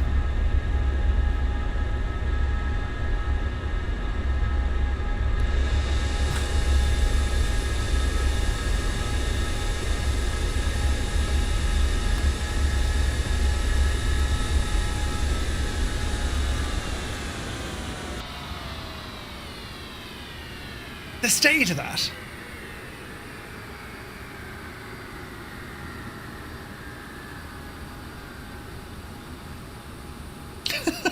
Darren's here. Oh, that was a lot of fun, lads. That was the Avro Vulcan from Just Flight, out for a quick jaunt, and I gotta say, it's an absolute friggin' masterpiece. Tons of fun. Right, that's going to do us for today's stream. We'll be back tomorrow during the day with something planned, and I'm working away on other aircraft as well. There's some pretty cool stuff, lads, on the way. Like, there's savage stuff on the way that, you know, we get to look at hopefully sooner rather than later. But that's going to do us for today. I want to thank you all so very much indeed for tuning in, for all the subs today. Yous are absolutely mad. Thank you very, very much. I greatly appreciate it. Keeps us doing what we're doing, you see. So, yeah, back tomorrow at some stage during the day. Then we have our G111 flight. We continue on with that flight tomorrow evening. And, yeah, have an awesome rest of your day. Enjoy the rest of the weekend. And, yeah, we'll 100%... when do we get to see you almost get killed by your new chair? I need to do more stuff on the rig now. That's the next kind of job I need to do. More flying out of the rig. I just need to set up more cameras. But yeah, I'm going to mess around with that during the week as well. So Super Ty was here lurking. Thank you very much, Super Ty. Appreciate you, buddy. And yeah, that was it was just fun jumping back into this absolutely iconic airplane. The Vulcan from Just Flight, the Avro Vulcan. It's incredible. It really, really is. So yeah. More on this definitely soon as well. Right, that's it. We're away now. We'll see you tomorrow. Colonel Fork is here as well. Good to see you, buddy. And Lead Balloon Alert as well. You're all very good. Sir Camsalot as well. So the whole band were here. Brilliant, brilliant. Right, I'm away now to get some sort of food administration. And yeah, we're back tomorrow. Don't know what I'm doing yet. Might do X-Plane. Might do some X-Plane tomorrow. We'll see. We'll see how we get on. I'm having too much fun in Flight Sim. But anyway, thank you all so very much indeed. And we'll see you later. Take care.